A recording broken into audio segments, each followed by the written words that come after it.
Brilliance Audio presents the unabridged recording of Touch and Go, a novel by Lisa Gardner, performed by Elizabeth Rogers. Chapter 1. Here's something I learned when I was 11 years old. Pain has a flavor. The question is, what does it taste like to you?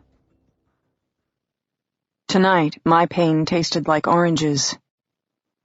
I sat across from my husband in a corner booth at the restaurant Scampo in Beacon Hill. Discreet waiters appeared to silently refill our glasses of champagne. 2 for him, 3 for me.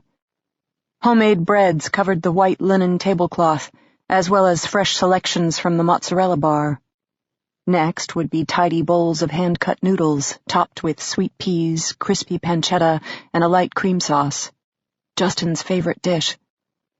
He'd discovered it on a business trip to Italy 20 years ago, and had been requesting it at fine Italian restaurants ever since.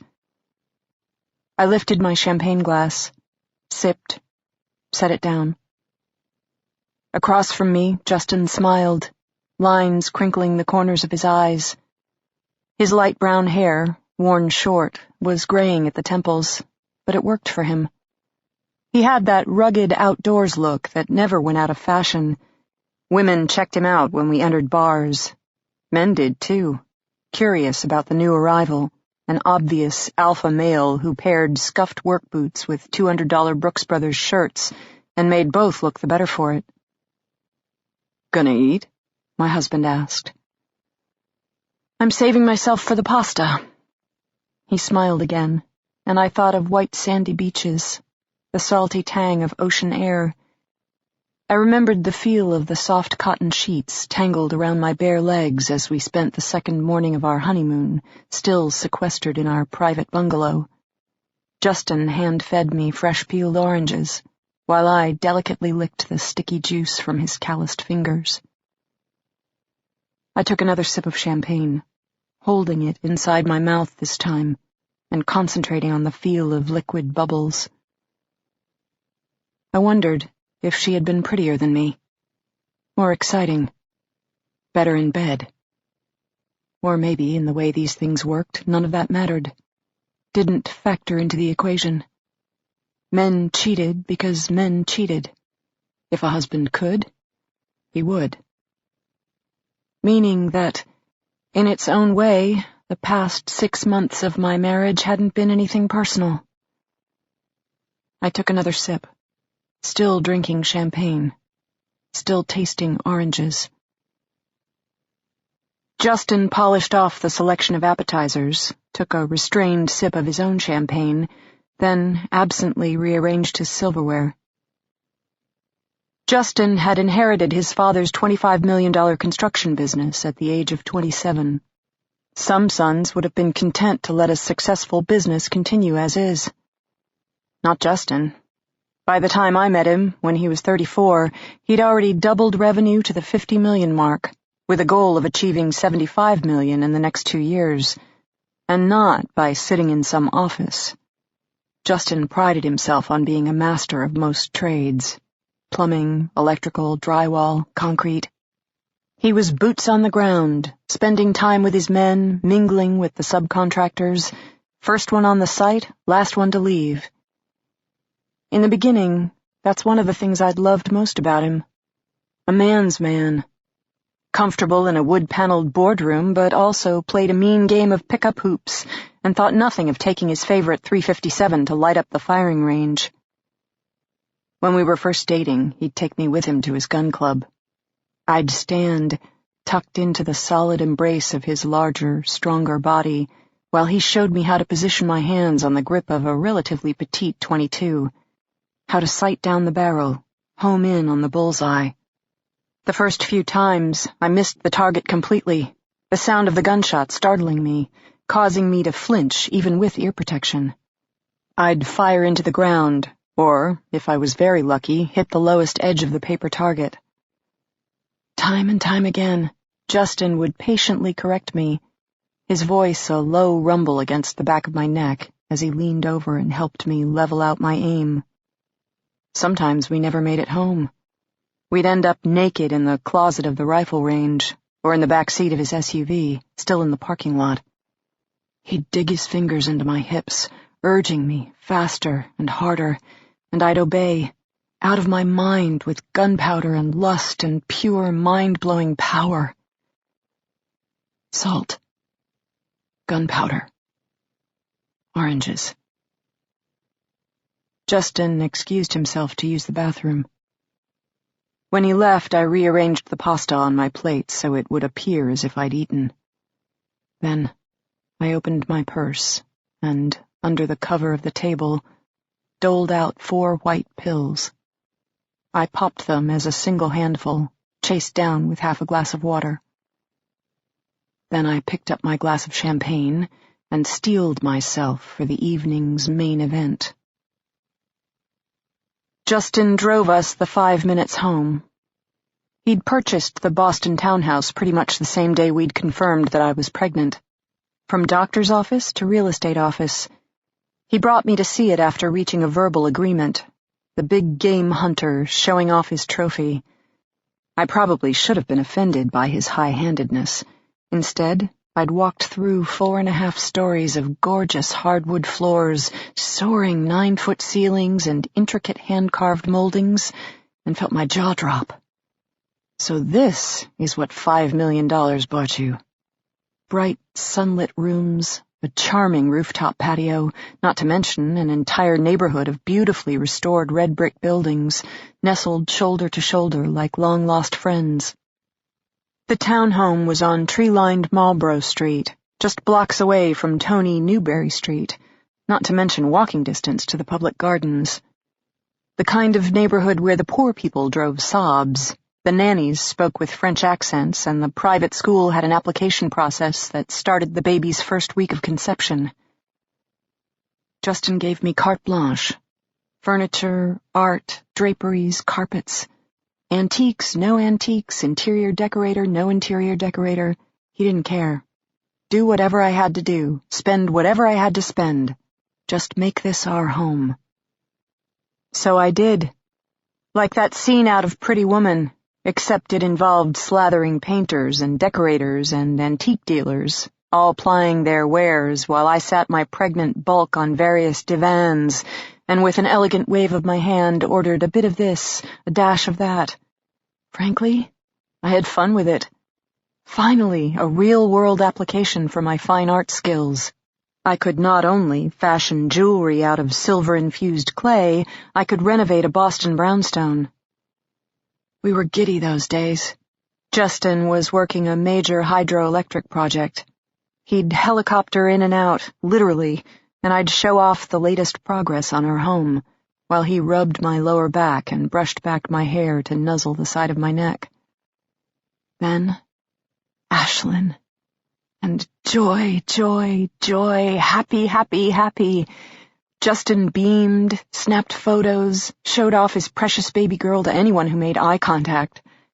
His crew filed into our Boston townhouse, muddy boots left in the gleaming foyer so a bunch of former Navy SEALs and ex-Marines could make googly eyes at our sleeping daughter in her pink-coated nursery. They swapped tips on diaper changing and proper swaddling, then set out to teach a newborn how to burp the ABCs. Justin informed them their sons would never date his daughter. They accepted the news good-naturedly, then made googly eyes at me instead. I told them they could have whatever they wanted as long as they'd change diapers at 2:00 a.m.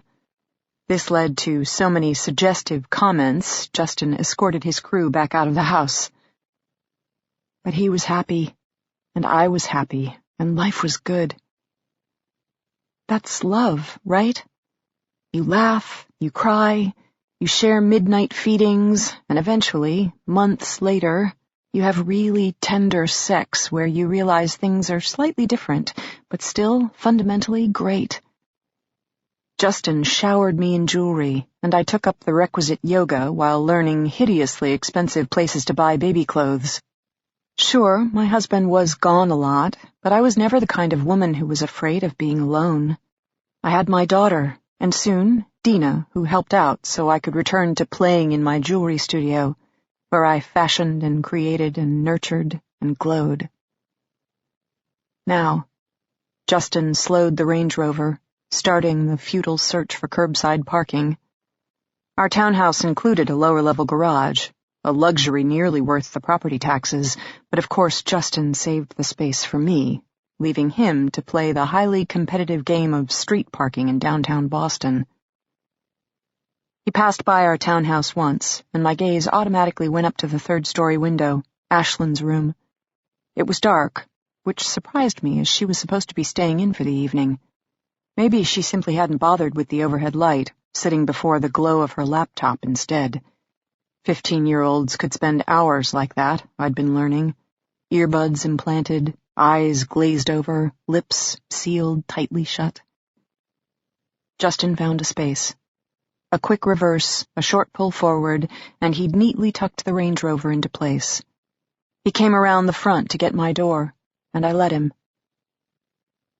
Last few seconds now. My hands were clenched white-knuckle on my lap. I tried to force myself to breathe. In. Out. Simple as that. One step at a time. One moment after another. Would he start by kissing me on the lips? Perhaps the spot he'd once discovered behind my ear? Or maybe we'd both simply strip, climb into bed, get it over with. Lights off, eyes squeezed shut. Maybe he'd be thinking about her the whole time. Maybe it shouldn't matter. He was with me. I'd won. Kept my husband, the father of my child. Door opened. My husband of 18 years loomed before me. He held out his hand, and I followed him, out of the car, down the sidewalk, neither of us speaking a word. Justin paused at the front door. He'd been on the verge of punching the code into the keypad when he stopped, frowned, then shot a quick glance at me. "She disarmed the system," he muttered. "Left the door unsecured again." I glanced at the door's keypad and saw what he meant. Justin had installed the system himself, not a mechanically controlled bolt lock, but an electronically controlled one. Punch in the right code, the system disarmed the locks, the door opened. No code, no entry. The system had seemed to be an elegant solution to a teenage daughter who more often than not forgot her key. But for the system to work, it had to be armed, which was proving to be Ashlyn's next challenge. Justin tried the knob, and sure enough, the door opened, soundlessly, into the darkened foyer. My turn to frown. She could have at least left on a light. My stiletto heels clicked loudly as I crossed the foyer to flip on the overhead chandelier. No longer holding on to Justin's arm, I didn't walk as steadily. I wondered if he noticed. I wondered if he cared. I made it to the wall panel, flipped the first light switch. Nothing. I tried again, flipping up and down several times now. Nothing. "Justin?" I started, in puzzlement, just as I heard him say, "Libby!" A funny popping sound, like a small caliber gun exploding, whizzing, Justin's body suddenly arching. I watched, open-mouthed, as he stood nearly on his tiptoes, back bowing, while a guttural sound of pain wrenched through his clenched teeth. I smelled burning flesh. Then I saw the man. Big. Bigger than my 6'2", 200-pound husband who worked in the construction field. The massive, black-clad figure loomed at the edge of the foyer, hand clutching a strange-looking pistol with a square-shaped barrel. Green confetti, I noted, almost hazily. Little pieces of bright green confetti raining down on my hardwood foyer as my husband danced macabre and the faceless man took another step forward. His finger released on the trigger of the gun, and Justin stopped, arching, sagging instead. My husband's breath came out ragged, right before the big man hit the trigger again. 4, 5, 6 times he made Justin's entire body convulse while I stood there, open-mouthed, arm outstretched, as if that would stop the room from swaying. I heard my husband say something, but I couldn't understand it at first. Then it came to me. With a low, labored breath, Justin was ordering me to run. I made it one step, long enough to glance pleadingly at the darkened staircase, to pray my daughter was tucked safely inside her third-story bedroom, rocking out to her iPod, oblivious to the scene below. Then the huge man twisted toward me. With a flick of his wrist, a square cartridge was ejected from the front end of what I now realized was a taser. Then he leapt forward and planted the end of the barrel against the side of my leg. He pulled the trigger. The contact point on my thigh immediately fired to painful, excruciating life. More burning flesh, screaming, probably my own. I was aware of two things: my own acute pain and the whites of my attacker's eyes. Mask, I realized faintly. Black ski mask that obliterated his mouth, his nose, his face. Until he was no longer a man, but a faceless monster with white eyes stepping straight out of my nightmares into my own home. Then Justin lurched awkwardly forward, windmilling his arms as he rained feeble blows on the larger man's back. The black-masked figure turned slightly, and with some kind of karate chop caught Justin in the throat. My husband made a terrible gurgling sound and went down. My left leg gave out. I went down as well, then rolled over and vomited champagne. My last thought, through the pain and the burning and the panic and the fear, don't let him find Ashlyn. Don't let him find Ashlyn. Except then I heard her, high-pitched, terrified. Daddy? Mommy? Daddy! In my last second of consciousness, I managed to turn my head. I saw two more black forms, one on each side of my daughter's twisting body, as they dragged her down the stairs. Briefly, our gazes met. I love you, I tried to say, but the words wouldn't come out.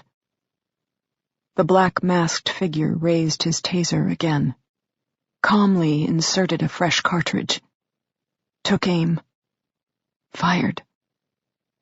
My 15-year-old daughter started to scream.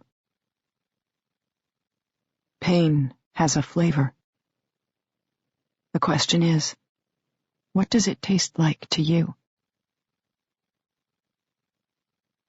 Chapter 2. The tweeting of her cell phone woke her up. This surprised her for two reasons. One, because in theory she no longer had a job where phones rang in the small hours of the morning. Two, because it meant she must have fallen asleep, something else that, in theory, she hadn't done for months. Tessa Leone lay on the left side of her bed as her phone began a louder, tumbling cascade of chimes. Her hand was outstretched, she realized, not reaching toward her phone, but toward the empty half of the bed. As if, even 2 years after his death, she still reached for the husband who once slept there. Her phone chirped louder, more obnoxiously. She forced herself to roll toward the nightstand, noting that actual sleep turned out to be more disorienting than chronic insomnia. She answered her phone just as the last chime was fading. She registered her boss's voice, a third surprise, as he was rarely the one who initiated contact.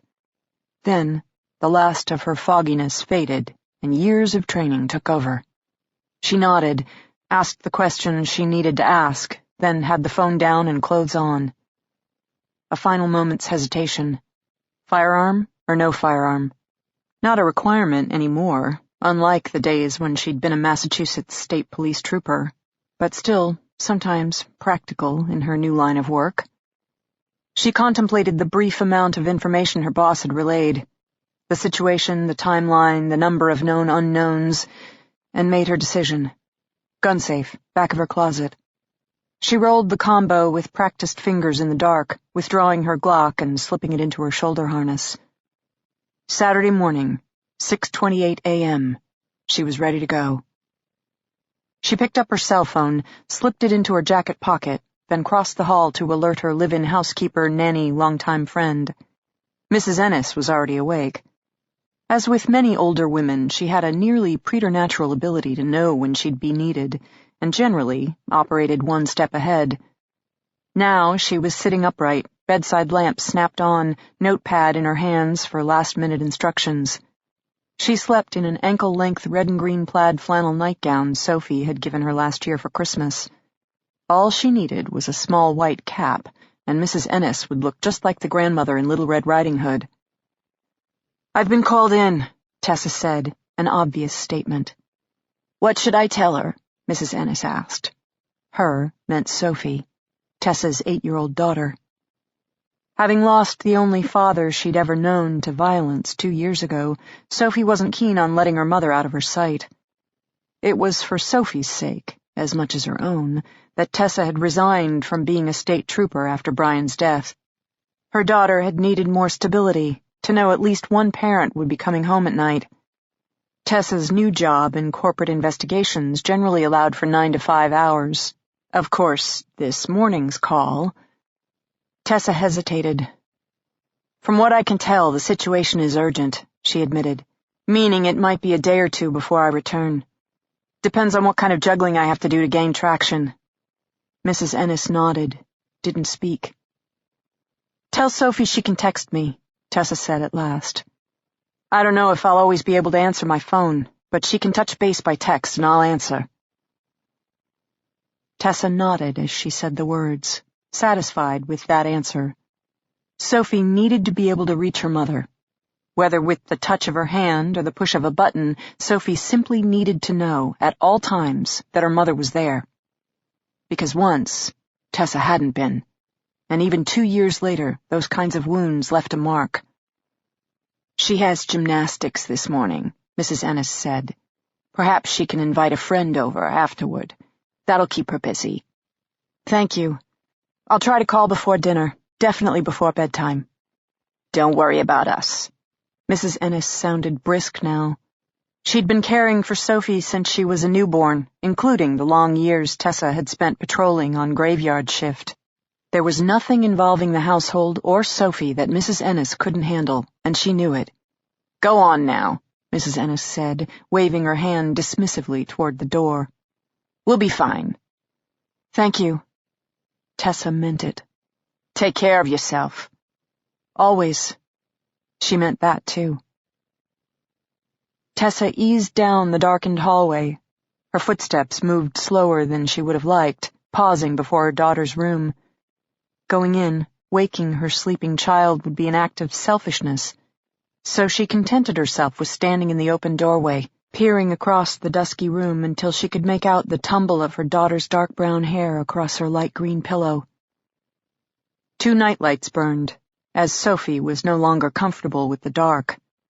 Tucked between her hands was her favorite doll, a Raggedy Ann-like toy named Gertrude with brown yarn hair and dark button eyes. After Brian's death, Gertrude wore a Band-Aid on her chest.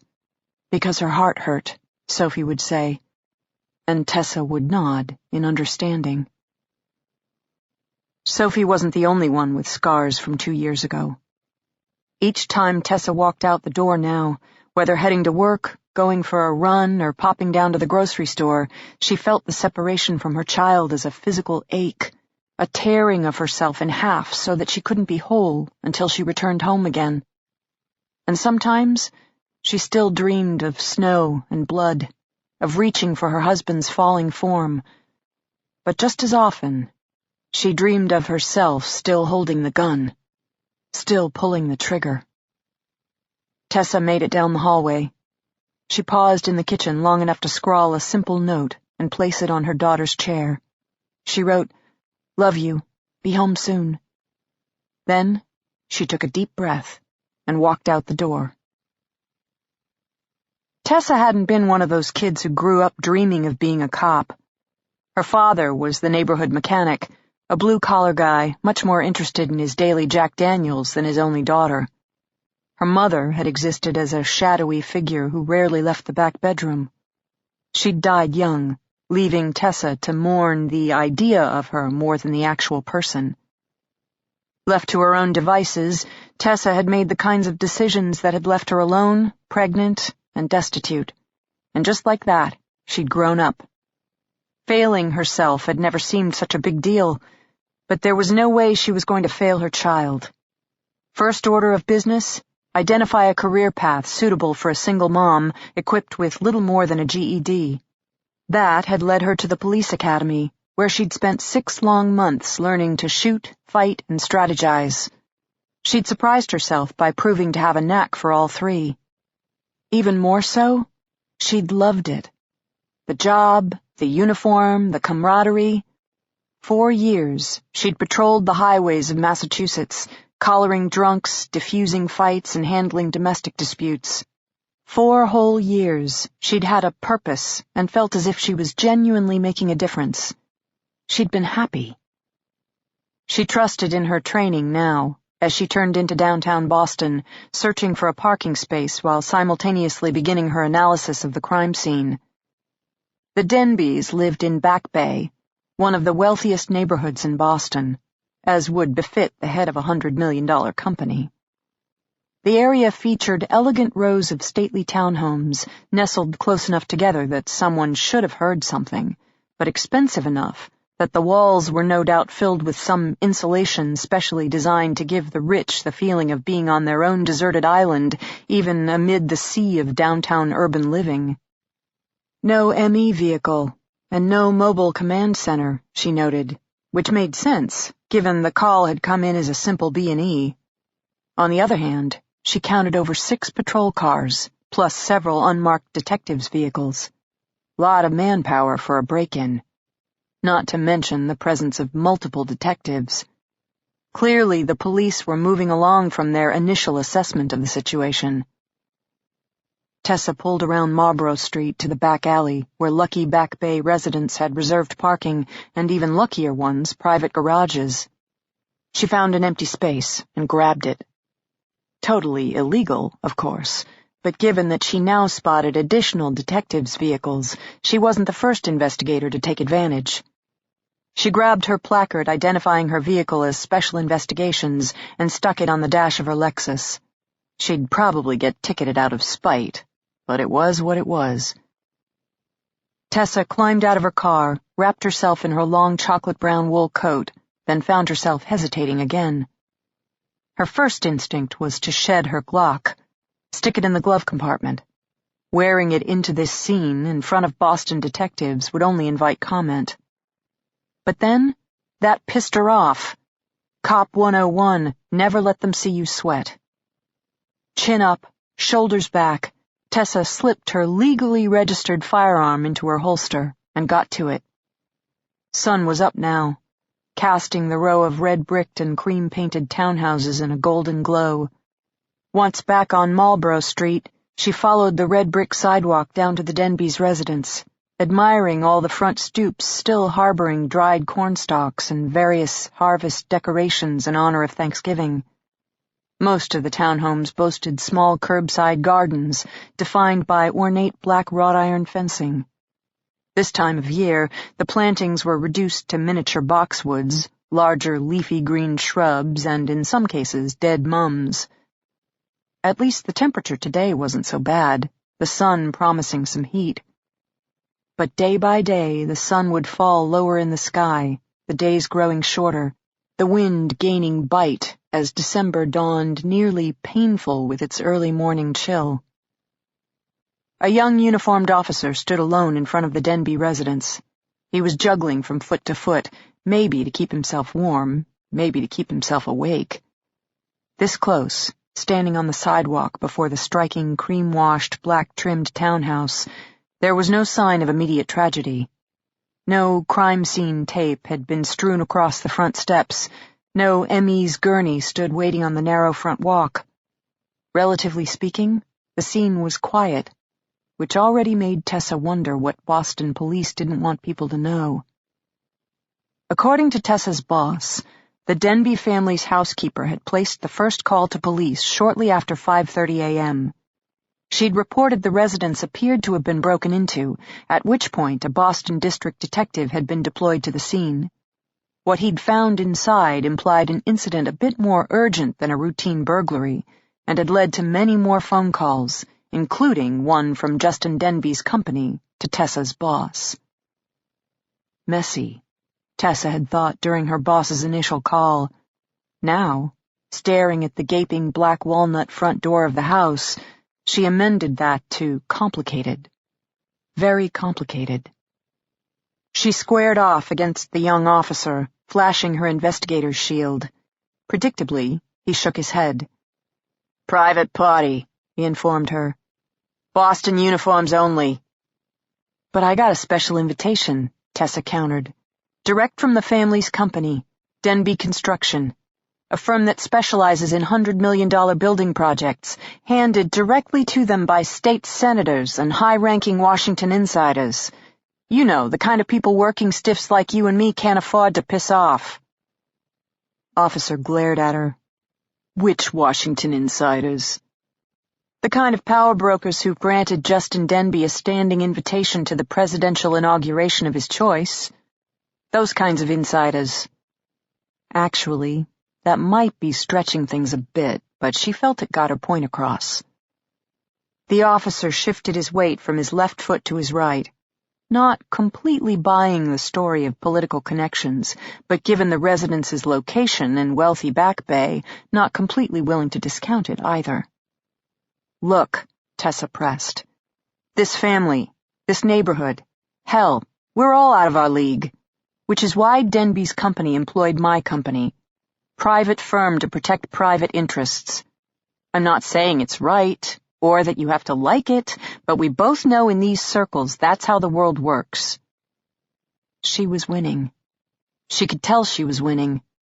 Which, of course, was the moment Boston Detective Sergeant Dee Warren appeared.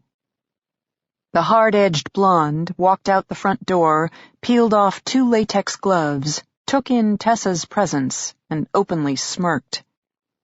"Heard you became a rent-a-cop," the homicide detective stated. Her short blonde curls bounced in the morning sun as she descended the front steps.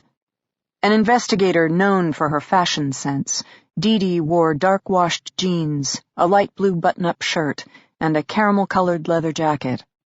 Her matching boots had 3-inch high heels, and she still didn't miss a beat. "Heard you became a mom." "Married, too." The detective flashed a blue sparkling band.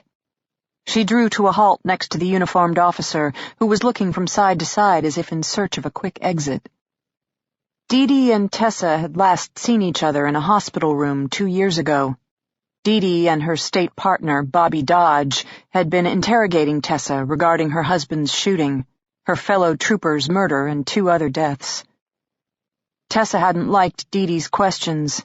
Dee hadn't liked Tessa's answers. Apparently, time had not changed either of their opinions. Now, Dee jerked her chin toward the distinct bulge beneath Tessa's open coat. "They seriously allow you to carry a gun?" "That's what happens when a court clears a person of all charges. Innocent in the eyes of the law and all that." Dee rolled her eyes. She hadn't bought that story 2 years ago either. "Why are you here?"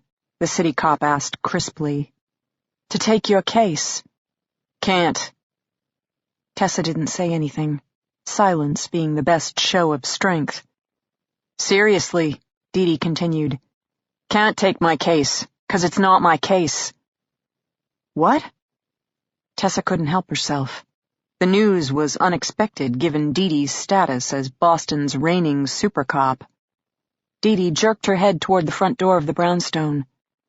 "Lead detective is Neil Capp. He's inside if you want to take up matters with him." Tessa had to search her memory banks. Wait a minute. The red-headed kid? The one who spent all his time at the ME's office? That Neil? "I raised him right," Dee said modestly. "And for the record, he's 5 years older than you and doesn't take well to being called a kid. Definitely, you're gonna need better manners than that if you want to muscle in on his case." "I don't need manners. I have permission from the owners to enter." Dee's turn to appear surprised. Her bright blue eyes narrowed shrewdly. The family? You've spoken to them? Because we'd really like to speak to them. Right away, in fact. Not the family. Turns out, like a lot of rich guys, Justin Denby didn't purchase his own home. His company did. Detective Warren had always been a smart woman. Shit, the detective exhaled. As of 6 this morning, Tessa filled in, Denby Construction retained North Ledge Investigations to handle all matters related to this property. I'm authorized to enter the home, assess the scene, and conduct an independent analysis of the incident.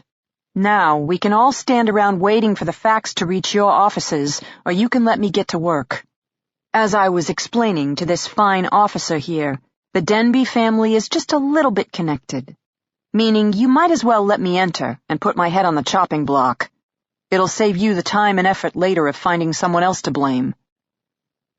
Dee Dee didn't speak, just shook her head. The detective studied the brick walk for a second, maybe composing herself, but more likely coming up with the next line of attack. What did you serve in the end, Tessa? Dee Dee quizzed. 4? 5 years as a patrol officer? 4. The veteran detective looked up. Her expression wasn't mocking, but frank. Not enough experience for this kind of case, she stated bluntly. You've never processed evidence, let alone dissected a 5-story crime scene, let alone taken on responsibility for this kind of situation. We're not talking speed-trapping motor vehicles or administering breathalyzer tests to drunks. We're talking an entire family gone, including a teenage girl. Tessa kept her face impassive. I know. How's Sophie? The Boston detective asked abruptly. She's doing well, thank you.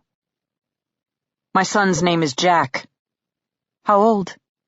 11 months. Tessa had to smile. Love him more than you ever thought you could love someone? Till you wake up the next day and realize you love him even more? Dee Dee didn't look away. Yes. Told you so. I remember, Tessa. And you know what? I still think you were wrong. There are lines that shouldn't be crossed. As a cop, you knew that better than anyone, and you still shot a person in cold blood.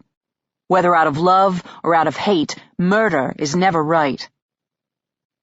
Allegedly, Tessa replied coolly. Allegedly shot a person in cold blood. Dee Dee did not look amused. She continued, voice slightly softer. But you got your daughter back. And there are days now, just like you said there would be, when I look at my son and... I don't know. If he was in danger, if I feared for his life... Well, let's just say I still don't agree with what you did. But maybe I understand your actions better. Tessa remained impassive. As apologies went, this was as close as Dee Dee Warren was ever going to get, which already made Tessa suspicious of what the Boston detective would do next. Sure enough.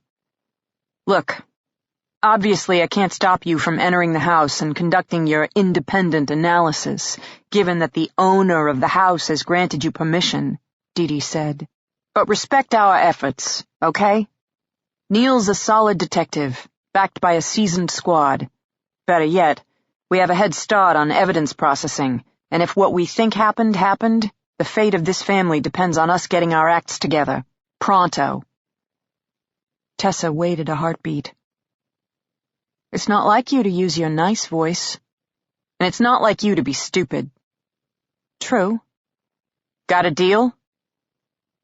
The sun was all the way up now, warming the brick sidewalk, illuminating the cream-painted townhouse, reaching fingers for the yawning, solid walnut door. Such a beautiful street, Tessa thought, for such a terrible crime. But then, she knew better than most that no one ever knew what really went on behind closed doors, even in a supposedly happy family, even among the wealthy Boston elite. She took the first step forward. I won't touch your evidence. I already said that. I just want the computers. Why the computers? I'll let you know when I find them. Now let's get moving. As you said, clock's ticking. Congratulations on your new family, Dee Dee. The detective fell in step behind her. Yeah. Well, congratulations on your new job. Tell me the truth. Are you raking in the dough? Yep. Bet the hours are brutal. I'm home for dinner every night. But you still miss us, don't you? Oh, only most of the time. Chapter 3. The white cargo van headed north, sticking to major roads. Starrow Drive to 93 to 95 and beyond. It was nearly 1 a.m., and the highways offered the best bet for making time. Nothing to worry about, just a plain white van driving approximately 8 miles above the speed limit through Massachusetts. The driver spotted 2 state police cruisers, lightly tapping the brakes the way any self-conscious motorist would, before resuming normal cruising speed. Nothing to look at here. At 3 a.m., the van made its first stop, at an old roadside diner shuttered up years ago. Located in a middle stretch of nowhere, the diner had a sprawling dirt parking lot and looked like the kind of place a trucker might pull over to catch a few Z's or water the bushes. Most importantly, it was the kind of place that no one really noticed, because nothing that interesting ever happened this far out here. The youngest member of the crew, a kid they called Radar, was sent around back to do his thing. He flung open the rear doors and inspected their packages. The girl and woman remained unmoving. The man, on the other hand, was starting to stir. He opened one glassy eye, peered at Radar groggily, then pitched forward as if to attack this smaller, younger target. Obviously still under the effects of the sedative, the man fell forward about 6 inches, face planted on the rubber mat, and went limp again. Radar shrugged, checked the man's pulse, then casually opened his kit, withdrew an already prepared syringe and plunged it into the man's upper arm. That would hold him for a bit. Radar checked wrist and ankle restraints on all 3, as well as the duct tape over their mouths. So far, so good. He gathered up his kit, went to close the double doors, then paused. He wasn't sure what made him do it. Maybe because he really was good at his job, possessing an unerring sixth sense that had earned him his nickname during the first field deployment so many countries, years, units ago. But for whatever reason, he set down his kit, and though Z barked from the driver's seat for him to hurry it along, he reinspected each of their charges. Cell phones, car keys, wallets, pocket knives, iPods, iPads, anything and everything that a person might consider useful had been left behind, neatly stacked in a pile on the center kitchen island of the Boston brownstone.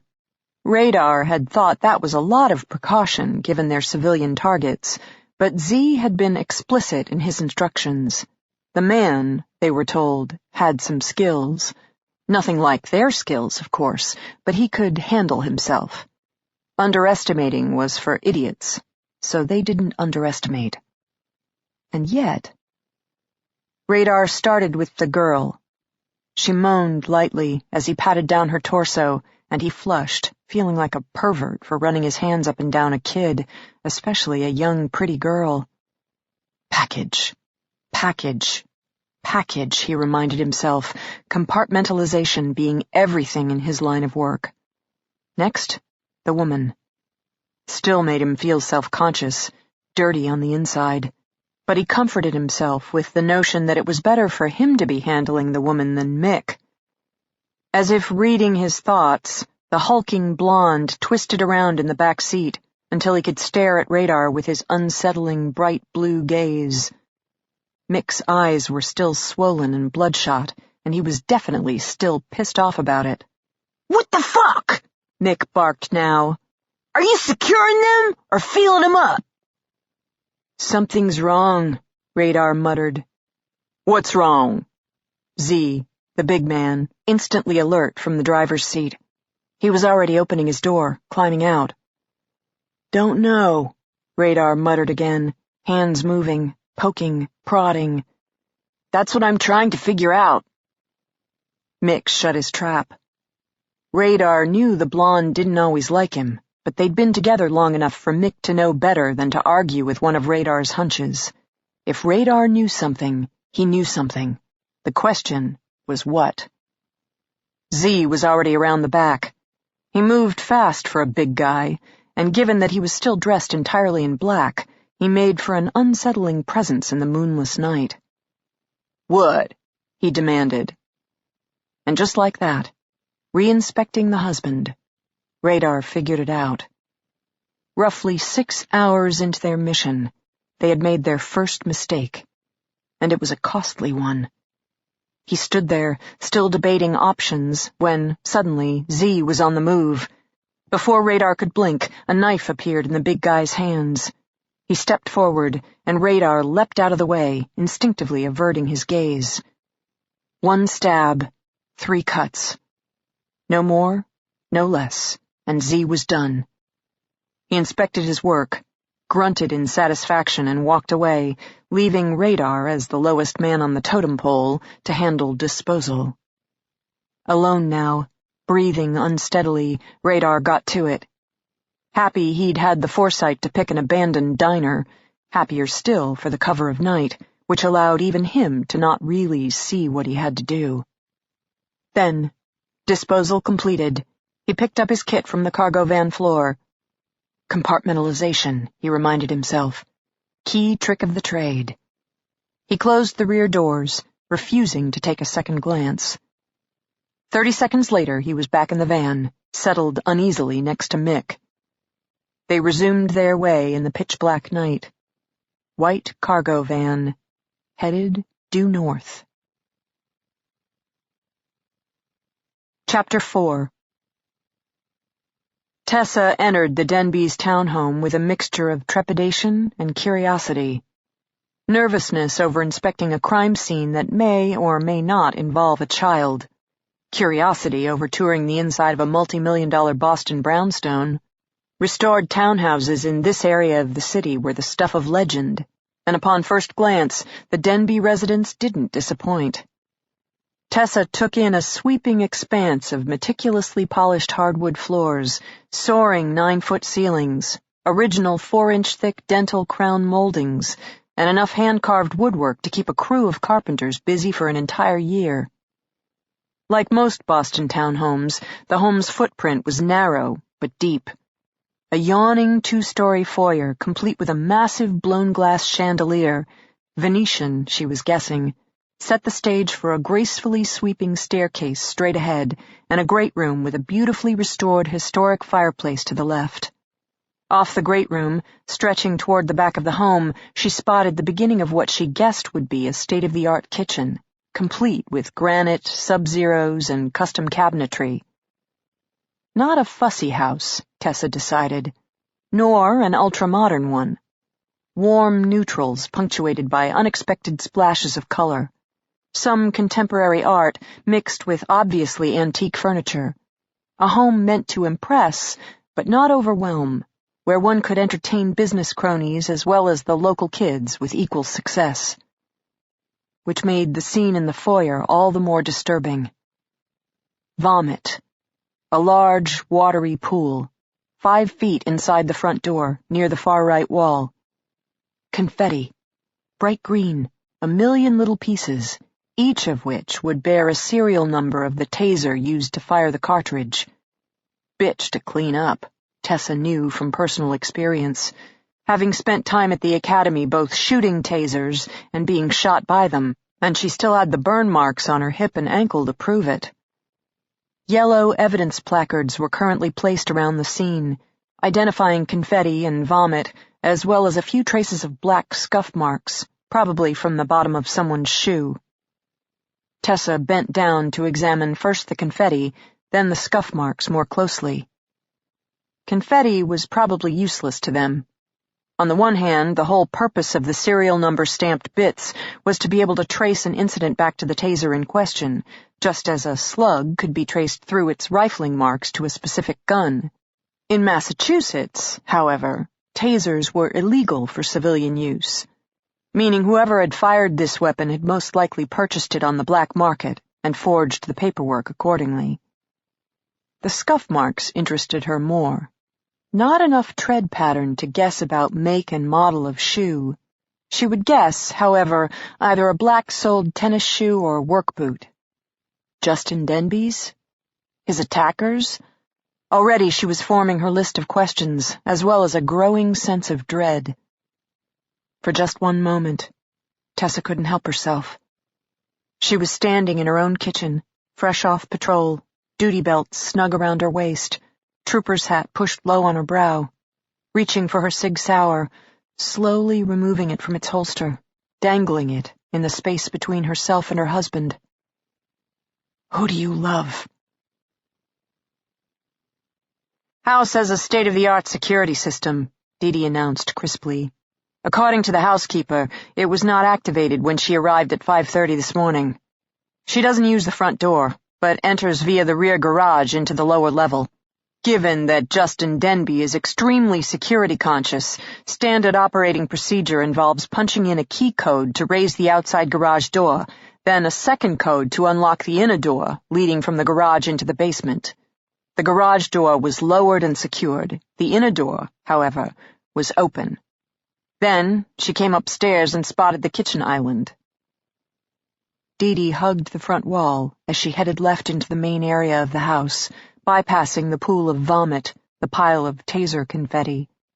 Tessa followed in Dee Dee's footsteps, careful to limit their own evidence trail as they headed toward the kitchen. Her own home, that morning, had been a modest $300,000 single-family dwelling in the middle of a working-class area of Boston. And yet, what had happened in her modest kitchen versus what had happened in the great foyer here? Violence, the great equalizer, cared nothing for money, class, occupation. One day, it simply found you. The kitchen was vast, stretching back forever to the rear of the home. It was also meticulously clean and surprisingly empty. Tessa shot a quick glance at Dee Dee. Outside, there had been at least half a dozen detectives' vehicles, but inside the house, Tessa had so far seen Dee Dee, and only Dee Dee. Then, Tessa corrected herself. On the first floor of the home, she'd encountered a single detective, meaning she raised her gaze automatically to the ceiling above her. If the foyer was bad, upstairs, she guessed, had to be worse to have demanded the attention of at least 5 more Boston detectives. Look, Dee Dee pointed straight ahead. Big center island, at least 8 feet long, covered in an expanse of green-gold granite with darker gray veins that flowed like water. Currently, the high-polished surface was marred by a single jumbled collection of items, all piled directly in the middle. Tessa approached, slowly, reaching into her coat pocket for a pair of latex gloves. Purse, she identified. Rich brown leather, looked Italian. Smartphone. iPod. Man's wallet. Another smartphone. 2 key fobs, one for a Range Rover, another bearing the logo of Mercedes-Benz. 2 iPads. A red Swiss Army pocket knife tightly folded. Finally, cotton candy pink lip gloss, a wad of cash, and 2 sticks of bent gum, still in silver foil. Purse most likely belonged to the wife. Wallet, pocket knife, at least one of the phones would be the husband's, while the 2 sets of keys translated to his car, her car. The rest, she would guess, belonged to Ashlyn. Electronics, smartphone, lip gloss, cash, gum. Pretty much everything required by the modern teenager on the go. Tessa was looking at the contents of an entire family's pockets, purses, single-mindedly extricated and piled like offerings on an altar in the middle of the kitchen island. She glanced again at Dee Dee, found the detective studying her. The 2 cell phones? Tessa asked. 3. Third's in the purse. Belongs to Libby. We contacted the carrier, who's in the process of faxing the past 48 hours of calls, texts, and messages. Preliminary synopsis? No outgoing calls from any member of the family after 10 p.m. last night. Ashlyn, the teenager, has a series of texts from various friends trying to contact her with growing degrees of urgency, but nothing the other way around. Last text message Ashlyn sent was at approximately 9:48 p.m. Last text message she received was shortly after midnight. The fourth from her BFF, Lindsay Edmiston, demanding her immediate reply. Perpetrator catches the family by surprise, Tessa said, testing out the scenario in her mind. Hence no aborted calls or texts for help. Attacker uses a taser to subdue them, hence the confetti in the foyer. Then he restrains them and divests them of their personal possessions. Some robbery, Dee Dee stated, voice challenging. Not a robbery, Tessa immediately concurred. You're right. The smartphones, purse, wallet, those would be the first items taken, not left behind. Tessa wondered if the family had been conscious during this phase. Most likely. Tasering was intensely painful, but only briefly incapacitating. The moment the shooter squeezed the trigger, an electric current screamed through the victim's body, firing each nerve ending to intense, excruciating life.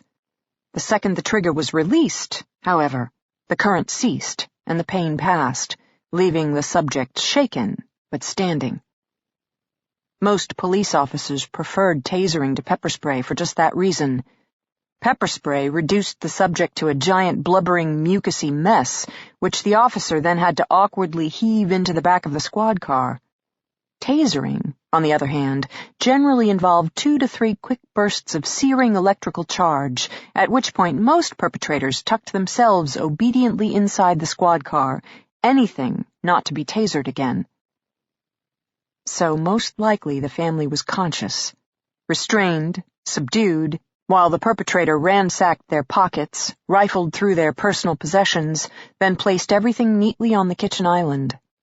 The parents, at the very least, must have realized the full implications. That this was no robbery. That by definition, therefore, the attack was something more personal. Something worse. Since you're doing a nice job of looking, not touching, Dee Dee said, I'll let you in on a little secret. Tessa waited. Dee Dee pointed to the pile. Beneath all those electronics, we found the family's jewelry. Engagement ring, wedding bands, diamond studs, gold hoops, 2 necklaces, a Rolex.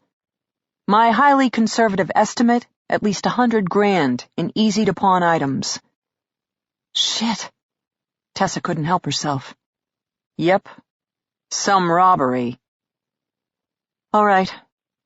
Talk to me about the security system. Electronically operated. Denby's firm has built a number of prisons, and he incorporated a system into his own home similar to what they use for jail cells. Doors all have multiple steel bolts, which are controlled by a master panel. Punch in one code, the system automatically locks down all means of entry and exit. Punch in a second code, the system automatically disarms, unlocking all egresses. I guess there's other codes, specifying unlocking just inner door A or outer door B, but given this system probably costs more than my entire house, I'm hardly an expert. Of course, the windows and doors are also hardwired to the security system, which would automatically contact the security company while blasting an alarm if someone tried to manually break down a door. And the system was disarmed when the housekeeper showed up at 5:30? Correct, which is highly unusual. Justin Denby required the house to be locked at all times, whether anyone was home or not. City Life 101, Tessa commented dryly. She went with the logical assumption. Who knows the codes? Family, housekeeper, and the security company. How often are the codes changed? Once a month. Can it be manually overridden? Wires cut, that sort of thing? According to the security company, any tampering with the wires would activate the alarm. And there's redundancy, 2 sets of wires, both fiber optics and cable. Hell, I didn't understand it all, but Justin Denby knows his shit, and applied it to his personal living situation. The security company can be contacted by first responders for emergency override, say in the case of fire, but reported no such requests. Whoever gained access, they did it right. Tessa turned to look at the detective. You said the housekeeper enters through the garage. How about the family? When on foot, they use the front door, just as we did. When Libby is driving, she enters from the lower-level garage, where she keeps her car. But according to the housekeeper, Justin and Libby had dinner plans for the evening, and in a his and her situation, he always drove. But he doesn't park in the garage? Nope. Single bay, which, gallantly, I suppose, he gave to her. They also have a reserved parking space around back, but the housekeeper uses it. Guess he's gone so much he mostly keeps his car in the Denby parking garage and limos it from there. Then, on the few days a week he's back home, he takes his chances street-side, like the rest of us schmucks. Dee Dee rolled her eyes. And the girl? Ashlyn? Where was she? Parents' night out. She was staying in. Tessa processed this. So the teenager is already home. Parents return, enter through the front door. Attacker is already inside. Ambushes Justin and Libby in the foyer. Attacker or attackers? Attackers. One person can't subdue an entire family with a taser alone, and Justin worked in the field, yes? Hands-on, my boss said. Big guy, fit. Big guy, Dee Dee agreed. Very fit. So, attackers. At least one or two in the entryway. Element of surprise for the parents, which just leaves the girl. If you were the kidnappers, who would you tend to first, parents or child?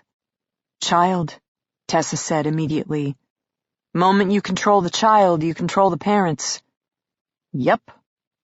Which is where our guys almost made their first mistake. Girl's room is on the 3rd floor. Come on, follow me. Chapter 5.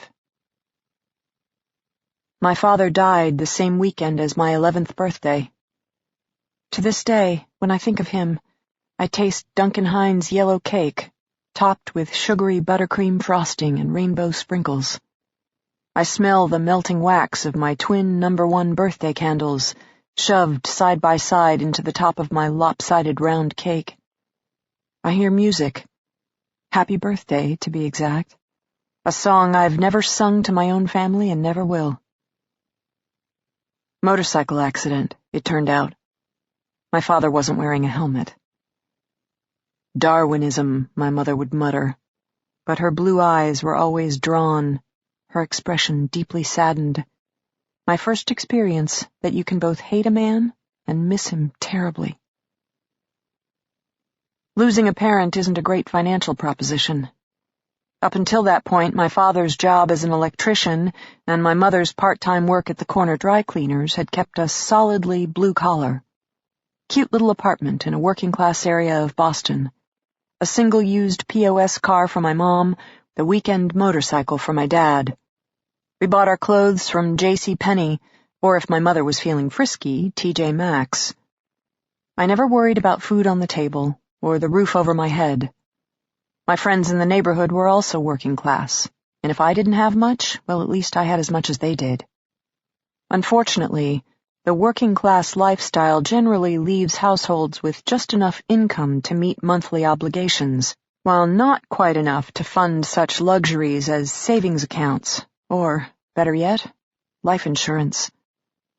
After my father died, my mother and I lost 70% of our family's income. Social Security kicked in some survivor's benefits, but not enough to bridge that gap. My mom went from part-time work to full-time hours. When that wasn't enough, she started a cleaning service on the side. I'd go with her, 2 nights a week, plus every weekend, perfecting my own vacuuming, dusting, and washing skills as we scoured our way toward one more meal on the table. Goodbye, cute little apartment. Hello, 1-bedroom subsidized living unit in a vast, soulless building where gunfire was a nightly occurrence, and the cockroaches outnumbered the human occupants 1,000 to 1. On Friday nights, my mother would light the gas stove, and I'd stand by with a can of Raid. We'd take out 2 to 3 dozen roaches at a time, Then watch Seinfeld on a tiny black and white TV to celebrate. Good times in the New World Order. I was lucky. My mom fought the good fight, never gave in to hopelessness, at least not in front of me, though subsidized housing units have thin walls, and many nights I woke up to the sound of her sobbing. Grief, exhaustion, stress. By rights, she was entitled to all three, and in the morning I never spoke of it, just got up and continued on with the business of surviving. I discovered art in high school. Had a great teacher, Mrs. Scribner, who wore bright-colored peasant skirts and stacks of silver and gold bracelets, as if a gypsy had gotten lost in inner-city Boston. Students made fun of her, but the second you entered her classroom, you couldn't help but be transported.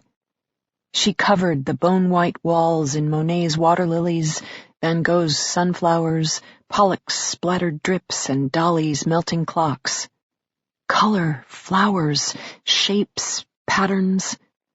The dingy halls and battered lockers and leaking drop ceilings of an underfunded public high school faded away. Her class became our refuge, and guided by her enthusiasm, we tried to find beauty in an existence that for most of us was harsh, and, for many of us, tragically short.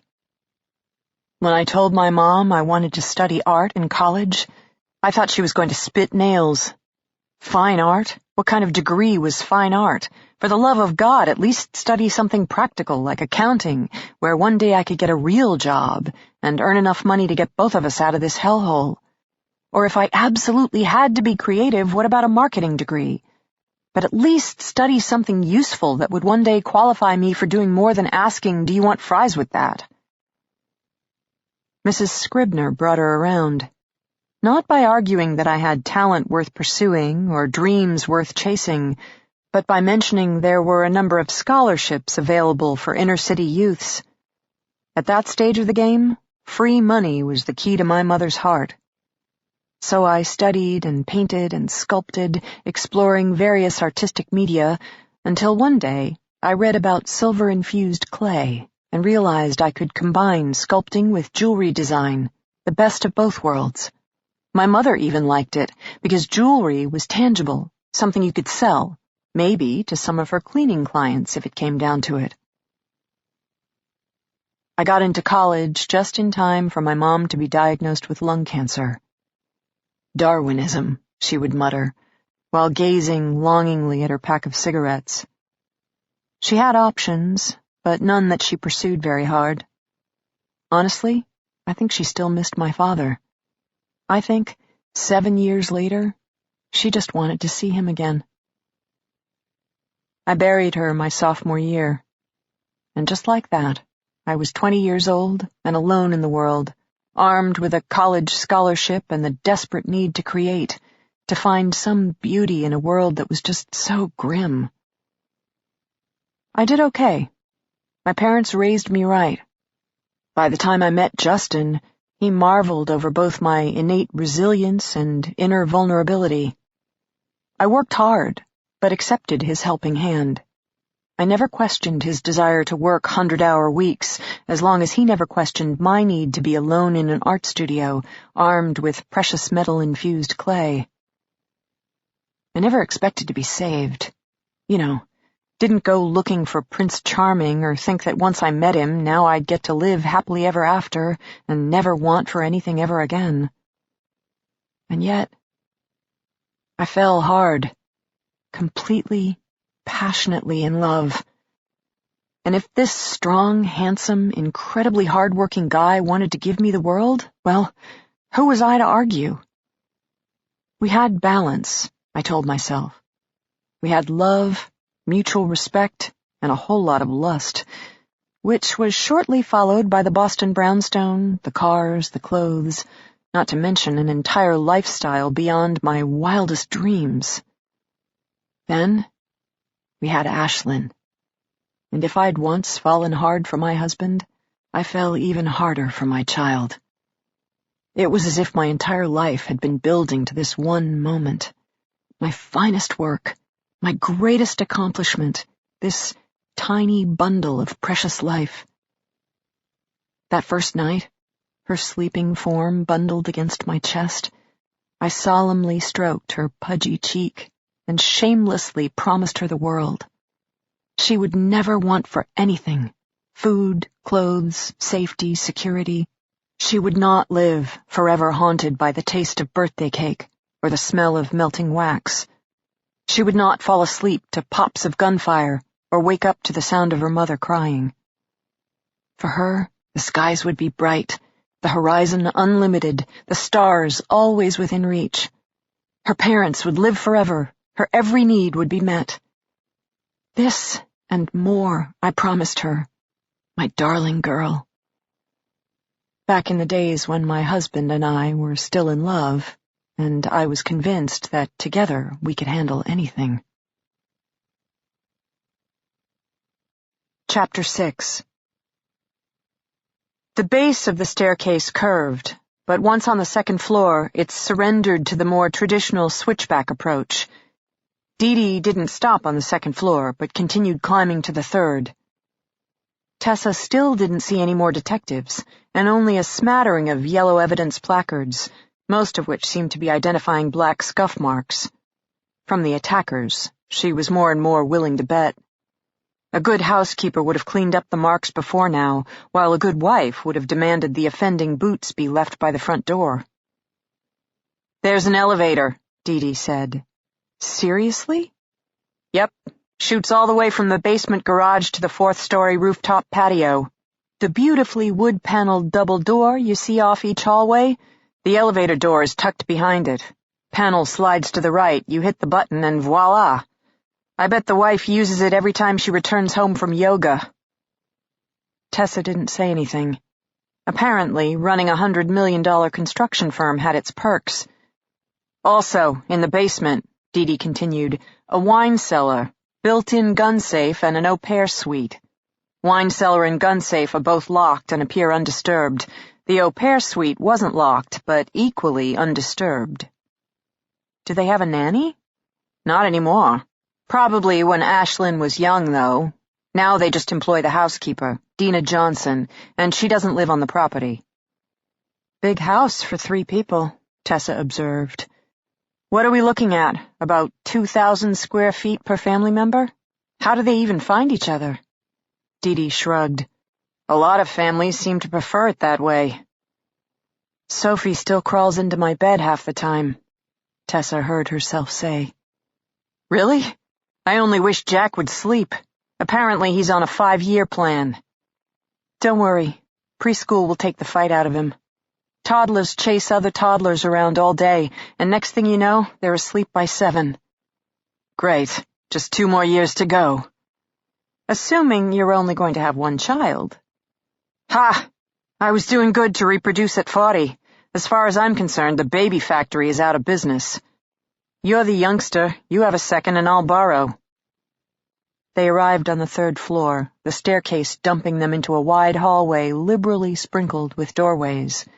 Tessa immediately spotted half a dozen evidence placards, plus one lanky, carrot-topped detective leaning against the wall, surveying the scene. "Neil," Dee Dee called out. "Brought you a guest." Neil looked up, blinked his eyes. Tessa still thought the redhead looked approximately 16, but then he narrowed his gaze, and she saw crow's feet crinkle the corner of his blue eyes. "What?"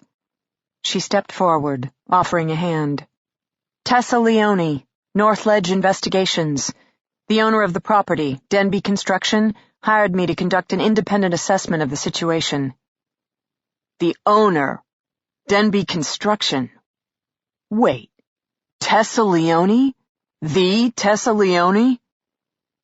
It had been only 2 years, and given the media attention at the time, Tessa waited patiently. Neil swung his attention to Dee Dee. "You let her in? Without asking me? If I'd done that when you were in charge, you would have skinned me alive with a rusty razor, then gotten out a shaker of salt." "I made her promise not to touch anything," Dee Dee said mildly.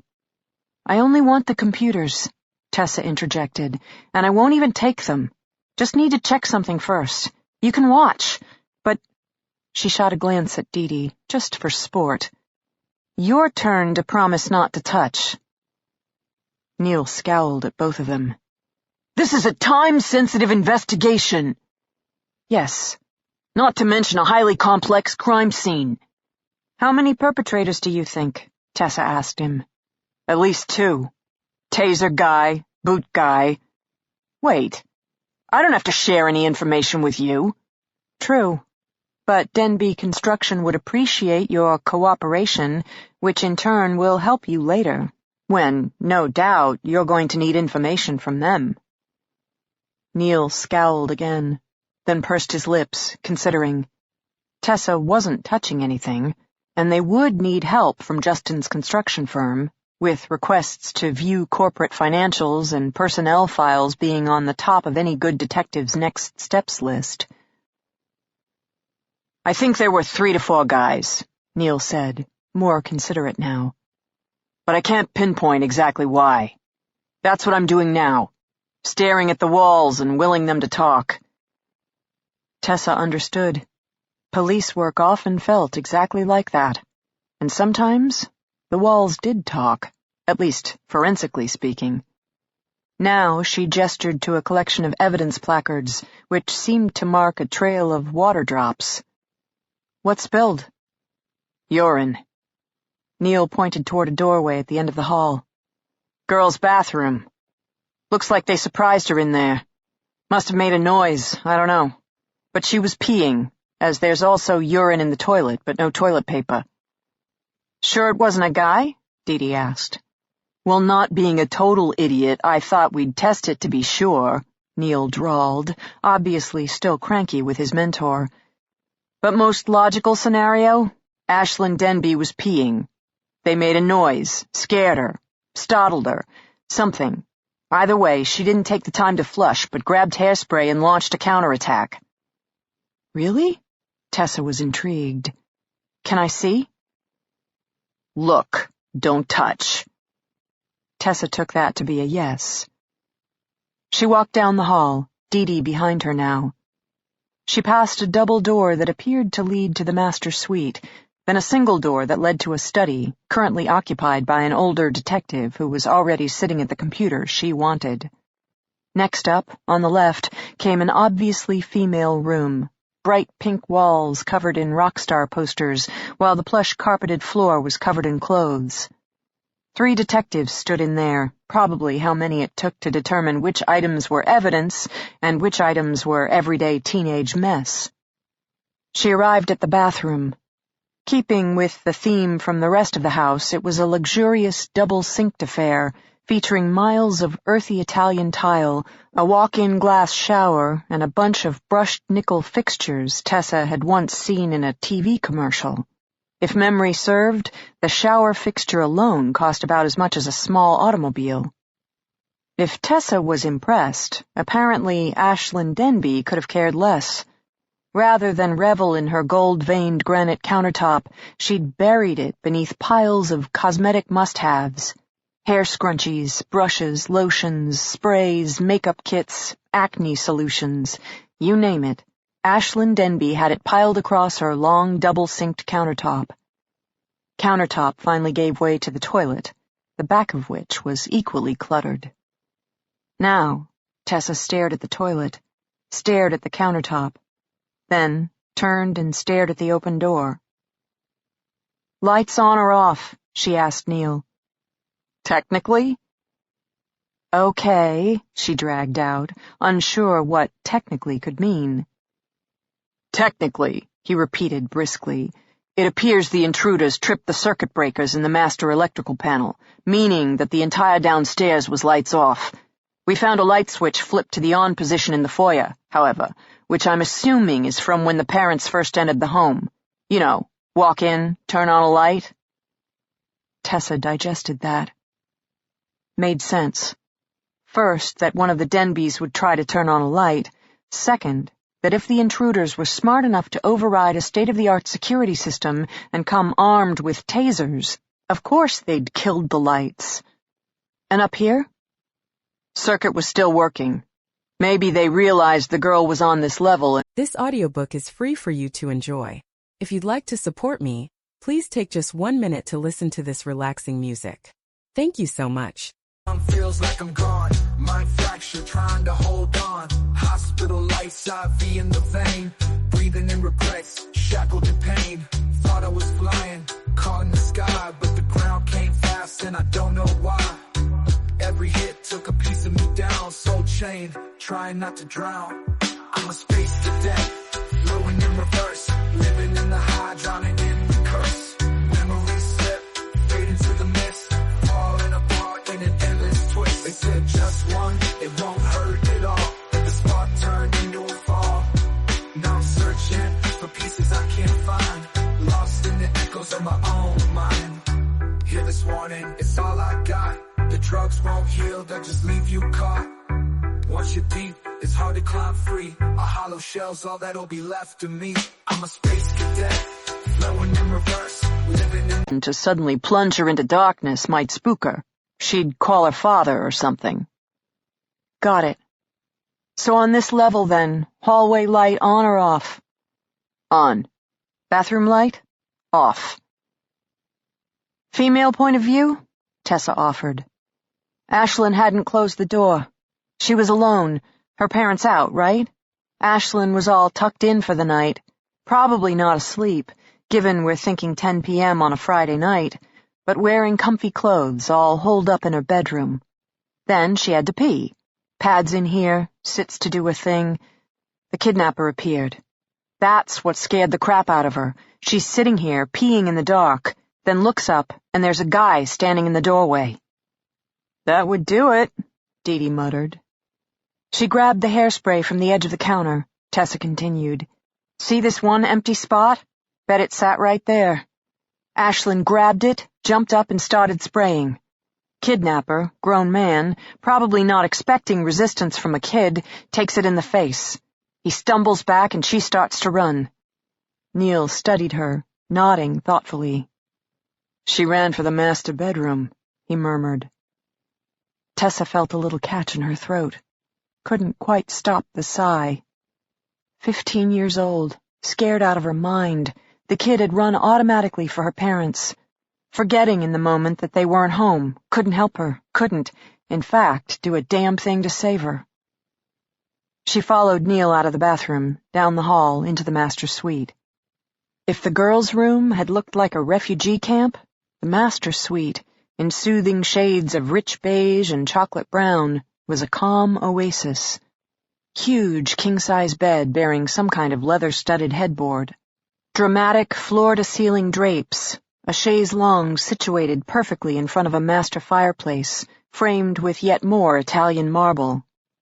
The massive desk in the left corner held the first signs of fight or flight.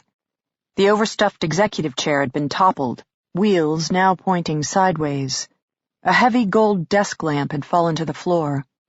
She could see where a drawer had been pulled out, quickly rifled. Letter opener, Neil said. Girl was a quick thinker, I'll give her that. She grabbed the brass letter opener and went back at him. Blood? Not that we found, but it was enough to get her by him again. Next, she headed for her room. Back into the hallway they went, a somber trio. No urine drops leading to the girl's room, which explained how Neil had known that Ashlyn had run for the master bedroom first. By now, clothing back in place, bladder recovered, the girl was shifting gears from initial panic to fledgling strategy. Tessa stopped in the hall, considering. Why her bedroom? Why not go for the stairs? When we find her, I'll ask her, Neil said. For the moment, my best guess is she went for her phone.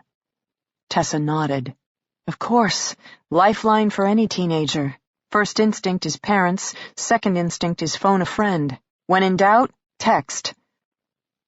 The girl's bedroom was a disaster. Upon closer inspection, Tessa could see that clothes hadn't just been dropped on the floor, but flung around the room. Books, another table lamp, an alarm clock. The intruder must have been close. maybe right on her heels, chasing her into the room and apparently around the bed as she threw various items behind her, hoping to trip him up as she scrambled to grab her cell. On the far side of the rumpled bed, Tessa spotted the dull brass letter opener with a crystal handle. Chic looking, she thought. Something bought to look classy on a desk, not necessarily to tear out an attacker's jugular. She made it all the way here, Tessa murmured, then took in the rest of the story. A broken lamp, a cracked laptop computer, a shattered snow globe. Jesus, she must have put up a hell of a fight. Don't think she won, Neil commented. And I don't like to think about what it might have cost her, Dee Dee added more quietly. The blade of the letter opener was clean. Ashlyn had armed herself, but not managed to retaliate. I think it took 2 of them, Neil said. Kidnapper 1 had to yell for Kidnapper 2 for backup. I think Kidnapper 2 had the black-soled shoes, because there's no scuff marks in the bathroom or the master bedroom, just the staircase, meaning Kidnapper 2 made the scuff marks as he ran up the stairs into the bedroom as reinforcement. Tessa nodded. Scuff marks were imperfect evidence, but on face value that theory made sense. Now, while my esteemed colleague, Neil shot a glance at Dee Dee, who was beaming proudly at her top pupil, was letting private investigators into the house, I was calling Scampo, which is where the housekeeper said the Denbys went for dinner. We'll pull security video footage, but a parking valet at the Liberty Hotel remembers fetching Justin Denby's vehicle around 10 p.m. The Denbys are apparently regulars, not to mention Justin tips well, so they're well known by the staff. Given the 5-minute drive time, that puts the Denbys entering the house anytime around 10:15, give or take. One of the first unanswered texts on Ashlyn's phone is 10:13 p.m., Dee Dee filled in. Yep, Neil agreed. I'm thinking the kidnappers were in the house by then. At the very least, 2 of them were chasing Ashlyn around upstairs, meaning at least 1 more had to be stationed by the front door, waiting for the happy couple. They walk in, he tasers Justin Denby, going after the most logical threat first. Get the husband down, the wife shouldn't be much of a problem. He threw up? Tessa asked with a frown. No, the wife threw up. And you can tell? Again, according to the waiter at Scampo, the husband ate. The wife, on the other hand, mostly drank. Wasn't so steady on her feet by the time they left. The pool of vomit, if you noticed, liquid, which would be consistent with a woman who drank her dinner instead of eating it, Tessa filled in. And there you have it, Neil summarized. Husband got tasered, wife got ill, and teenage girl fought like a hellion, requiring not 1, but 2 kidnappers to drag her out of her bedroom. So at least 3 guys. I wouldn't take on Justin Denby with only a single man in the foyer, Dee Dee said. Okay, 4 guys, Tessa granted. So why do you think the entire family was taken? Both Neil and Dee Dee stared at her, didn't say a word. Denby Construction hasn't received any ransom demands, nor contact by the kidnappers of any kind, she supplied. Dee Dee arched a brow, then looked down, expression more subdued. Still, she and Neil didn't say a word. Tessa knew what they were thinking. Maybe she didn't have their years working homicide, but she did have 8 weeks of intensive criminology training, courtesy of Northledge Investigations. Given their elite clientele, training had included 2 days on Kidnapping 101, covering situations both foreign and domestic. First rule of ransom cases: kidnappers will seek to establish immediate contact. Their motivation had nothing to do with a family's peace of mind, or expediting law enforcement's handling of the situation. More relevantly, abduction cases involved complicated logistics. First, the taking of the subjects. Next, the transporting and hiding of said subjects. Third, the ongoing care and feeding of subjects while waiting for demands to be met. Basically, the longer the subjects were held, the more involved the logistics became. meaning higher risk of discovery, exposure, or the subject's untimely death, screwing up proof of life and the ability to demand a major payoff. Given that this situation involved the abduction of an entire family, logistics would be significantly complicated. 2 adults and 1 teenager to be handled, transported, managed. If this was a kidnapping for ransom situation, the kidnappers should be champing at the bit to make contact. Perhaps through a written note neatly placed in front of the altar of the Denby's personal possessions. Or a call easily placed to Denby Construction's main line. Or another call dialed straight into the home to be picked up by the good detectives who were no doubt already working the scene. Except, Tessa glanced at her watch. It was now nearly 11:12 a.m., meaning most likely the Denby family had been kidnapped over 12 hours ago, and they had yet to hear a thing. "I think," Tessa said quietly, "I should take a look at the family computer now." Chapter 7. The 3 men in the white cargo van slept. The big man reclined the front seat, the second big man reclined the passenger's seat, and the little guy sprawled in the back, his black duffel bag serving as a makeshift pillow. Not the most comfortable positions in the world, but they had each slept in worse. In ditches in faraway lands, lying straight as corpses, arms crossed over their chests while the hot desert sun beat against their closed eyelids. Under dense green leaves, curled up with their heads upon their knees, as sheets of rain poured down from soaring jungle canopies and beat incessantly against the brims of their hats. In the vast cargo hold of military planes, seated ramrod straight, shoulder harnesses digging into their necks as turbulence bobbed their exhausted heads up and down, up and down, up and down, and still no one cracked an eye. They were men who'd been trained to sleep when they were told and to wake when they were told, mission first, personal comfort second, which made this brief respite an unexpected treat. Z had made the call. They'd been up for the past 36 hours, between preparation, travel time, then deployment. By definition, those hours had been long, with significant events requiring the cover of night. Now, having successfully concluded the initial phase of operations, they were 80% of the way back to target, making good time, feeling comfortable with themselves, their progress, their objectives. Daylight was not an issue. At this point, they had traveled so far north, they were closer to the border of Canada than to Massachusetts. They had passed through mountains so tall and forests so wild that they had a greater chance of being spotted by a bear than a human being. Given that this far north, the bears were already holed up for the winter, they basically had minimal risk of encountering any life forms at all. Z had debated making one of the others, Mick, or more likely Radar, keep watch over their charges, but, freshly drugged, they had yet to stir, which was just as well. Missions inevitably came with parameters, and one of their first parameters was to minimize physical harm to the woman and the girl, especially during transport. Once at their destination, they would receive fresh instructions regarding the next phase of operations, at which point their charges may or may not become fair game. Whatever. It was not their place to reason why. They took a job. They executed it at the highest standards of performance. Then, at least in this case, they would be paid such a fucking shitload of money, Radar personally planned on never working again. White sandy beaches, sweet rum drinks, and large-breasted women. That was his near future.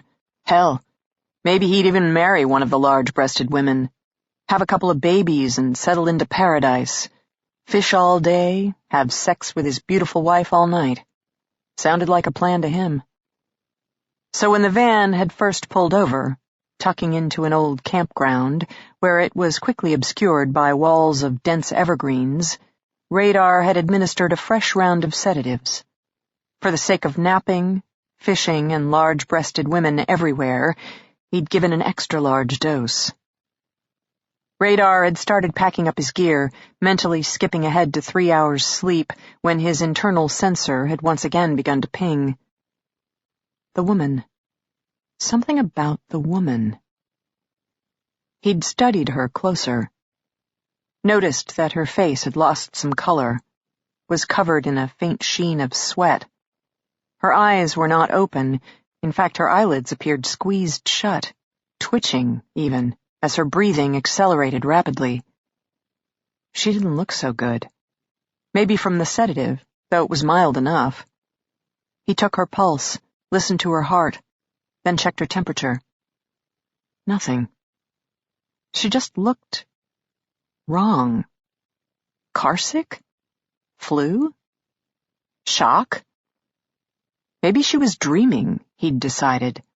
Judging by her heart rate, not a nice kind of dream. And not his problem. Radar packed up his bag, climbed into the back, and within minutes was out cold. 3 men in a white cargo van, asleep.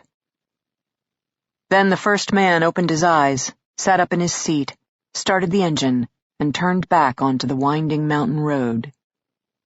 11 o'clock Saturday morning. 1 white cargo van, headed due north. Chapter 8. In the past 6 months, ever since that day, I'd taken to avoiding sleep. There was a phase, maybe around the 2nd or 3rd month, where I was nearly phobic about evenings. If I just stayed awake, kept my eyes open, my body moving, somehow I could keep tomorrow at bay. Because I didn't want it to be tomorrow. Tomorrow was too scary a proposition, an unnamed deadline where I'd have to make major life decisions about my marriage, my family, my future. And maybe tomorrow was just too sad. Tomorrow was loneliness and tenement housing units and Friday night cockroach raids and every lesson I had learned in childhood and wanted so badly to leave behind. So for a while, I didn't sleep. I roamed the house, ran my hand across the granite countertops in the kitchen, remembered the day Justin went with me to the quarry, where we gazed at slab after slab of natural stone. At the exact same moment, we'd both pointed to this one, then laughed like 2 school kids, giddy to discover we shared the same favorite color or pet or sports team. From the kitchen, I'd journey down to the wine cellar, housing bottles I'd meticulously researched and stocked to impress Justin, his business associates, even his crew. You'd be amazed how many drywallers, plumbers, and other general contractors know their wines. With success, everyone cultivates tastes, until even the most rugged dirt hauler can appreciate a well-balanced Oregon Pinot Noir or a more robust Spanish Red. Justin was sleeping in the basement apartment at that point. The au pair's suite, people called it, except we'd never had a nanny, preferring to raise our daughter ourselves. The door was at the opposite end of the hall from the wine cellar. During my nightly roamings, I would stand in front of it, sheltered by the deep dark of a windowless basement. I would place my hand upon the warm wood and wonder if he was on the other side, actually asleep. Maybe he'd gone back to her. Or maybe, a thought so painful it bordered on nearly intoxicating, he'd brought her here. I didn't open the door. Never knocked, never tried to peer beneath it. I would just stand there, thinking that at one time in our marriage that would have been enough. My mere presence would have spoken to him, beckoned him like a magnetic force, until he would have thrown open the door, grabbed me into his arms, and kissed me hungrily. This is what 18 years of marriage does to a couple. Minimizes the polar fields, mutes the laws of attraction. Until night after night, I could stand in a darkened hallway just 8 feet from my husband, and he never felt a thing. Inevitably, I would return upstairs, arriving outside my daughter's bedroom. Again, no knocking, no entering, no disturbing of a private space where I wasn't wanted anymore. Instead, I would sit on the floor in the hallway, lean my head against the wall, and picture the white-painted shelving unit positioned on the other side. Then, by heart, I would systematically catalog each item that had been placed there. Her ballerina music box from the first time we took her to see the Nutcracker. A jumbled pile of her most beloved childhood paperbacks, Where the Red Fern Grows, Little House on the Prairie, A Wrinkle in Time, placed haphazardly on top of her more neatly organized hardcovers, such as the Harry Potter series and the Twilight Saga. She'd gone through a horse-crazy phase, which would explain the herd of Breyer horses now relegated to the back corner of the lower shelf. Like her mother, she had an eye for beauty and an urge to create, hence the random collections of polished seashells and hand-painted rocks and artfully strung sea glass, which she still added to each time we visited our second home on the Cape. The top of her dresser held 2 vintage china dolls, one brought back by Justin from Paris, another she and I had found together at an antique store. Both had been expensive, and once, both had been treasured. Now their sightless blue eyes, glossy ringlet hair, and frothy lace dresses served as makeshift jewelry stands for piles of beaded bracelets and long snarls of nearly forgotten gold necklaces. More piles of silk-wrapped hairbands and decorative hair clips adorned their feet. Sometimes, when I entered the chaos of my daughter's room, I wanted to toss a match, scorched earth policy and all that. Other times, I wanted to take a photo, draw a map, to somehow immortalize this complex web of toddler dreams, young girl obsessions, and teenage desires. In the dark of night, however, I simply sat and named each treasured item over and over again. It became my rosary, a way to try to convince myself the past 18 years had had some value, some worth. That I had given love and that I had been loved. That it hadn't all been a lie. As for the rest of the days, months, weeks currently unfolding ahead of me, I tried to tell myself I had not become the cliched middle-aged woman, abandoned by her cheating husband, alienated by her teenage daughter, until she now existed as a mere shadow in her own life, with no identity or purpose of her own. I was strong, independent, an artist, for God's sake. Then I would get up and wander out to the rooftop patio, where I would stand in the faint ambiance of city lights, my arms wrapped tightly around my body for warmth, taking step after step closer to the edge. I never managed to stay awake an entire night. 5:30 a.m. was probably the longest I made it. Then I'd find myself curled up once more on top of the king-size bed in the master suite, and I'd watch the dawn break, tomorrow forcing itself upon me after all, until I closed my eyes and succumbed to a future that happened whether I wanted it to or not. It was during the second month of forced sleep deprivation that I opened my medicine cabinet and found myself staring at a bottle of painkillers. Justin's prescription from when he hurt his back the prior year. He hadn't liked the Vicodin, couldn't afford to feel that fuzzy at work.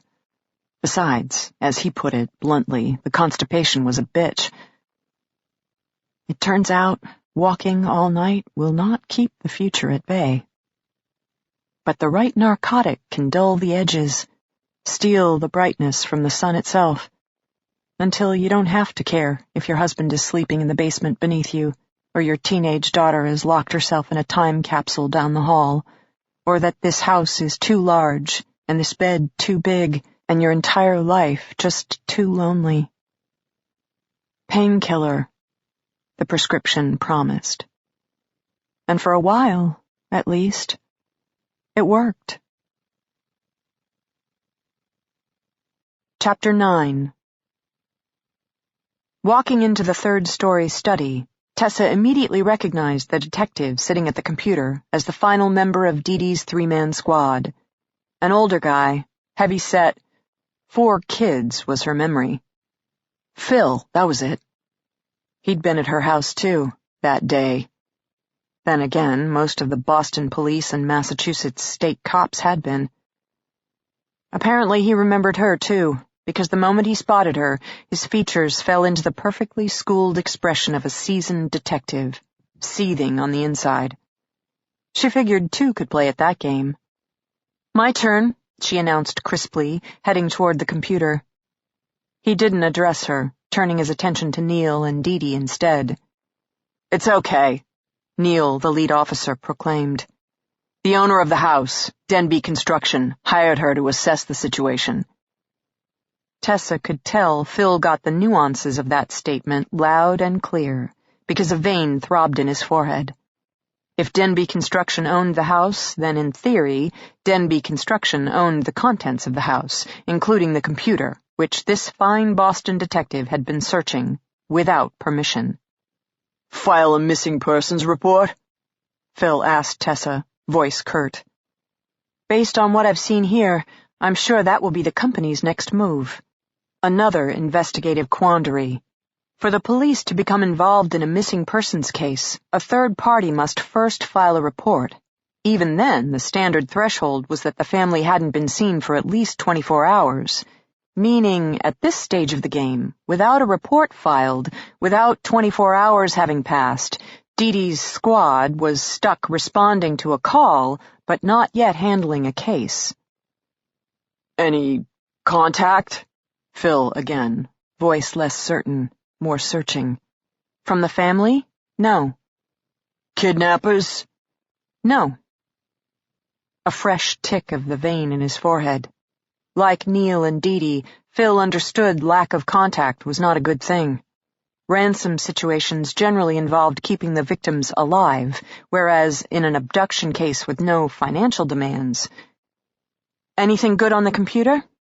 Tessa gestured to Phil, who was still seated at the keyboard. "Been looking at the internet browser. Family liked Facebook, Fox News, and Home and Garden. Already guessing the iPads will be more personal. Not enough activity here for a family of 3. I'm assuming they each do their own thing on their individual devices."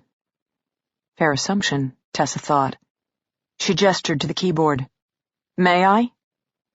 Grudgingly, he stepped aside. Tessa reached into her inside coat pocket and withdrew a small notebook. She had written the name and manufacturer on it. Now she started scanning computer icons until she found the desired program.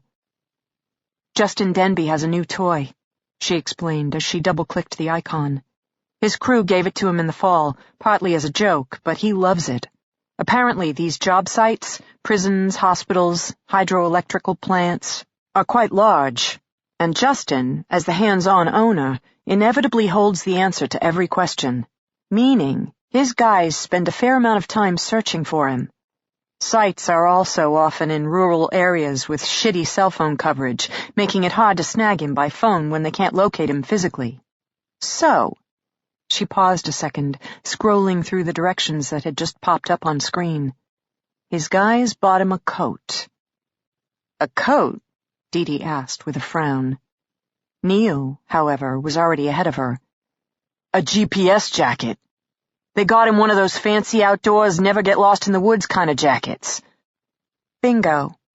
Not cheap, either, like nearly $1,000, so apparently it's a really nice outdoors jacket and Justin loves it, wears it everywhere, including, hopefully, out to dinner last night." "Scampo is a nice restaurant," Dee Dee commented. "Navy blue fabric with tan leather trim. He could wear it to Scampo. Hell, from what I'm told, this is a guy who wore his work boots everywhere. Why not a nice outdoors jacket?" They fell silent, watching Tessa work the keyboard. "The jacket's GPS device is built into the back liner," she explained. "There's a slot for removal, as the battery is good for only 15 hours, then has to be recharged." "Do you have to activate it?" Dee Dee asked. "Or is it just always on?" "This particular device must be activated. From what I'm reading here, that can happen 2 ways. The wearer manually activates it at the beginning of his hike, or, say, day on the job site, or it can be activated remotely using this software, which can also be installed on a cell phone. Kind of wild, Tessa muttered to herself, fingers flying over the keyboard. Turns any smartphone into a digital search dog.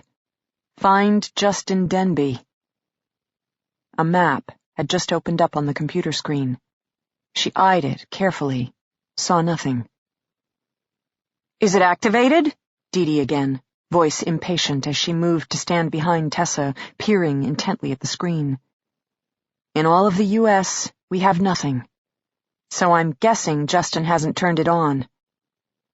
Neil looked at her. "Then you do it. Ping it." "Thought you'd never ask." She moved the mouse to a green button in the lower right-hand corner of the menu. Activate, it read. Like a bomb, or a hand grenade, or the key to saving a missing family's life. She clicked the icon. The colored map of the U.S. shifted, zooming in, focusing left until it was no longer the entire U.S. map on the computer screen, but just the eastern seaboard. There, due north of them, a red dot suddenly pulsed to life.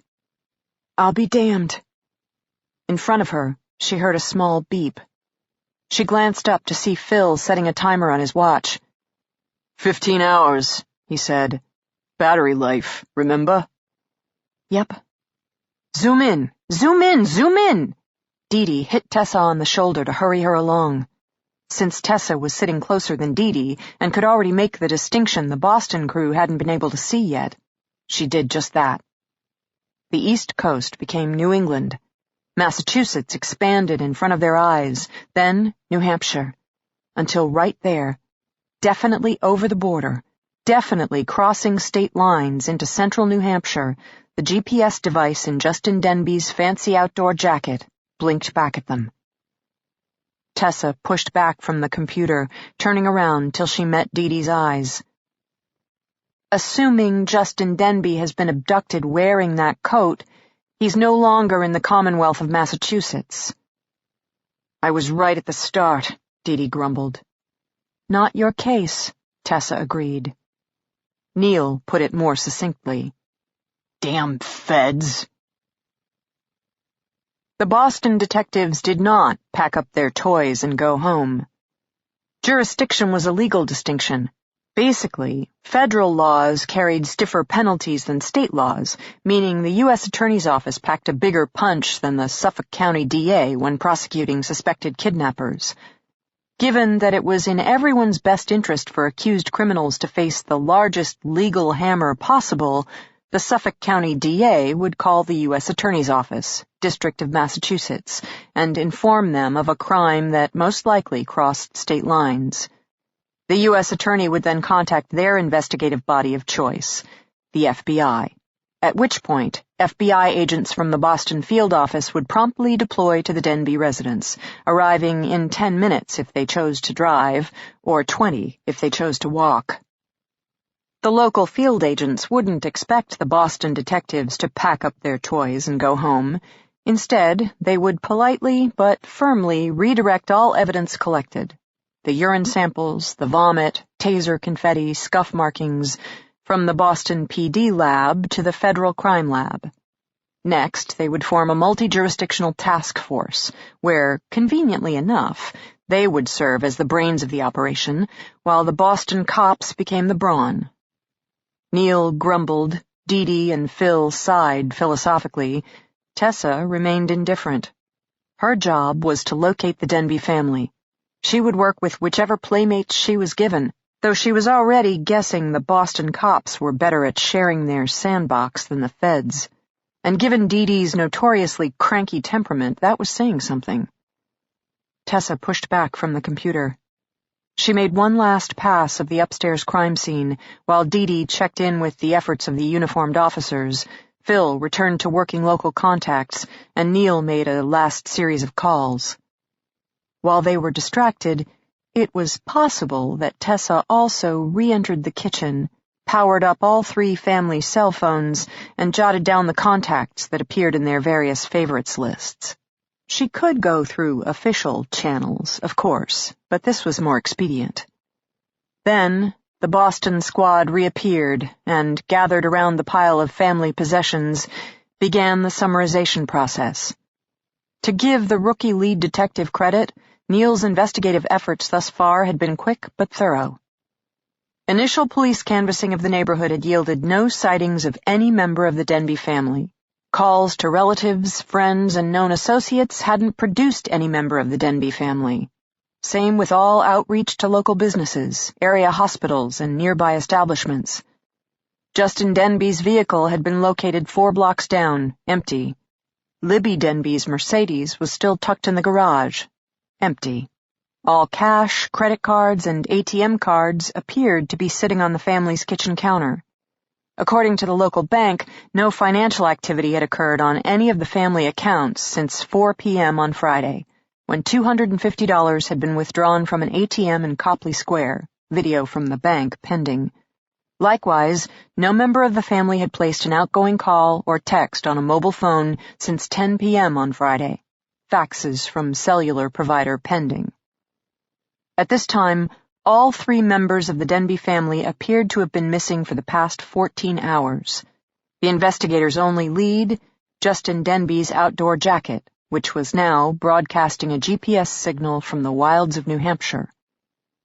In an aggressive move that surprised Tessa, Neil Capp got out his phone, pulled up a New Hampshire map, and translated the missing jacket's GPS coordinates to a local law enforcement agency.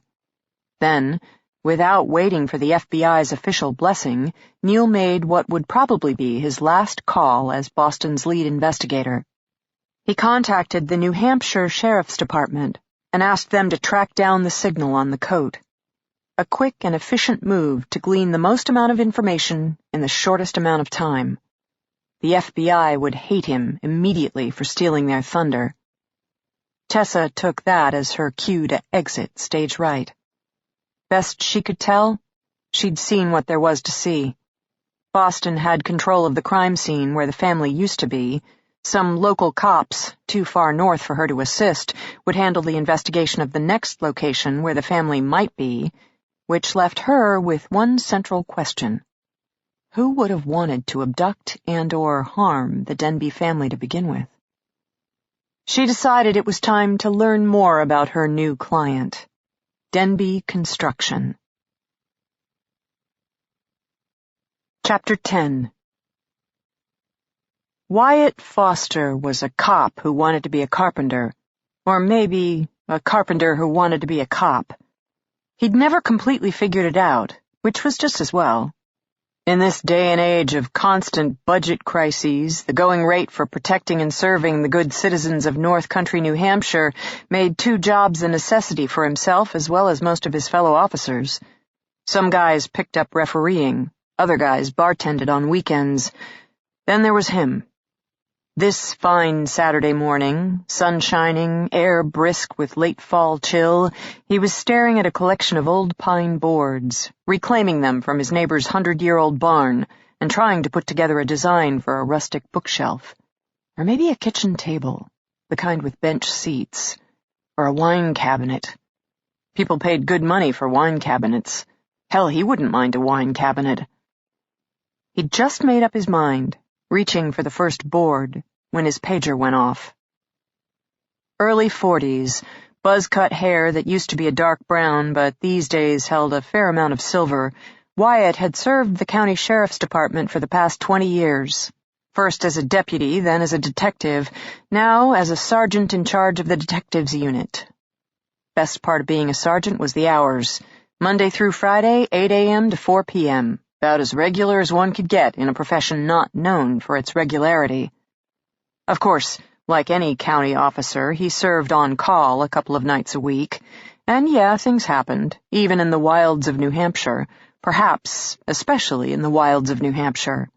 Drugs, alcohol, domestic violence, some interesting embezzlement cases as an employee sought new ways to fund his or her drug and alcohol issues. Lately, the murder rate had been spiking uncomfortably. Death by hatchet. A disgruntled employee who'd brought his high-powered bow to his former job site at a sand and gravel company. A number of vehicular manslaughter cases, including an 80-year-old woman who swore she ran over her 85-year-old husband by accident. All 3 times. Turned out he'd been cheating on her with their 70-year-old neighbor. Hussy, the wife had declared, which came out more like fuffy because before accidentally running over her husband 3 times, she hadn't bothered putting in her teeth. Certainly, the job was never boring, which Wyatt appreciated. A quiet man by nature, he liked a good puzzle followed by a just resolution. And as crazy as it sounded, he liked people. Interviewing them, investigating them, arresting them. People never failed to fascinate. He looked forward to his work, just as he looked forward to coming home from work. Build a case, craft a wine cabinet. Each project was compelling in its own way, and each, on a good day, yielded tangible results. Now Wyatt checked his pager, sighed a little, and hoofed it back inside his cabin to grab his cell. Missing Boston family. Fancy jacket with a built-in GPS emitting a signal 40 miles to the south. He knew the area. Long on trees, short on people. Wyatt asked a few questions, then started in on his next list. No more wine cabinet. Instead, he prepared to assemble some manpower and go snipe hunting in the woods. On Wyatt's first day as a county officer, the sheriff had given him the lay of the land. Basically, there were 2 New Hampshires. There was the New Hampshire south of Concord, and there was the New Hampshire north of Concord. The New Hampshire south of Concord served as a Boston suburb. The neighborhoods featured either 1950s ranch houses for the working class or 1990s McMansions for the wealthy Boston executives. That New Hampshire, being a small geographic area with a dense, tumbling-over-each-other population, was entitled to a police force where multiple officers worked every shift, with backup never being more than a couple of minutes away, and each department boasting its very own collection of modern forensic tools to better facilitate criminal investigation.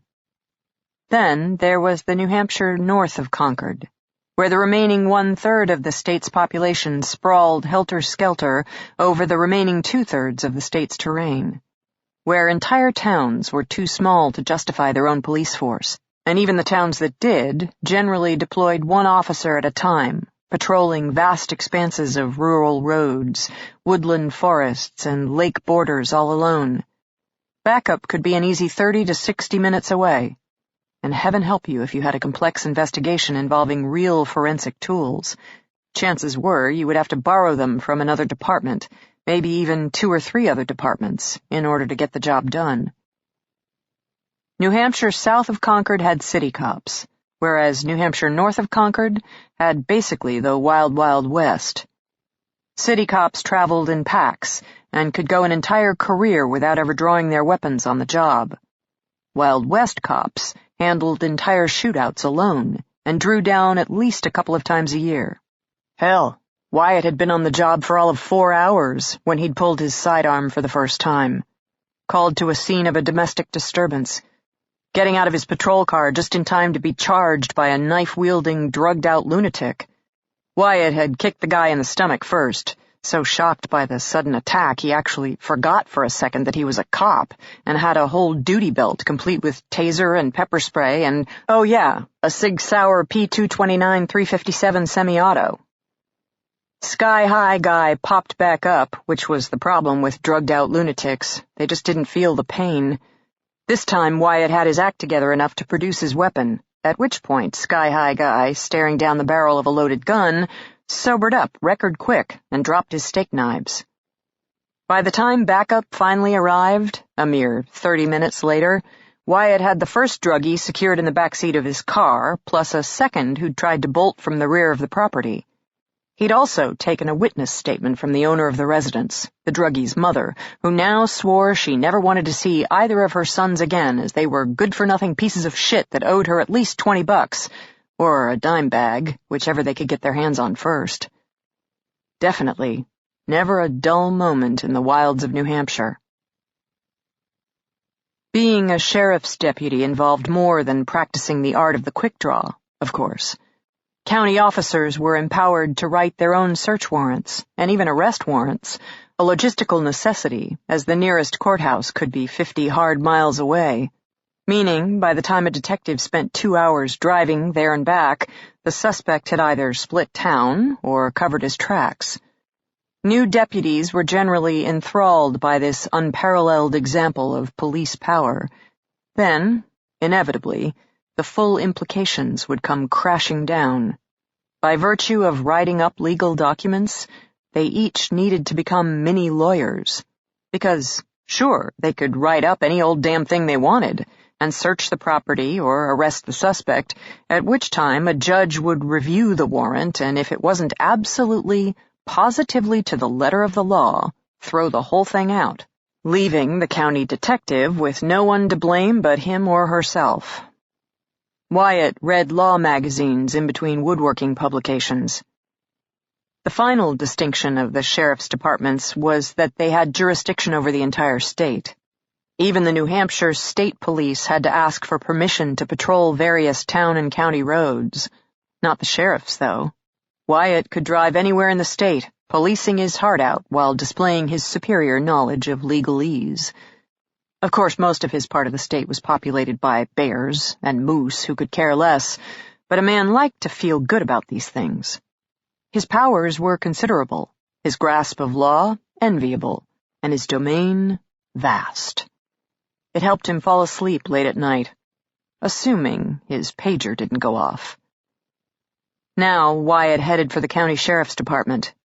Normally he'd work out of his cruiser, especially in a matter that warranted some urgency, but his cruiser's GPS could only take him as far as the nearest road. Given the working theory of an abduction scenario, odds were their target would involve more rugged terrain, possibly the deep woods. Hence, he wanted the handheld GPS tracker, 2 of his fellow detectives, and at least a couple of uniformed officers. Inside, the 3 guys and 1 gal were already suited up and ready to go. He briefed them on the situation, a Boston family missing since 10 p.m. last night, signs of foul play discovered in the home, biggest lead currently being the GPS locator in the husband's jacket, which had approximately 13 hours of battery life remaining. Wyatt entered the GPS coordinates first on his main computer, and they all gathered round the monitor to see. Good detectives appreciated the stalking power of the internet as much as any serial killer, and with a few clicks of the mouse, Wyatt was able to bring up satellite images of their target coordinates. He zoomed in on snapshots of a rural road, then a large dirt parking lot surrounding a much smaller, dilapidated building, bordered heavily by deep woods. The exact coordinates appeared to be a spot just beyond the cleared parking lot in the woods. "I'm thinking that's the old Stanley's Diner," Wyatt said. Gina, one of their new deputies, nodded vigorously. Yes, sir. Drove by it just a couple of days ago, boarded up tight. "Not a bad place to hide hostages," Jeff commented. The 45-year-old father of 2 was one of the county's best detectives, with a knack for financial crimes. "Near a road for easy access, but also isolated. Sure as hell aren't that many other people or residences around." Shouldn't the GPS signal be emitting from the building then? Gina countered. Wyatt liked the fact she argued. Tough part for any new officer, but particularly a new female officer, was speaking up. Clearly Gina could hold her own. "Range is give or take 100 feet, Jeff said, so it could be from the building." Gina nodded, hooking her thumbs in her duty belt as she accepted his answer. "So, here's the deal," Wyatt spoke up. "We have 3 possibilities. We're going to find a jacket. We're going to find a jacket and some or all 3 members of the missing family, possibly alive or dead. Or we're going to find a jacket, a missing family, and their kidnappers. Possibly up to 4 definitely living kidnappers. Which, if you include 3 family members, totals 7 people at one site, with 5 of us to approach, control, contain. Let's talk strategy." He looked at Kevin, the second detective who had yet to speak. Kevin had taken some courses on workplace violence and hostage negotiations. They called him the Brain, not just because he was thin and bookish-looking, but because he really did like to study. New legal rulings, new forensic techniques, new criminology reports. Just ask Kevin. He also knew all the hockey stats for any given player on any given team in any given year. And no, he could not get a date most Friday nights. "Code 1, he suggested now. "Approach quiet, get the lay of the land. If the kidnappers are around, we don't want to spook them." So, 5 patrol cars convening in one parking lot isn't going to work, Wyatt asked with a droll smile. "We can take 2 vehicles, Jeff said. Double up occupants." "Only gonna buy us so much," Gina pointed out. "Even 2 cars, turning at the same time into a deserted parking lot." "One car could pull in, the other should drive past, heading south," Kevin amended. "Once out of sight, that car can pull over and the officers hike back up. That gives us 1 car appearing to stop randomly, maybe a driver needing to check a map, stretch his legs, that sort of thing. Better yet, Gina should be in the car that pulls over, so it looks more like a couple pulling over than cops descending on a scene. Just till we know more." Made sense to Wyatt. One by one, they agreed. Vests? He double-checked. They were a good crew. They were prepared. Better yet, they were excited to get out there and do some good. Wyatt grabbed the handheld GPS tracker. They booted it up, plugged in the coordinates, and just like that, they were ready to go. Wyatt had been married once. Stacy Kopesky. Beautiful girl. Great laugh. That's what originally caught his attention. Literally, across the room in a crowded bar, he'd heard that laugh and just known he had to hear it more. They'd dated 6 months, then tied the knot. She owned a high-end boutique that specialized in fancy Western belts and glittery tops and lots of other bling women seemed to think they needed for big nights out. Being retail, Stacy worked holidays and weekends, which seemed a good fit for his job, given that criminal activity inevitably spiked during every major holiday, not to mention most lazy Sunday afternoons. Except that became the problem.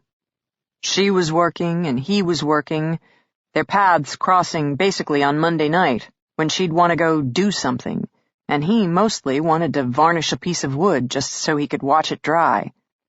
They made a go of it for 18 months. Then she started going out and doing something with the husband of one of her best customers. That wife went crazy, trashed Stacy's store, while the husband got a restraining order and Wyatt got out of his marriage. Turned out he only liked drama on the job, not in his personal life. Besides, he found he wasn't really that upset with Stacy, which struck him as not a good thing. If your wife was sleeping with some other guy, you should probably care. At least he and Stacy were still friends, to this day, mostly because Wyatt still didn't care much. His only regret? He would have liked kids. Not with Stacy. Oh no, that would have been a disaster. But in an abstract gain 2.2 kids but not an ex-wife sort of way, he would have loved children. Boy, girl, didn't really matter. Someone to build tree houses and toss a ball and just be with. Maybe a little version of himself he could teach a few things to before it inevitably grew into a teenage version of himself and passionately declared, "You just don't understand me." But even that would be good. A rite of passage, the way the world was meant to go round. Not going to happen at his age, he figured. So he borrowed his friends' kids, helping them build clocks and jewelry boxes, and once, even a pirate's chest. Good Saturday afternoon activities. Made the little ones proud to have made something with their own hands, and made him feel like he had something worth sharing, other than Investigative Skills 101.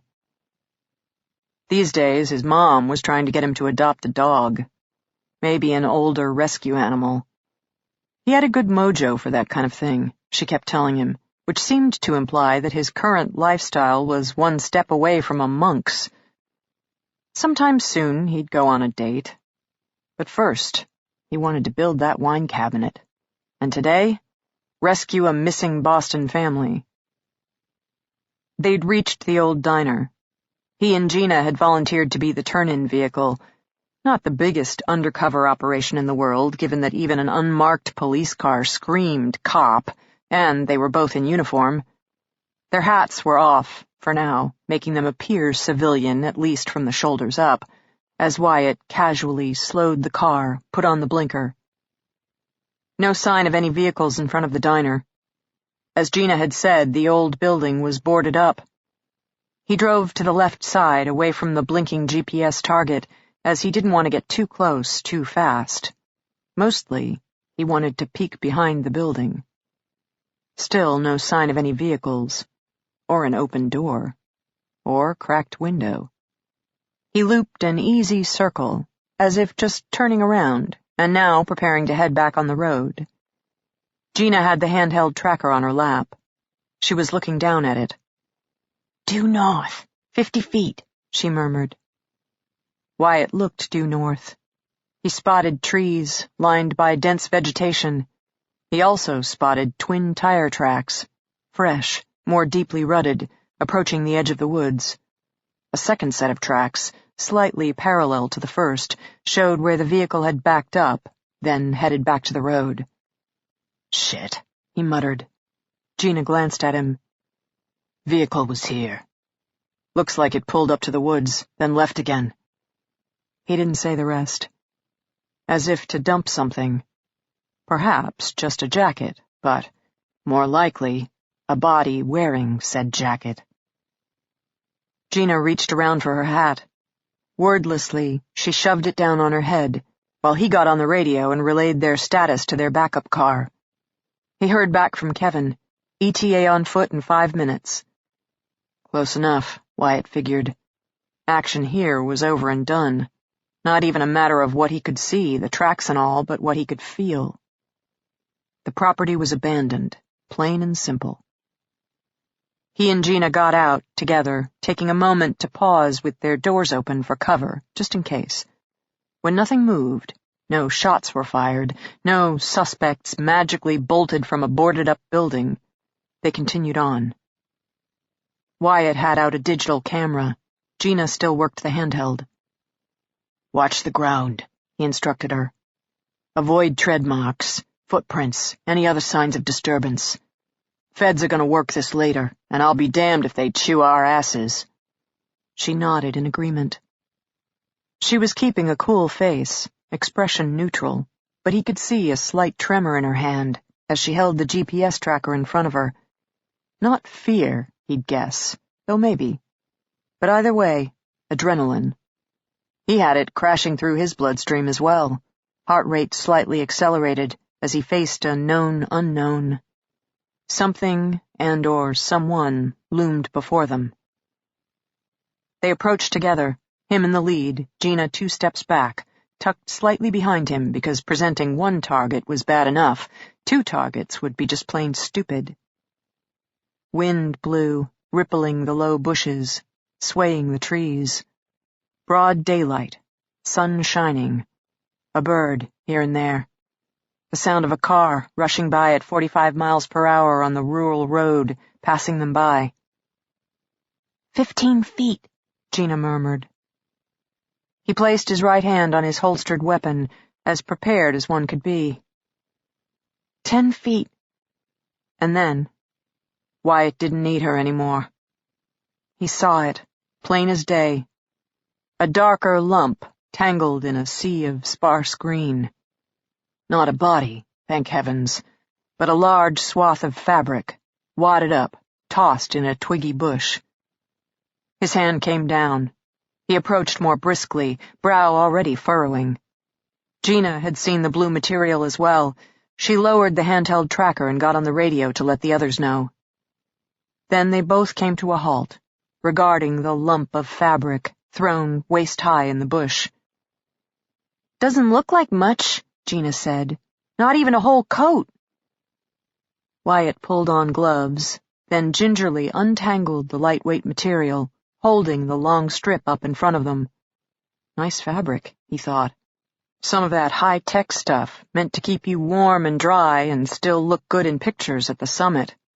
Cost some dough, he'd bet, as befitting some rich Bostonian. He felt around with his gloves until he came across a flat, thin shape in the lower part of the strip, the GPS device. He fingered the edges where the material was jagged and frayed. "Kidnappers figured it out," he said after another minute, glancing around the scene. Kevin, Jeff, and the other deputy had arrived, walking the length of the dirt parking lot to meet them. "Maybe Justin Denby confessed, or the kidnappers discovered it upon closer inspection. But they figured out the jacket contained a GPS device, so they cut it out, looks like with a serrated blade, and tossed it." "Why cut it out?"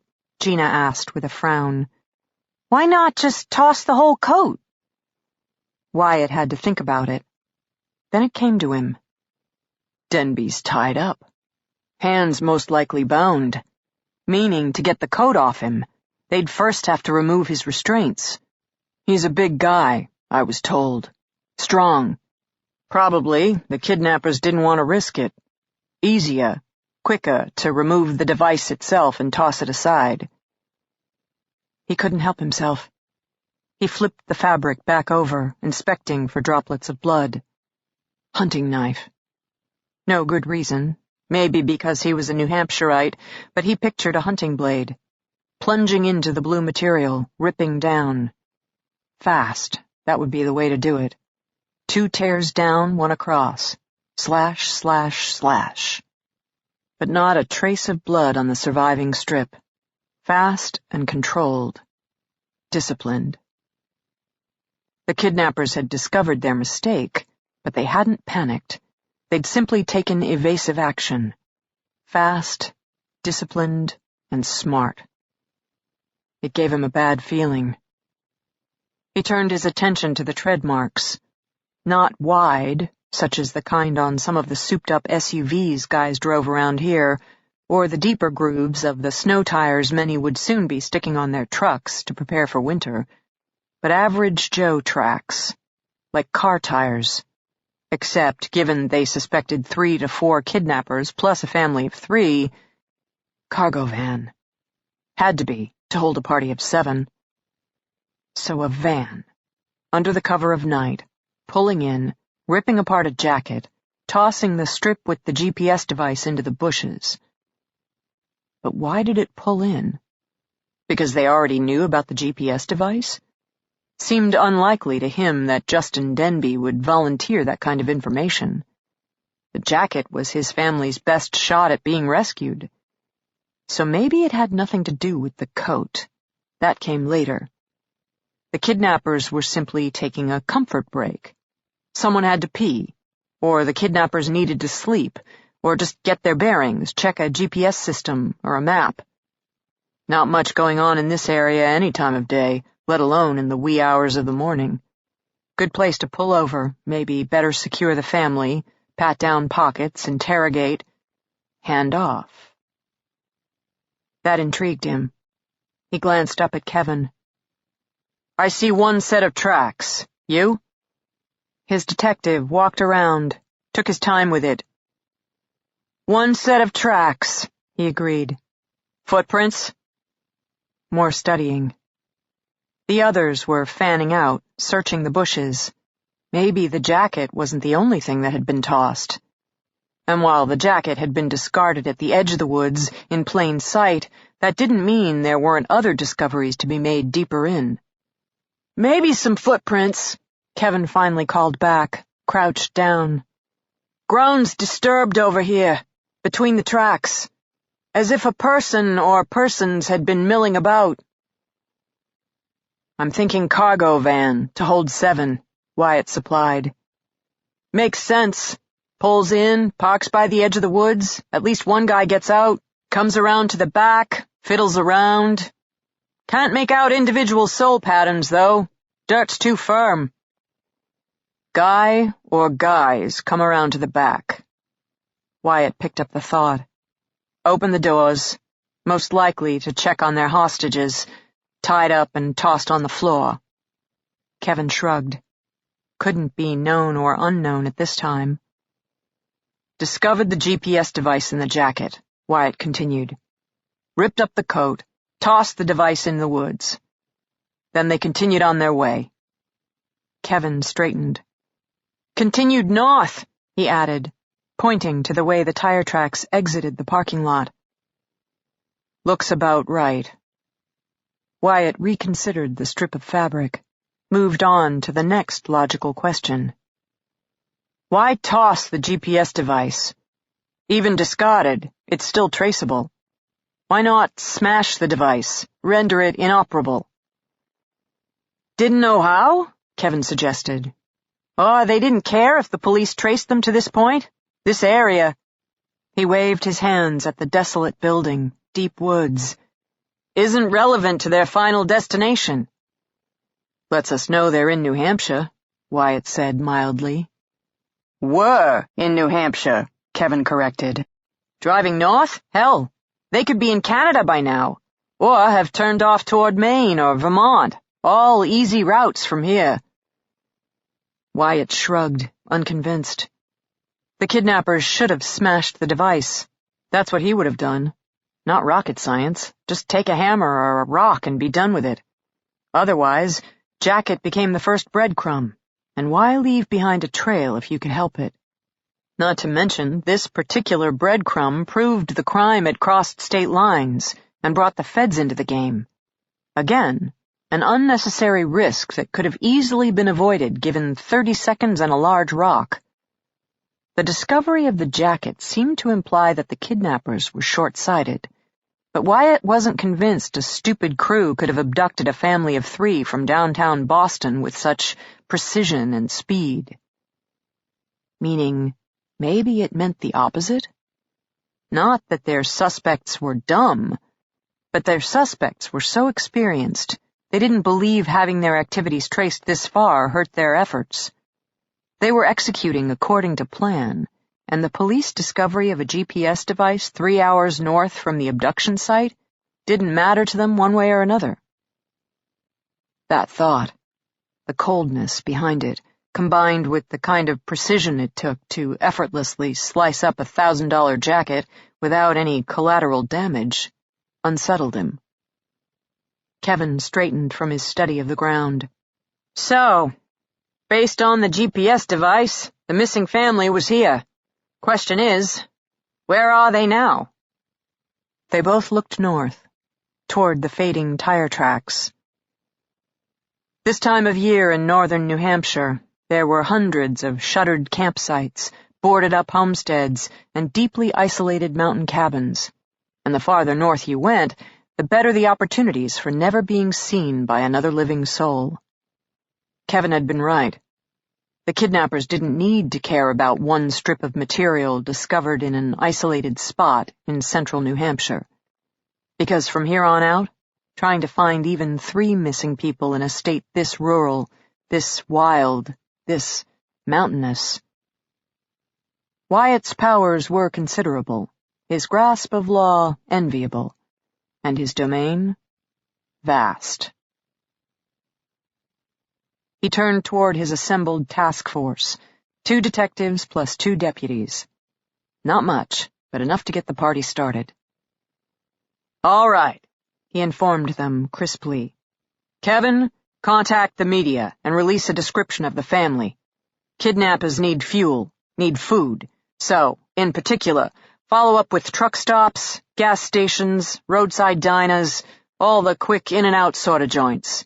Jeff, you work on the vehicle, issue a bolo for any suspicious cargo vans, and while you're at it, request video footage from the Portsmouth tolls.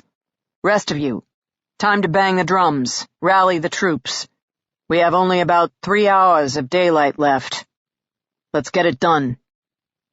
"At least we can assume the family is still alive," Gina provided hopefully, "since the kidnappers dumped only the GPS tracker and not any bodies." "We can assume," Wyatt murmured. "For now." Chapter 11. "Wake her up." "I'm trying." "What's the problem? Did you administer too much sedative?" "No." "Then wake her up." Shit. Pain. Instantaneous. Absolute.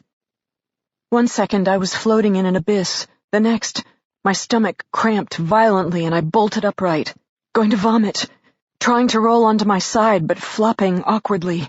My hands, my arms, my shoulders, burning. Couldn't move. Didn't understand. My stomach heaved more insistently.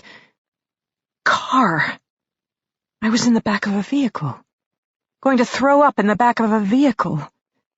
Instinctively, I angled my head toward fresh air, rolling toward the open cargo doors where I could just make out the rear bumper, black tennis shoes, and asphalt drive. Then, tape. My mouth, taped shut. Oh God, oh God, oh God! I was going to puke, then suffocate on my own vomit. Panicking now, flailing wildly as my stomach rolled again and I clenched my jaw, trying to will the bile down. Not going to make it. Throat gagging, an unbelievable pressure building in my chest. A man's hand darted forward, grabbed the edge of the duct tape and ripped it from my mouth. I screamed short, then vomited long. A watery stream of old champagne and yellow bile that spewed past the bumper onto the black tennis shoes and gray asphalt. A man's voice, swearing again. The tennis shoes dancing back. Why is she sick? I don't know, man. Crap! Look at my shoes. These are brand new. Is it from the sedative? No, shouldn't be. Hell, it could be anything. Shock? Motion sickness? Exhaust fumes? I mean, she's been tasered, drugged, and stuffed in the back of a van for the past 16 hours. An upset stomach isn't out of the question. The voices fell silent for a moment. I opened my mouth, thought I would vomit again, but my stomach was empty. I dry heaved instead. Then the last of my strength left me, and I collapsed onto my side, finally registering the rubbery mat beneath me and the blue sky above me. Except not all sky. Barbed wire. I made out rolls of razor wire spanning the horizon. Walk, a voice said. A man appeared, looming over me. Massive shoulders. Perfectly shaved head sporting a cobra tattoo, inked in shades of green.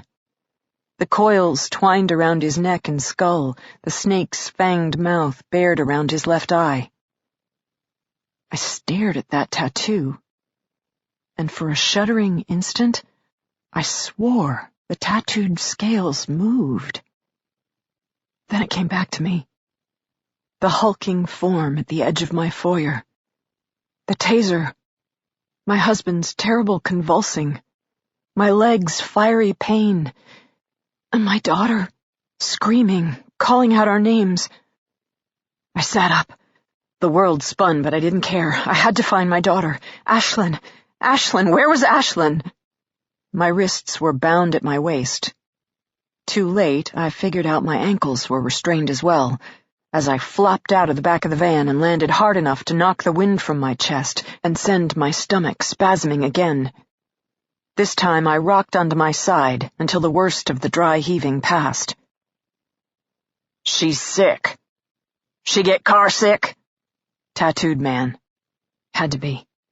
A menacing voice to go with a menacing face. The tearing sound of tape being ripped from flesh. A short, hiccuping cry. Then my daughter's voice, thin, reedy, uncertain. Not usually. Mommy? The man was moving. I could hear his steel-toed boots ringing out against the asphalt. My head hurt. My stomach, my back, my hip. I wanted to close my eyes. I wanted to curl up in a ball and squeeze my eyes shut, as if that would make it all go away. I would will myself back to sleep, except this time, when I woke up, I would be in my own bed, with my husband snoring softly beside me and my daughter tucked safely down the hall. I opened my eyes. For my daughter's sake, I worked myself around until, for the first time, I could make out our surroundings. We were outside, under some kind of covered drive. A large white van was parked a few feet away, back doors still open. Behind it, more fence. Tall, maybe 20 feet, topped by razor wire, and buffered by even more rolls of razor wire. My eyes widened. I searched out my daughter, found her standing next to the smallest of 3 men. Her shoulders were rounded, her chin tucked defensively against her chest, while her long wheat-brown hair hung down in a curtain, as if to protect her.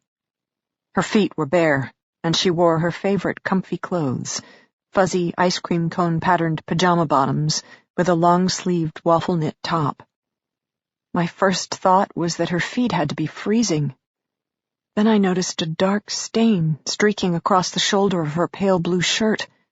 Blood? Was that blood? My daughter, hurt, bleeding? And Justin? What about Justin? I glanced wildly around the space, then spotted his booted feet, bound with zip ties and poking out the back of the van. The tattooed guy, who wore a black commando outfit, turned to the younger kid next to my daughter. "Watch her," he said, and pointed at me, as if I were somehow going to magically make my escape now that I was tied up on the ground instead of being restrained in the back of the transport vehicle. The man crossed to the rear of the van, where he was joined by a second guy, also garbed in black and almost as big and frightening-looking, except his buzz-cut hair had been dyed into a checkerboard pattern of black and blonde. Between the two of them, they heaved Justin's bound body out of the van and placed him on his feet. Immediately, Justin started struggling. Cobra tattooed guy reached up and ripped off Justin's duct tape. My husband didn't scream. He roared, hopping forward and trying to headbutt his nearest opponent. In response, the tattooed guy stepped back, unholstered his taser, and pulled the trigger. Justin dropped like a rock, blue jacket flapping, whole body convulsing. He no longer roared, but ground out gibberish through clenched teeth. I glanced away, unable to see my husband in so much pain. Across from me, Ashlyn was crying. The tattooed guy pulled the trigger a few more times. When he seemed to feel Justin had had enough, he nodded once, and the second man jerked Justin back onto his feet, wires still dangling from his body. "Here is the deal," the tattooed guy boomed. And at the sound of his voice, Ashlyn started crying harder. Her hands bound at her waist, her teeth digging into her lower lip. I closed my eyes, not wanting to see my daughter's tears any more than my husband's pain. I pictured colors, flowers, melting clocks. I smelled oranges and tasted yellow birthday cake. "You can call me Z. I am your new boss. You will speak when I say you can speak. You will eat when I say you can eat.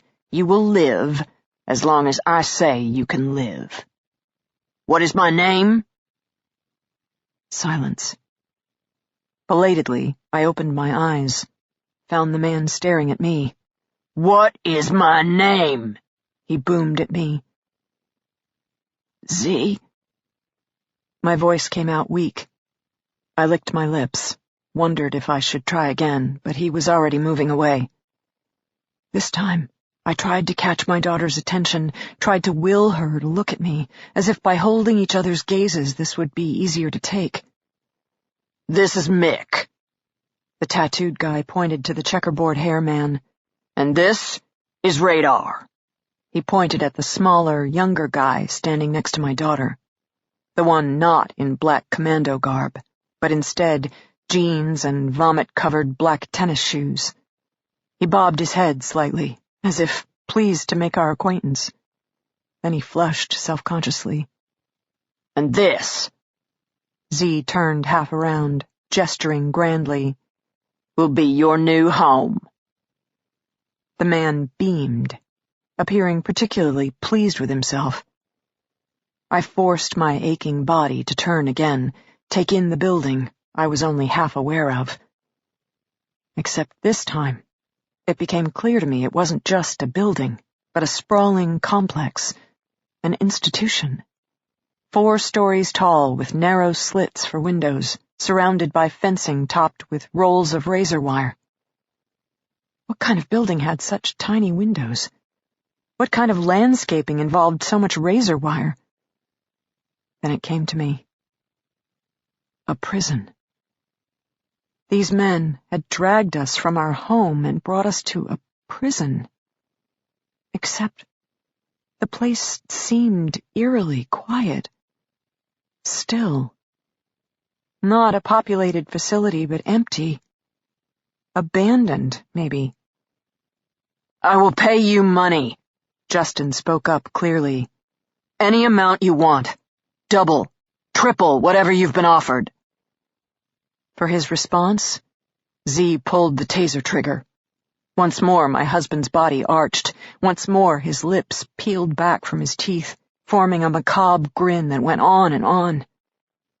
He didn't make any noise this time. He just took the pain. Z finally released the trigger.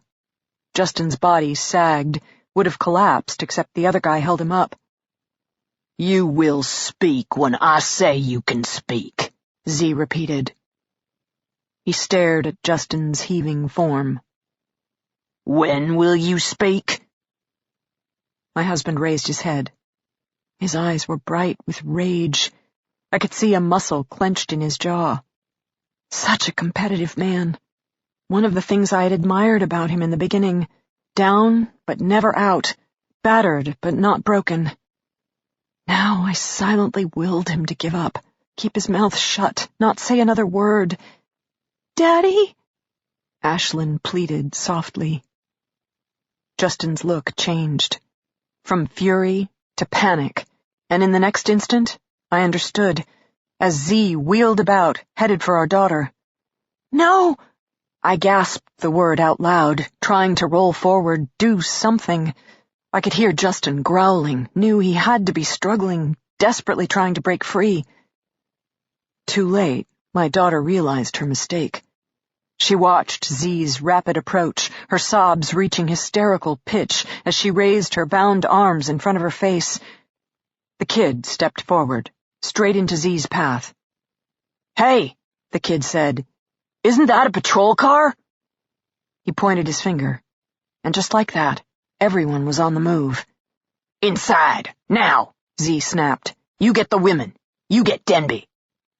Checkerboard hair was already slicing through Justin's leg restraints with a single stroke of a huge knife, then dragging my husband's stumbling form toward the front doors. Radar fumbled for a moment with my daughter's restraints, then made it to my side long enough to free my ankles and help me stagger to my feet. I tried to shoot him a grateful look, to let him know I knew what he'd done for Ashlyn, but he wouldn't make eye contact. Instead, with one hand on my daughter's elbow and another on mine, he hustled us both toward the doors. Behind us, I could hear the engine as the van started up. Hiding it, I supposed. The van would be tucked somewhere outside. We would be tucked somewhere inside. And then, no one would be the wiser. Doors, closing behind us. First one set, then another. The kid and the second commando dragged us deeper inside a vast, empty space. If this was a prison, then this must be the receiving area. I could make out stark white cinder-block walls, a dingy yellow linoleum floor, some kind of command post straight ahead, with thick windows all around it. The room was dimly lit, only a fraction of the overhead lights in use. I had a feeling that was to our advantage, that when every light was flipped on, the starkness would be nearly blinding. Miles of bone-white walls to bounce the light and hurt the eyes. I tried to sneak a glance at my daughter again. She stood on the other side of radar, her head still bowed, hair down, shoulders trembling. Z was not around, but I still didn't dare to speak.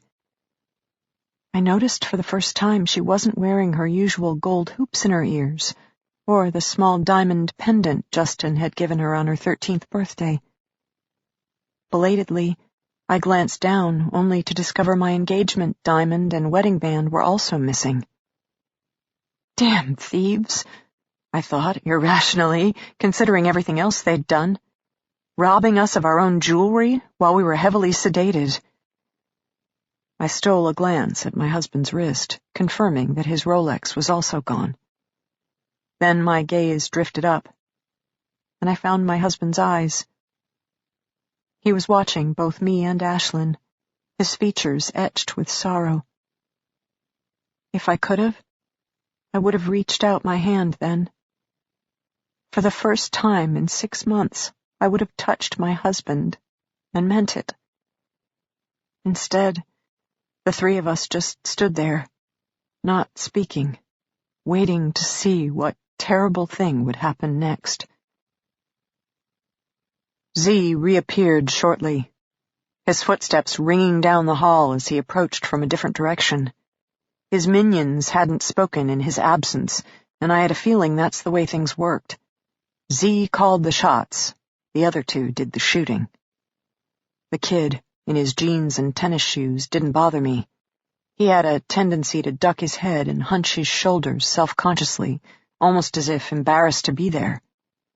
The other one, with the checkerboard hair, worried me. His eyes were too bright, some shade of neon blue I associated with drug addicts or lunatics. He held Justin's arm in a white-knuckled grip, his face openly daring Justin to do something about it. The bully, looking forward to the fight. I noticed the kid, with one hand upon each of our elbows, kept Ashlyn and me a good distance from his partner. And I noticed Justin made no attempt to close that gap. When Z appeared, both the kid and the checkerboard commando stood a little straighter, ready for the next set of instructions. I wanted to brace myself, call upon some kind of internal reserve. I had nothing. My stomach hurt, my head pounded. I needed my purse. For the love of God, I needed my pills. Would you like a tour? Z's voice sounded taunting. Because he had not said we could speak, none of us answered. It's a 1,200-bed medium-security facility, Z continued crisply. State-of-the-art, completed just last year, and, conveniently for us, currently mothballed. I glanced up. My confusion must have showed on my face, for he expanded. Welcome to your tax dollars at work, where one hand builds the prison, but a different hand funds the opening and operating of said facility. Basically, capital expenditures fall under appropriations bills, whereas operational costs fall under the government's annual budget, except the state's budget has been facing the usual shortfalls, so this prison has never been opened. It simply sits here, a very expensive shell, wasting away in the mountains of New Hampshire. It's perfect for us. He turned on his heel, walking down the hallway toward the direction he'd come, and his commandos dragged us into place behind him. Did you know, he continued over his shoulder, that 80% of prison escapes occur when an inmate is already out of his cell, maybe tending to his prison job or in the infirmary? That's because no one, absolutely no one, can escape from a modern jail cell. Walls are 5,000 pounds per square inch concrete, poured 12 inches thick. The windows feature 1-inch thick bars, formed from saw-resistant steel and positioned every 5 inches in front of 15-minute ballistic-rated glass. That means, he gave me a glance, you can fire a small-caliber pistol at point-blank range and the glass might spiderweb, but still won't break. Doors are 12-gauge steel with a solid 1-inch thick deadbolt. All locks are triggered electronically, meaning there's no way to manually override the deadbolt system. Not to mention, there are at least 7 locks between you and the outside world. First lock is on your cell door. Get by that, you're in a locked day room. which leads to a double-locked sally port, where the system only allows one locked door to be opened at one time. After that is a locked corridor, leading to a main wing entrance where there is yet another sally port. 2 more doors, 2 more locks. Should you finally exit the prison, you must now confront the perimeter fencing. The fences are completely electrified and built in 2 layers, each 16 feet high and separated by a 28-foot wide no-man's land, filled with 7 rolls of razor wire. Even if you somehow disabled the electric fencing and/or survived scaling the first 16-foot fence, you must still drop down into the no-man's land and navigate 7 rolls of razor wire in order to make your way over the second 16-foot-high fence, after which you will find yourself plopped in the middle of 600 acres of some of the most rugged wilderness the North Country has to offer. Nighttime temperatures are currently forecast to be below freezing. Oh, and this area is known for bears and bobcats. Z stopped walking. Abruptly, we all drew to a halt. He stared at my husband. Did I miss anything? Justin didn't speak. I looked at him in confusion. He and Z seemed to be involved in some kind of staring contest. Not that there's any need to leave the prison, Z said now, still staring at Justin. As part of the building contract, this facility was fully stocked. Bunk beds, rec tables, state-of-the-art medical equipment, state-of-the-art dental. 2 cafeterias, including a separate self-enclosed cooking space for the preparation of nut, dairy, and gluten-free items. Can't have any of the inmates dying of food allergies, yes? The complex also runs on dual fuel, both natural gas and oil, with 50,000 gallons of oil on site. Plus its own water tower, sewer system, and utility plant. A fully independent operation. With redundancy. I believe that's what you call it. So utilities can't be disrupted, water cut, sewer stopped. We could hole up here for years without anyone being the wiser. Z still stared. Justin still didn't speak. On the other side of radar, my daughter shuddered. I served 8 years as a soldier, Z said abruptly. Still never had it as good as the convicts who will one day occupy these cells. My husband spoke up. I just build. I didn't say speak. Then stop talking to me. I'll hurt you again. Then do it. Just tell me what the fuck you want and stop terrorizing my family. Ashlyn and I both recoiled, tucking ourselves ironically against the kid, who stood as still as stone. Z didn't move. He continued to watch my husband as if evaluating something. The look on his face was not harsh, but clinical, sizing up his opponent. He would hurt my husband in the end. He would hurt all of us, I realized. He just wanted to do it properly. Please, I heard myself whisper. We have money. Not what this is about. Justin snorted. Money is what it's always about. He swung his gaze to Z's cohorts, the kid, the checkerboard man with the neon blue eyes. Sure you two couldn't use some extra cash? I got a company worth $100 million. Whatever he's paying you, I can do better. Just let our daughter go, I added quietly. The kid didn't move. Checkerboard man actually smiled, but it wasn't a nice expression. Ashlyn shuddered again.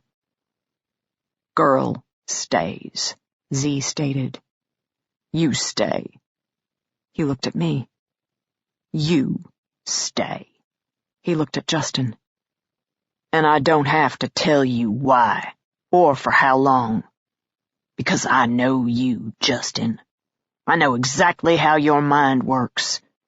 You're a born problem solver. Even now, you're not panicking. You're simply waiting for the situation to reveal itself. Because, in your experience, information is power. It enables you to dissect, control, resolve, which will make breaking you all the more interesting. Now then, the fun is just beginning.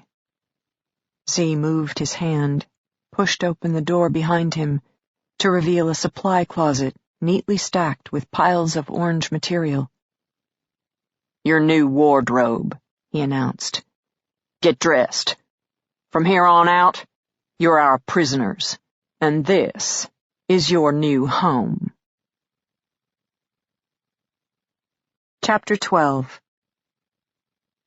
Law enforcement officers such as Boston detectives and FBI agents generally went straight to the source, would descend upon a company, badging the receptionist and proceeding to milk every last drop of information from the rank and file. Since Tessa was no longer a cop, she went about things the private investigator's way. She identified the name of Justin Denby's right-hand man, tracked him down on his personal cell, and arranged to meet him 20 minutes later at a coffee shop several miles and at least 2 neighborhoods away from Denby Construction's downtown Boston headquarters. She went with the right-hand man, figuring he'd know the most about Justin's personal and professional life. She lured him off campus because anyone was more apt to talk without known friends or associates looking over his shoulder. Chris Lopez, construction manager, was already waiting for her at the Starbucks. She recognized him immediately because even from 30 feet away, his clothes and demeanor screamed construction. Well-worn jeans, red plaid shirt with rolled-up sleeves layered over a plain white tee, scuffed work boots complete with a layer of grime ringing the heavy soles. He wore his black hair short, and she could see rings from a dark blue tattoo just creeping out above the collar of his shirt. Former military. The buzz-cut hair, muscled forearms, stocky build, lounging in the hard wooden chair, denim-clad legs sprawled forward. Currently, he was appraising her as openly as she appraised him, which didn't surprise her either. Uniform was forever attracted to uniform. If she pegged him as former military, she bet he'd already pegged her as former law enforcement, some sort of internal radar system pinging both of them onto high alert. She took her time, crossing the room. Bright, sunny Saturday afternoon, the Starbucks was still jammed, people loading up on mid-afternoon lattes and muffins. She doubted she'd pulled Lopez from work when she'd dialed his cell. Given the military and construction personnel's reputation for working hard and playing harder, she'd bet she'd pulled him out of bed, or someone else's bed, where he'd been sleeping off Friday night. She went with someone else's bed. Hence the work clothes, including work boots, all he'd had to drag on when summoned to a last-minute meeting. He didn't look away as she approached. If anything, he met her gaze head-on, a smile playing around the corners of his mouth. Ballsy, she thought, for a guy most likely still wearing another woman's perfume upon his skin. And maybe slightly flattering. Women like her didn't garner a lot of glances across a crowded room. She had a tendency to hold herself too rigidly, always on guard against some unknown threat, but also walled off from polite chit-chat. Then, after the events of 2 years ago, there were mornings she didn't even recognize her face in the mirror. Her blue eyes were too flat, her face too grim. People moved away from her on crowded subways. She told herself it was good to be tough, but there were days she still found it depressing. Her husband had been killed, and she lived now as an island. If not for Sophie's unconditional love, she would exist in total isolation. It made her value her daughter more, while also worrying that having an 8-year-old as her main source of companionship was not healthy for either of them. Sophie's job was to grow up and leave her, and Tessa's job was to let her. She'd arrived at the table for 2.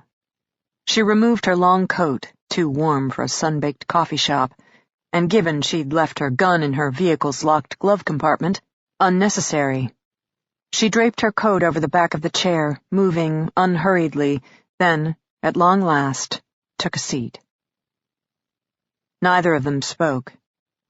And now Chris Lopez's smile grew. "So," Tessa said at last, "what was her name?" His smile vanished. "What?" "The woman, last night. Or not the kind of thing where names are necessary." He scowled. She held out her hand. "Tessa Leone. I'm here in regards to the Denby family." "You're the former cop," Lopez said, voice a tad sulky. He shook her hand, but no longer appeared so amused. "The state trooper. You shot and killed your own husband." "Allegedly," she corrected, the story of her life. "What do you miss most? The uniform? The gun? Or the really uncool car?" "The easy parking. Now tell me what you do for Denby Construction." They'd covered the basics by phone beforehand.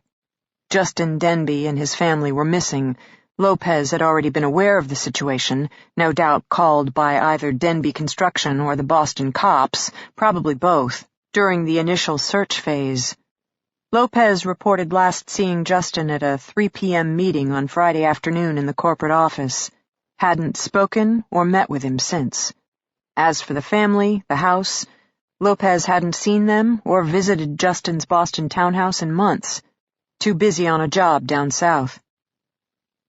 Tessa wasn't having this conversation because she thought Chris Lopez could lead her to the Denby family.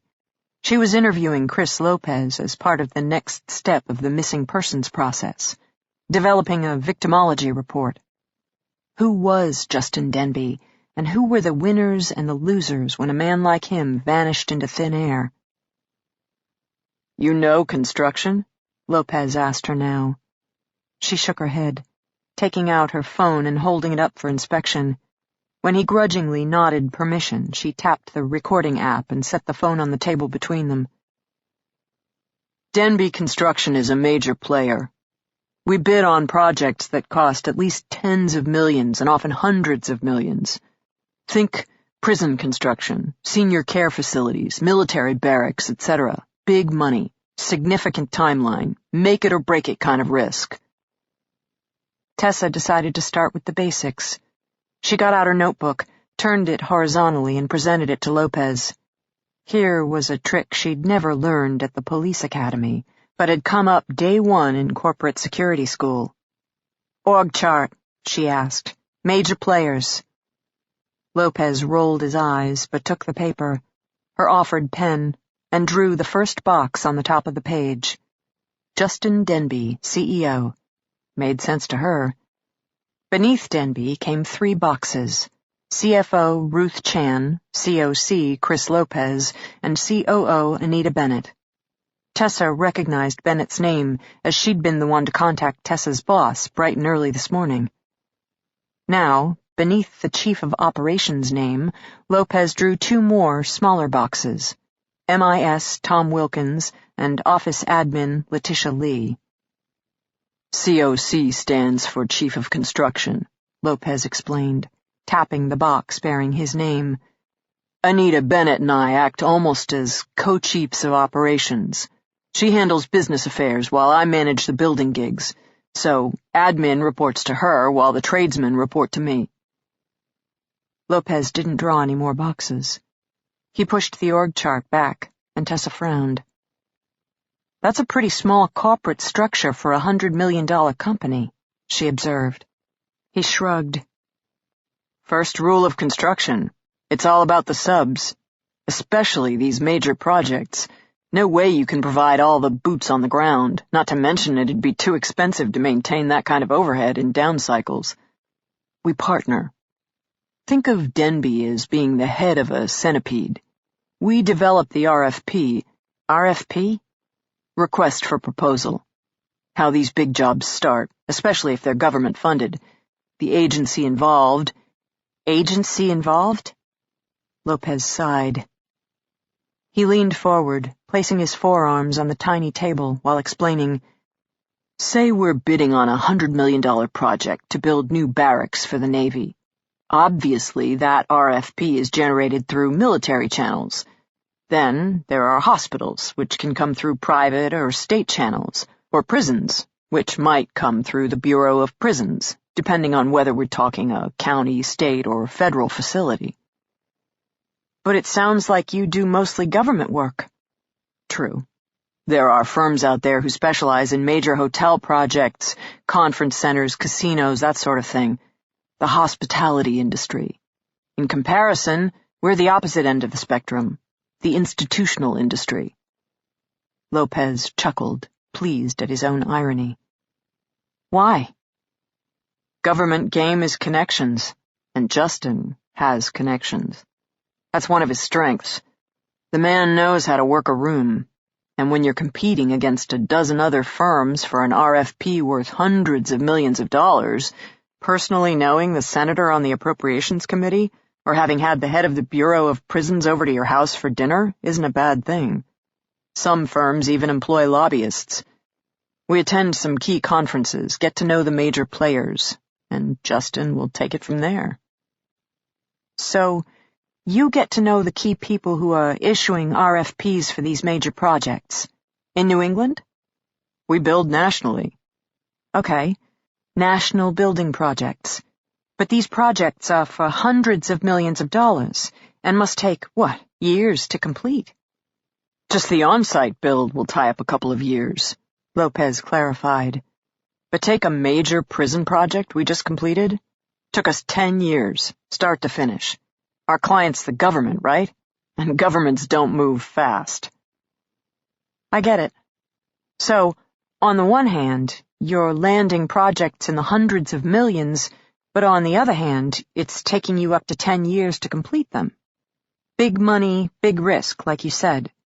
But Denby's a second-generation firm, right? Started by Justin's father, meaning you guys have longevity on your side. We are not the new kids at the party, Lopez agreed. But nor are we resting on our laurels. When Justin took over after his father's death, he became obsessed with growing the firm. Way he saw it, the industry was at a major turning point, where the big were going to get bigger, but the small, smaller. He didn't want to get smaller. Of course, the challenge in construction is how to grow a company without growing your overhead. We're a boom-and-bust industry, right? We increase our staff, double our costs during the boom, and suddenly we can't survive the bust. Hence, Justin's centipede model. Denby Construction provides the leader for each segment of the build process, the best project manager, the expert tradesman, etc., for guidance and troubleshooting.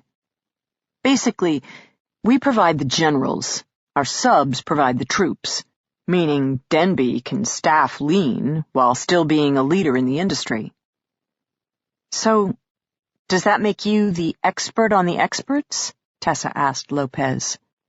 After all, if your guys are the best of the best and you're the overseer of the best of the best... Lopez rolled his eyes. I don't know if I'd say I'm that smart or just that stubborn. Look, I can draw you all the pretty pictures you want. But basically, large-scale construction means large-scale headaches. First, I gotta handhold dozens of subs to put together one coherent RFP, except putting together a building proposal is a lot like a political campaign. All the subs put on their best faces and make their brightest promises, hoping you'll pick them for your winning team. But maybe when the HVAC subcontractor was campaigning that hard, he forgot to read the fine print on the spec sheet. Or he mistook the number 70 for, say, the number 7, meaning he underbid the project by quite a lot. Most subs will try to weasel out of such mistakes. My job, 3 years later when we've actually started building, is not to let him. On a good day, that can mean forcing a sub to eat an error worth tens of thousands of dollars. No big deal when the sub's total contract is for $50 million. On a bad day, however, when the error runs into the tens of millions, meaning the sub is now losing money on a project I'm not letting him quit, a quote is a legally binding contract. That can mean threat of lawsuits or even death. Hey, it happens. Tessa was impressed. So, you're the company bad cop. Does that make Justin the good cop? Pretty close. Justin is strategic. When a sub sends us 20 sets of boots on the ground, but the overall timeline of the project clearly demands 40, he sorts it out. When the electrical plan manages to violate 4 basic codes, he'll get on the phone and hash it out. When an RFP gets tied up in a committee, he does some schmoozing and pulls it out. Justin's not just smart, he's useful smart. He not only gets things done, but makes you happy to have done it. Guys like me, we respect that. Guys like you? Lopez shrugged. Army Ranger. Lot of former military on the payroll? You could say that. He held out his hand for her notepad. When she handed it over, he drew a line down from his name on the org chart and added 4 horizontal boxes beneath.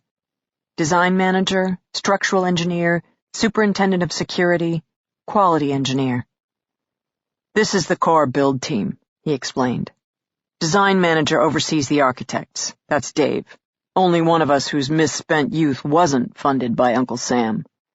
Now, the structural engineer, Jenkins, is former Air Force. Everything is funneled through him, including layers and layers of plans. You think I like details? Jenkins dreams in blueprints. He's also an antisocial son of a bitch, probably has some kind of Asperger's, but the man is scary smart, and not too bad with a .45, so we forgive him his other sins. Let's see. That brings us to Paulie, the superintendent of security. Now, security systems have 2 components, electronics and hardline. Paulie handles both and is the craziest mother you'll ever meet. Former Navy SEAL, and how Justin ever gets him through security clearance, I'll never know. Especially after that last incident, involving 2 bars, the entire town's PD, and Paulie's new court-mandated anger management classes. But Paulie's not really too bad, just as long as you keep him off the sauce. That's my job, and Justin's. Which brings us to our quality engineer, Bacon. His real name is Barry, but call him that and he's liable to hurt you. Bacon is ex-Marine, Force Recon. He wears a spoon around his neck, claims he used it once to kill a guy. We don't argue much with Bacon. Lopez looked her in the eye, his voice dead serious. This team, we're the ones who work with Justin the most. We work close, we work well. And I can tell you, to a man, we have his back. Interesting circle of friends. Lopez just shrugged. These aren't projects for the faint at heart. It's a tough job, moving around the country to follow the work. It's a rough job, spending the first year living in a trailer, pissing in a pot. Us military types, we're used to it. We don't expect indoor plumbing. We can fix 3 squares with a hot pot. Not to mention, for most of us, these paychecks are a nice step up. Justin's good to us. Pays well, respects us. Construction's a shitty industry these days. Firms are folding all around. But Justin's kept doors open, jobs secure, paychecks coming. Even a musclehead like me is smart enough to appreciate that. Justin is a good boss, Tessa stated. Yeah. And we're terrible employees. A bunch of disrespectful, drunken, wise-ass personal fuck-ups. So that's saying something. You mentioned Justin had to get the crazy farmer SEAL through security clearance. Does everyone on your crew have to pass background checks to work these sites? Basic Corey criminal information record check, Lopez supplied. Looks for outstanding warrants. Frankly, if a building is new and unoccupied, they often waive even that. The trades? We're not the noblest bunch. Even the government understands that if you set the security standards too high, there'll be no one left to work the site. Rough and tumble crew to go with the rough and tumble management team? The kind of guys who know how to show a girl a good time, Lopez assured her. He had his smile back. Tessa switched gears. If the employees at Denby Construction loved Justin so much, who would hate him? Every rival that lost a job to him, and every sub we awarded a contract to who then lost his shirt on his legally binding bid he completely fucked up. Priced out 7 items instead of 70, remember? Couple of times we've had angry subs show up on site packing heat. Of course, we're not the kind of guys you want to draw down on. And I include Justin in that category. He shoots with us at least once a week, and he gets his slug through the center of the dime just as often as the rest of us. Tessa blinked her eyes. You are a crazy crew. Hell, it's a crazy business. Got a fresh piece of paper? I'm gonna need the whole thing if you want a proper enemies list. Tessa rapped with Lopez an hour later. It took that long to establish the long list of rivals and subs who held grudges against Justin personally or Denby Construction generally. The list was further complicated by the complex dynamics of an industry in which firms bought and sold subs and rivals, let alone folded under one name just to re-emerge a month later under a new moniker. Lopez highlighted 2 firms, ASP Incorporated and Pym Brothers, who were longtime Denby nemeses. The Pym brothers were 2 sons from another family-operated business. When they struck out on their own, they'd assumed Justin would switch his relationship from their father's company to theirs. When he hadn't, they'd never forgiven him. More soap operas here, Tessa thought, than in most mafia enterprises. Which brought her to the next topic of conversation, Justin Denby's personal life. Lopez, so insightful on the intricacies of the construction industry, immediately turned stupid when it came to the subject of Justin's marriage. Best she could get from him was that he respected Mrs. Denby and had a soft spot for Ashlyn. Apparently, most of the core build team had known Justin's daughter since she was a toddler. From the time she was 3, Justin had often brought her on site and let her run around with power tools. Justin liked to boast she'd take over the firm one day. Why not? Lopez had offered with a shrug. Girl seemed capable enough. All in all, Lopez couldn't think of a single reason the family would willingly disappear. The firm's finances were a bit thin, but in their industry that was typical enough. And no, Justin hadn't seemed particularly stressed or angry or irrational. Hell, they were working hand-in-hand on a major RFP to repair an aging nuclear power plant, and Justin had seemed his usual nose-to-the-grindstone self. And yeah, Lopez had heard talk of a date night on Friday. Justin had seemed in a good mood, looking forward to it. Scampo, right? Swanky place, just right for impressing the missus. As for who might abduct the entire family? Lopez had grown noticeably agitated. Sitting up straighter, hand thrumming against the top of his leg. From what Tessa could tell, it didn't seem to be Justin's kidnapping that bothered Lopez so much, but the abduction of Justin's wife and child. Someone possibly harming women definitely pushed Lopez's buttons. Tessa gave him credit for that. I'll do some poking around, Lopez volunteered at last. I mean, I can't think of anyone inside Denby who'd hold a grudge against the family, but I'll monitor the mood of my fellow inmates. If I hear anything, I'll give you a call. We can talk about it over dinner. I don't date on the job, she informed him. Why? You're not a cop anymore. Who makes those rules? Basic professionalism, and I can make any rule I want. Hard ass, he said. Well, I did allegedly shoot my own husband. Lopez laughed. Apparently, a suspected murderess only attracted him more. Very interesting people in construction, Tessa decided. She wrapped up with Lopez just as her phone rang. She exited the coffee shop before picking it up, assuming it was Sophie, and already feeling guilty she hadn't taken the time to call, but it wasn't home. Instead, it was Dee Dee Warren. The Eagle has landed, the detective said by way of greeting. Tessa interpreted that as code for arrival of the FBI. trimming your wings?" "With a rusty razor," Dee Dee replied dryly. "But turns out Neil gets the last laugh. The New Hampshire cops, some sheriff's department, has picked up the ball and is now running with it." "The GPS beacon?" Tessa asked hopefully. "They found only the device. Looks to them like the kidnappers must have discovered the GPS capabilities of the jacket, so they pulled over at some abandoned diner, cut out that piece of the coat, and dumped it in the woods. Tire tracks show the vehicle resuming a northern route." Tessa frowned, tried to picture a map of New Hampshire in her head. They were already 3 hours north of Boston. How much more north is there?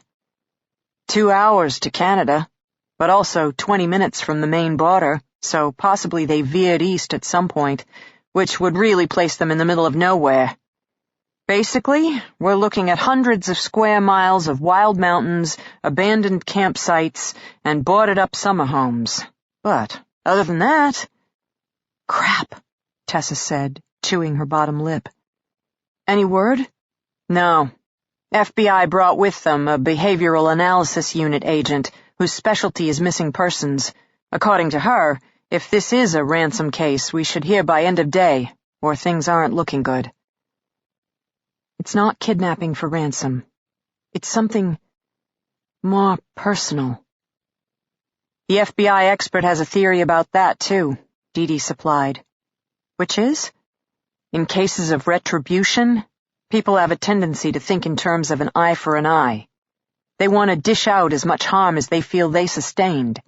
Under this theory, a suspect who felt his person or reputation was damaged by Justin would seek revenge against only Justin." "Except," Tessa said slowly, "it wasn't just Justin who was attacked. They also abducted his wife and daughter." "Meaning, if this isn't a kidnapping for ransom case, then whoever orchestrated the kidnapping feels Justin Denby harmed his entire family, maybe cost him his own wife and child." "That doesn't sound like business anymore," Tessa agreed.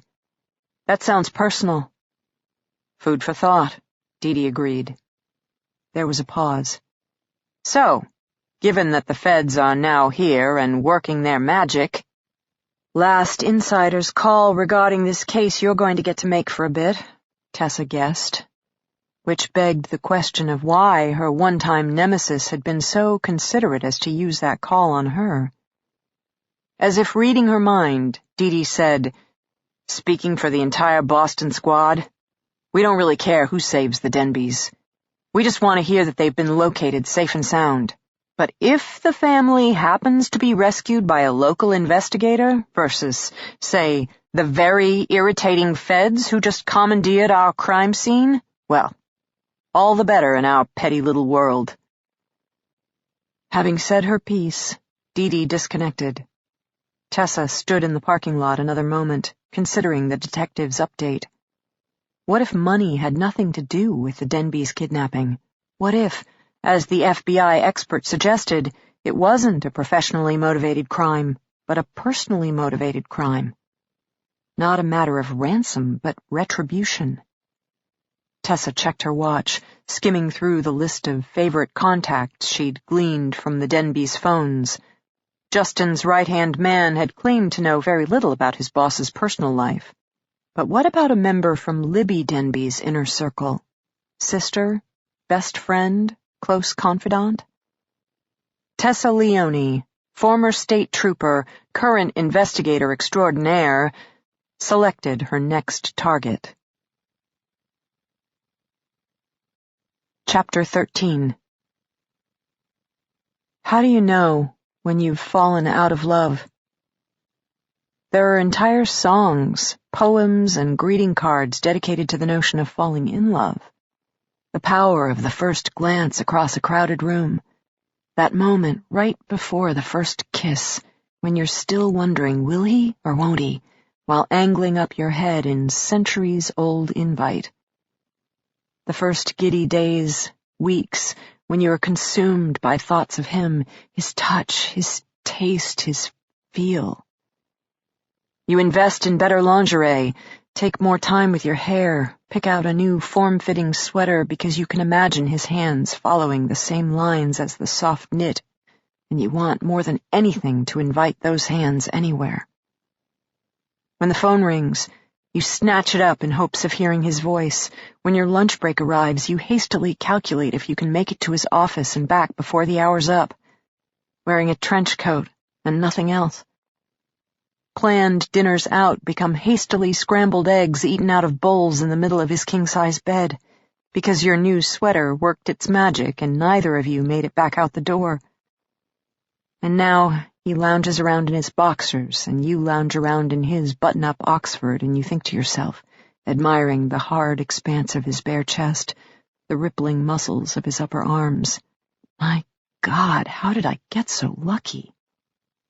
Then his eyes darken, he reaches for you, and you don't think of anything else again. I knew when I fell in love with Justin. Felt it like the proverbial lightning bolt.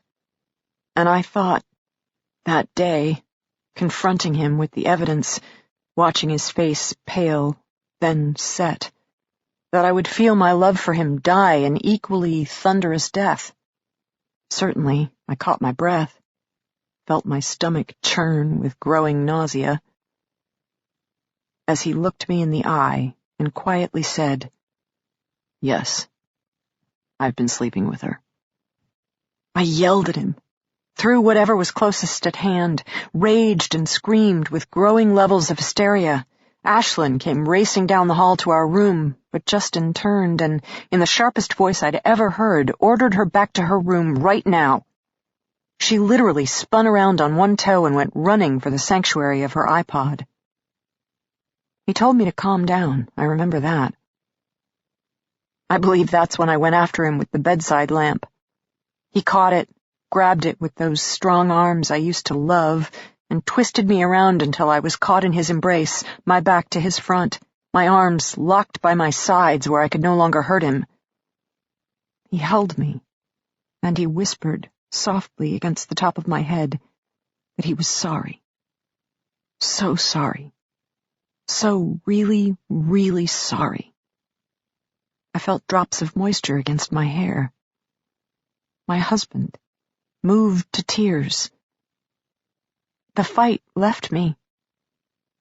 I sagged against him. He held me up, supported me in his embrace, and for a while we stood together, both of us breathing hard, our tears commingling.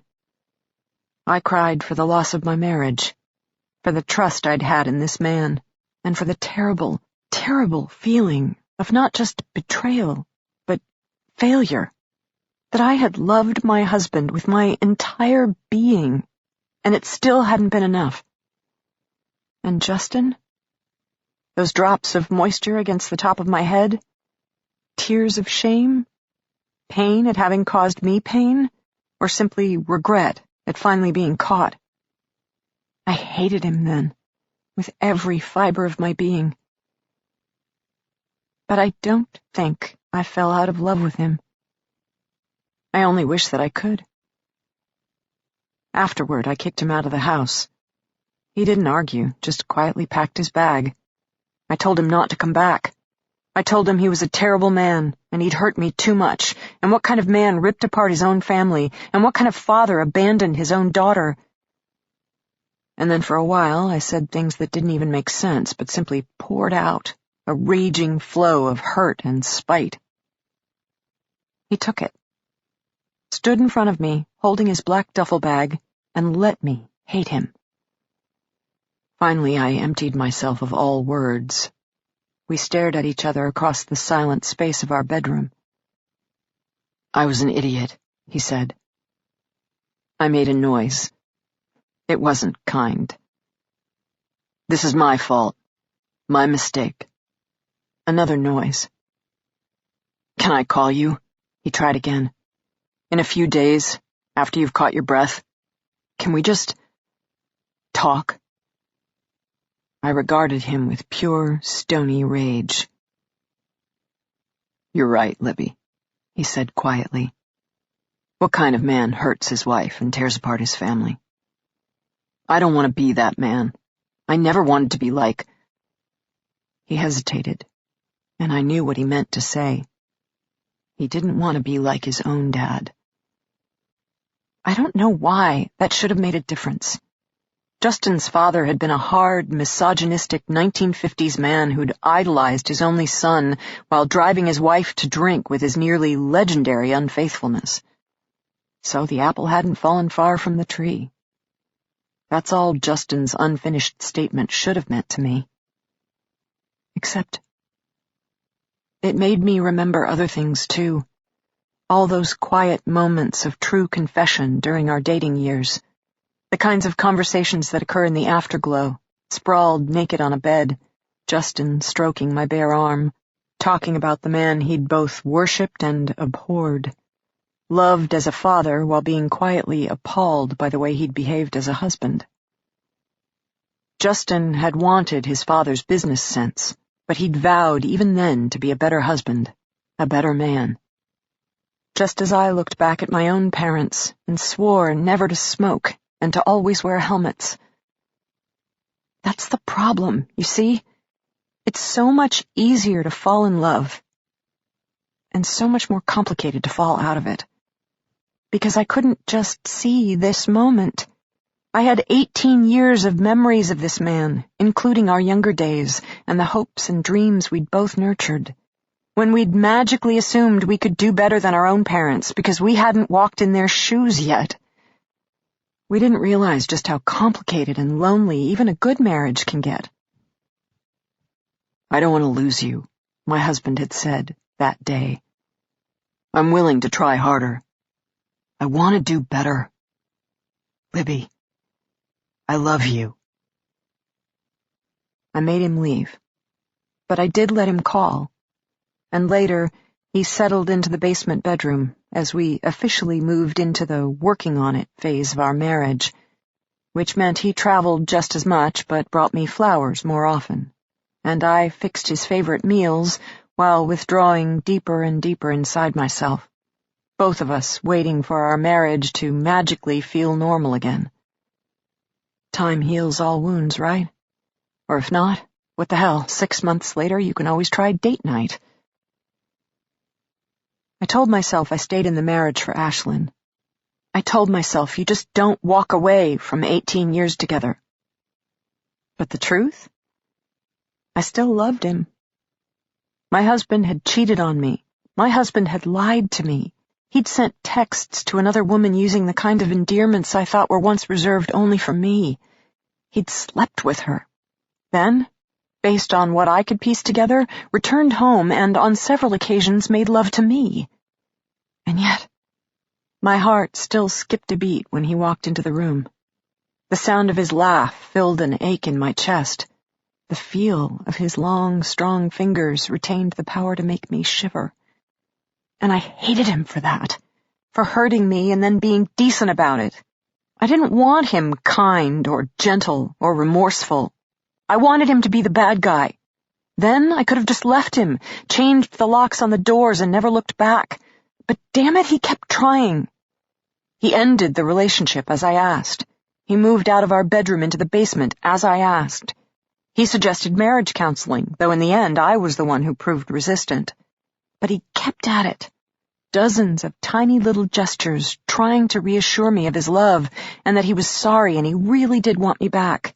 Except, instead of making me feel better, all of his outreaches simply made me feel worse.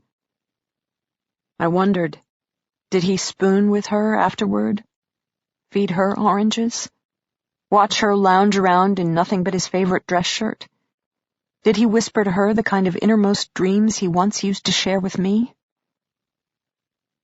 I couldn't let her go.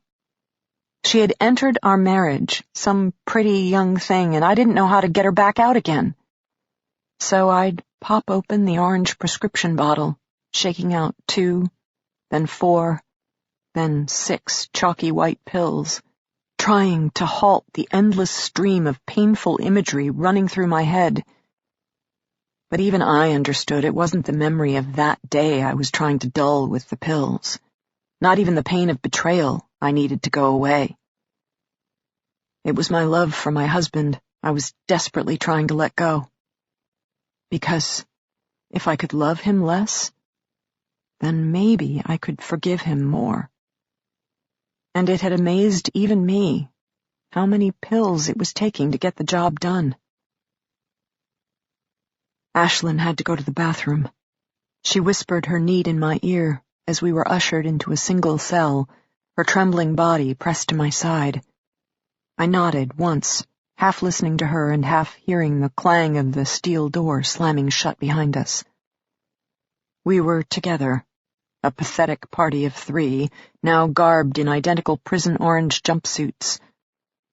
The smallest size was still too large for Ashlyn, rolled up at the ankles and still swimming on her slight frame. The jumpsuits all had short sleeves, which I thought would be cold, except the cell was hot, the whole wing almost oppressive with its stale, overheated air. Z had informed us the thermostat was set at a fixed 76 degrees. Winter, spring, summer, fall. Didn't matter in a prison. Likewise, the overhead lights were on 24/7, morning, noon, or night, also irrelevant for life behind bars. Our dingy white cinder-block cell was narrow and deep, with a set of cream-painted steel bunks on either side, topped by what appeared to be a few inches of foam covered in a vinyl I could only describe as Smurf blue. The end of the cell featured a tall, narrow window bisected by a single steel bar. The door, comprised mostly of 12-gauge steel, also boasted a thin viewing window, probably for a guard to check on the inmates. The window in the far wall overlooked bare brown earth. The window in the door overlooked the cell block's cavernous day room, where prisoners could commune at hard metal tables or tend to hygiene in exposed showers. In the middle of the space sat a lone command post, most likely where one corrections officer supervised an entire 2-story wing of stacked cells. I checked for Z, Radar, or the one called Mick. Best I could tell, all 3 had disappeared. The day room was empty. We were finally alone, shuttered up with a mere 7 locked doors between us and freedom. I relayed Ashlyn's need to Justin. He nodded once, jaw clenched, eyes hard with equal parts rage and helplessness. When he turned to our daughter, however, his face softened and he sounded almost normal. So, here's the first part of prison life. He spoke briskly, as if describing a strange new adventure. 1 toilet, 1 sink for all of us to share. Daddy. Think of it as summer camp. I can't. Ashlyn, stop. I need you to hold strong. We're going to get through this. Her lower lip trembled. She was on the verge of tears. I wanted to reach out to my daughter, but I didn't. Because what would be the point? Don't cry, darling, we'll all be okay. We'd been abducted by madmen out of our own home. We were clad in thin orange jumpsuits with slippers on our feet, shoved into a white 8x10 cell where there was barely enough room to stand, and the only places to sit were prison bunks topped by the world's thinnest vinyl mattresses. Things were not all right. Things were wrong. Very, very wrong, and probably going to get worse. Justin moved to stand at the far window, his back to the toilet, his broad shoulders covering the exposed window. I moved to block the window in the doorway, my back also to my daughter, who'd begun demanding privacy at age 8, and by age 15 found anything involving the human body totally mortifying, if not completely shameful. The quiet was unbearable. The rustle of Ashlyn awkwardly struggling with her oversized jumpsuit ricocheting around the hard-edged space. I started humming, thought of Justin's tone, as if this were nothing but a camping adventure, and found myself singing, I like to eat, I like to eat, I like to eat 8 apples and bananas, which led Justin to adding, raspy and off-key, I like to oat, I like to oat, I like to oat, opals and bananas. I filled in with the I verse. Justin handled the letter A, Then we combined for E and U. We had just wrapped up when I heard right behind me Ashlyn break down into total body-heaving sobs. I turned, caught my daughter as she collapsed, and held her against me.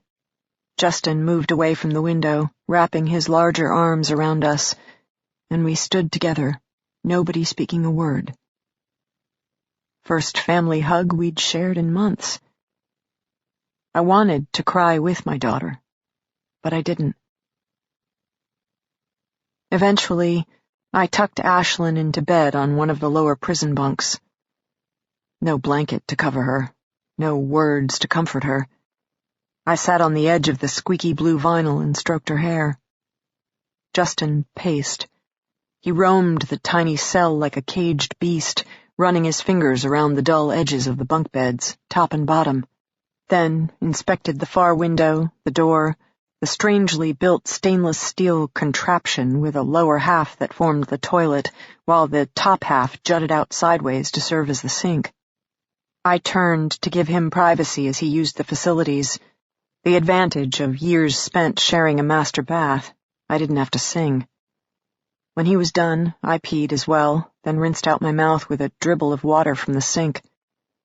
I still tasted bile and rust.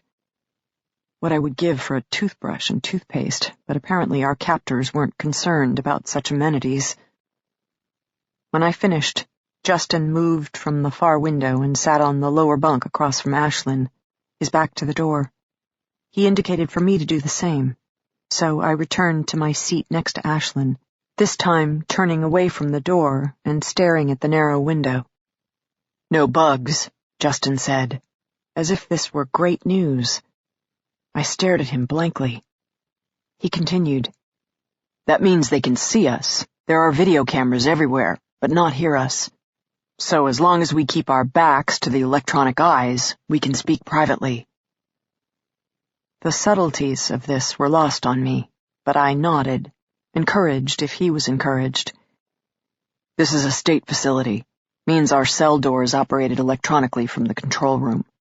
Bad news is that this means there's no chance of a manual override, or for us to escape by stealing someone's keys.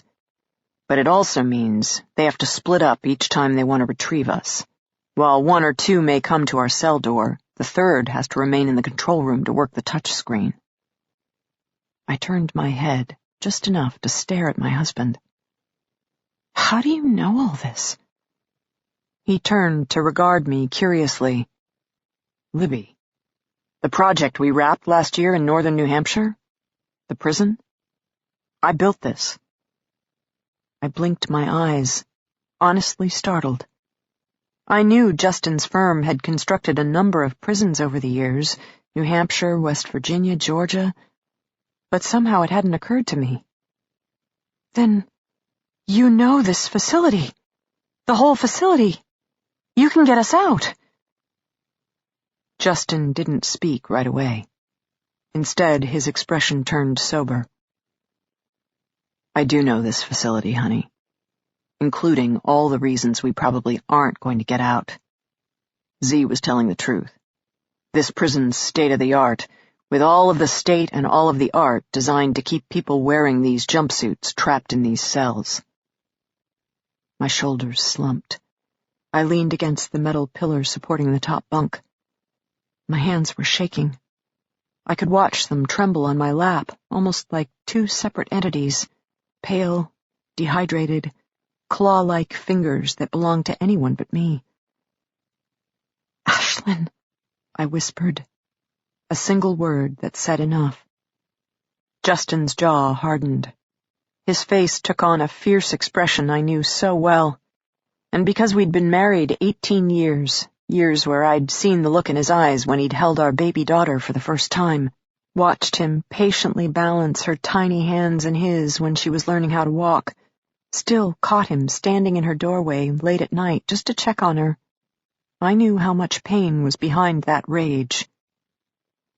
"They'll demand money," he said roughly. "I don't give a fuck what Z says to terrorize us. This is about money. Sooner or later, they'll issue a ransom demand. Denby will pay it, and we'll go home. All of us." Why bring us here? I asked. If this is just about money, why bring us this far north, lock us up? Where better to hide an entire family? This place is deserted for now. State's too busy cutting costs to fund the operating budget of a whole new prison. Last I knew, they'd mothballed the entire facility after taking ownership. This place is remote, nothing around for 15-20 miles. Local PD probably does an occasional perimeter check, such as what happened when we were first dropped off, then moves along. They'll see the lights on, I spoke up hopefully. Investigate further. Justin shook his head. The whole property is wired with motion sensors.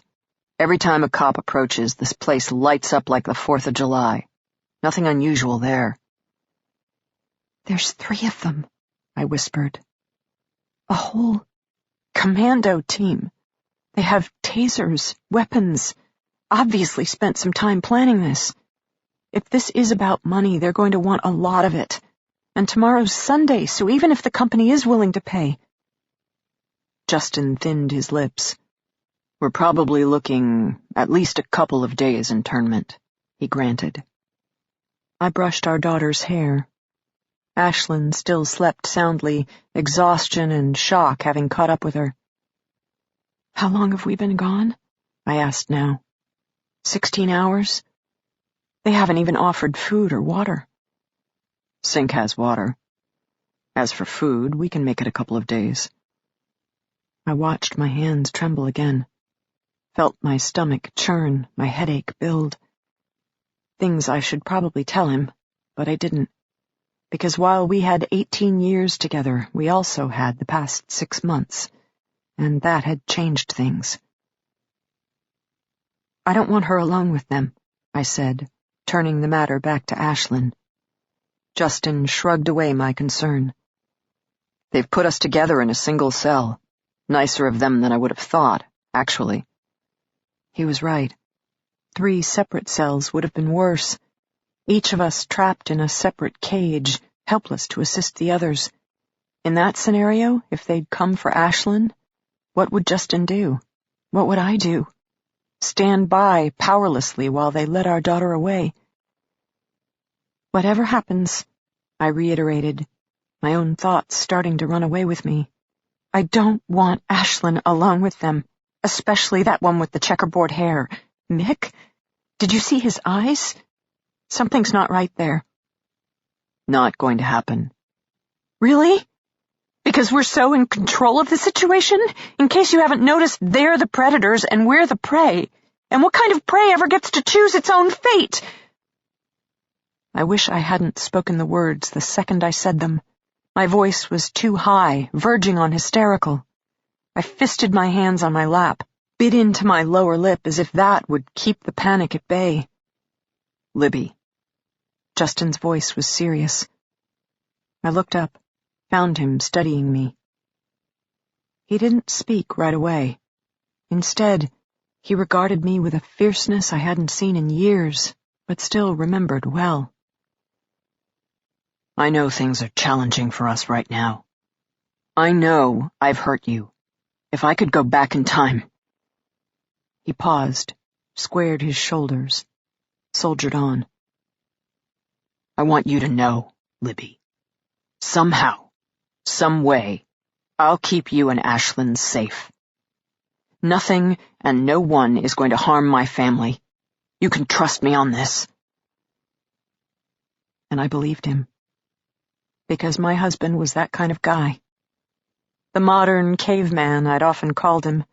He would lay down his life for his daughter, just not remember her favorite foods, and he would slay dragons for me, just not, apparently, remain faithful. Ironically enough, it was one of the things that had first attracted me to him. Justin held out his hand. His palm was large, ridged with calluses. His nails were short, his skin rough. I'd spent so much of my life admiring those hands. It made it easy for me to place my fingers upon his and make my one request. Keep our daughter safe, Justin. That's all I want. Keep Ashlyn safe. His fingers closed around mine. He leaned forward. I could see his eyes, somber and resolute. And then, his head angled down and my head angled up. Clanging from the steel door, so loud both of us startled, jerked back, then turned around. The crazy blue-eyed one stood in front of the window, leering at us. Clearly he'd been watching for a bit.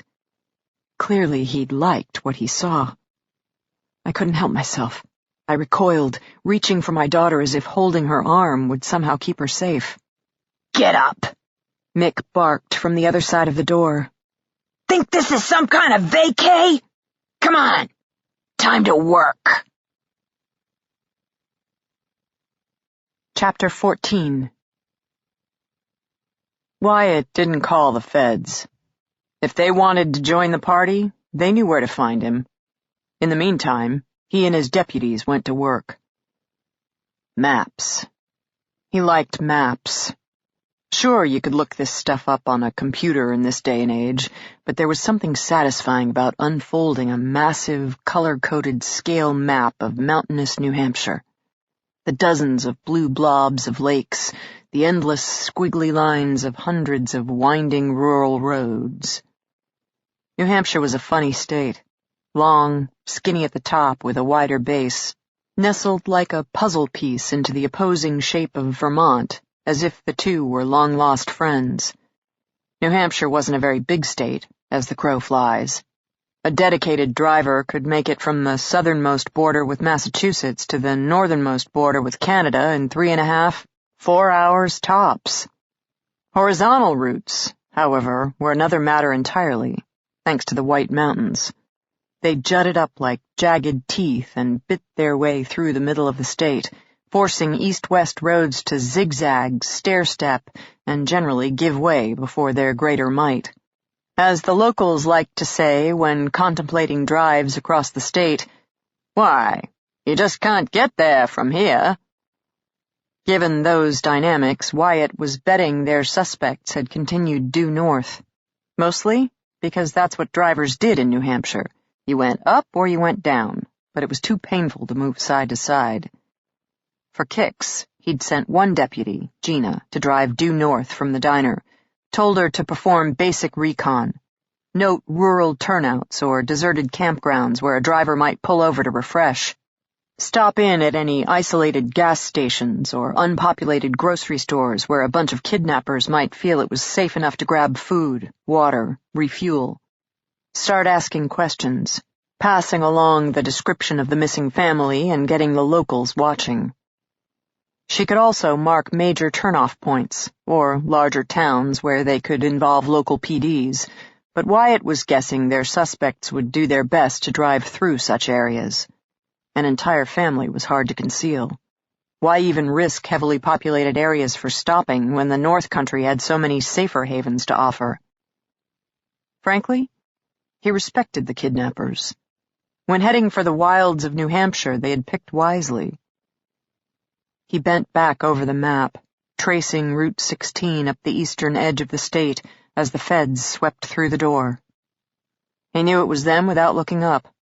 For one thing, he spotted one pair of low-slung black heels and one pair of glossy brown men's dress shoes.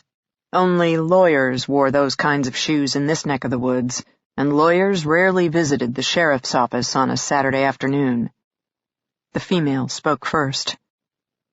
"Wyatt," she said, and inside, he immediately groaned.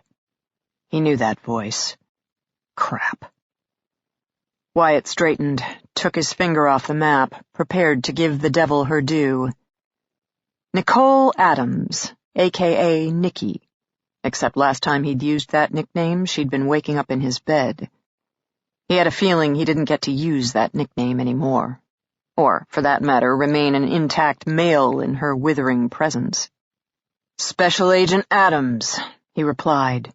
Seemed the safest answer. She smiled. It didn't meet her cool blue eyes. She wore a dark pencil skirt, matching jacket, high-collared silvery silk blouse. Being one of those tall blondes with upswept hair, the ice princess look really worked for her. She also carried a thick black leather computer case, which she now dropped to the floor with a heavy clunk. "Sergeant Wyatt Foster, Special Agent Edward Hawks." She introduced him to her partner. Wyatt nodded, shook hands. Special Agent Hawks also carried a heavy bag. Apparently, they were planning to stay for a bit. "We understand you found the missing man's jacket," Nicole continued. "Got it wrapped up special in an evidence bag just for you." "So you knew we were coming?" "Made sense." "But you didn't call with an update." "Update implies progress. Not so sure we got progress. Mostly," he tapped the map, "we got a hell of a lot of real estate and no real leads." The feds seemed to accept that. They crossed to the table where Wyatt had spread out the map, leaned closer. "Catch us up," Nicole ordered briskly. "What are you looking at?" Wyatt swallowed another sigh and got down to business. This is why he should have listened to his gut before getting involved with a fellow member of law enforcement. Except, at the time, in the Concord courthouse, about to testify at a trial, he'd spotted this beautiful blonde across the hall and lost common sense. Couldn't say it was her laugh that got him, because it still wasn't clear to him that Nicole Adams ever giggled. But he'd gotten it into his head that he needed to meet her, which had led to drinks, which had led to a hotel room. Then, probably to the surprise of them both, they had an on-again, off-again thing that went on a couple months. Except one day he started to realize he liked the off more than the on. Nothing against her, but she was clearly federal agent to the core, upwardly mobile, urban-powered, tightly disciplined, and, as he tried to point out to her when breaking up, he was none of those highly admirable things. In hindsight, he should have waited another week, at which point she probably would have dumped him. Then, this moment would have made him laugh instead of shiver from deep freeze. He pointed to a spot on the map, midway up the state, closer to Maine, which would be relevant in a moment. "Jacket was recovered here. Abandoned roadside diner. No other businesses or residents around for miles." "Witnesses?" Hawks spoke up. "No one around to witness. Welcome to the North Country. Now, tire marks show the vehicle resuming a northward course, which brings us to—" He drew a large circle around the northern tip of the state. "Hundreds of square miles of absolute nowhere. In other words, the perfect place for a bunch of kidnappers to hide." Nicole was frowning at his map. "You're assuming they maintained a northern route." "Yes, ma'am." Wyatt explained his logic, the mountains muddling up east-west routes and all. Based on the jacket's disposal site, the kidnappers had taken 95 into New Hampshire, veering left onto Route 16, which followed the eastern border of the state. Call him crazy, but it seemed to him if you were a bunch of kidnappers with a family of 3 stashed in the back of your van, you'd go with the most direct route possible, which would place them squarely in northern New Hampshire, an area remote enough to easily hide hostages that was also conveniently located just 3 to 4 hours from Boston, making for easy access come time for ransom drop or hostage exchange. Special Agent Nicole Adams seemed to accept his logic. "Large search area," she commented, her own finger starting to trace the various shaded regions on the map. "Yeah. And being a rural sheriff's department, we're not exactly rolling in manpower, so I called in some backup." "Backup?" Hawks spoke up. He had an accent. Maine, maybe? Wyatt was still trying to peg him. "U.S. Forest Service, as well as Fish and Game. You know Marty Finch, the Forest Service investigator?" Both agents nodded. While Finch worked out of Vermont, the federal agent's territory also included New Hampshire and Maine. Given that U.S. Forest Service lands were becoming a haven for drug operations, Wyatt had worked with Finch on a number of cases. He figured the same should be true for FBI agents out of Concord. I gave him a ring. Wyatt continued now. Gotta figure the largest chunk of real estate we're facing is the 750,000 acres of the White Mountain National Forest, Finch's jurisdiction. At my request, he's mobilizing the forest rangers, sending them to search parking lots at the various trailheads and campgrounds for a possible transport vehicle. I'm thinking a van, based on the tire marks, and need to hold at least 7. The rangers will also check out hiking huts, various rest stops. If you want to keep a low profile, hiding out in the various state parks or national wilderness areas would do it. Do the rangers have enough experience to know what they're looking for? Nicole asked crisply. Wyatt rolled his eyes. Please. In New Hampshire, we all attend the same training academy. Sheriff, state, local, fish and game, we all go in, we all come out. Meaning that clearly, we're all brilliant. Nicole raised a brow, but didn't say anything. It went without saying that her precious FBI academy remained a step above. Wyatt didn't feel like pressing the point. What about the tolls? Nicole spoke up. Have you requested video footage? If your assumption about the kidnappers taking Interstate 95 to 16 is correct, then they've passed through 4 major toll booths. Wyatt shrugged. Have a detective making the request. Can tell you now, given all the privacy concerns, actually obtaining that footage will be a royal pain in the ass. Not like you to back down from a fight. Consider it more like a strategic use of resources. I have 2 detectives and 4 deputies. There's only so many investigative avenues we can effectively pursue. And given the urgency of the situation, I want to deploy my people smart. In my book, that means searching all local, state, and federal recreation areas and campgrounds. Now, your turn to share. Nicole didn't volunteer right away, so Hawks did the honors. Boston PD ran a preliminary trace of the taser confetti, identified a dealer out of Chicago. The serial number ties back to a batch of 50 he sold to another dealer for a gun show in New Jersey.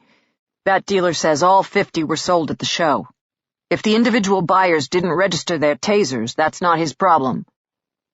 What kind of gun show? Open to the public, with attendance from the survivalist and ex-military crowd. We think the kidnappers are professionals, Nicole stated curtly. That got Wyatt's attention. How so? They accessed a house armed with a top-of-the-line security system and managed to overcome 2 grown adults and 1 teenager without ever alerting the neighbors.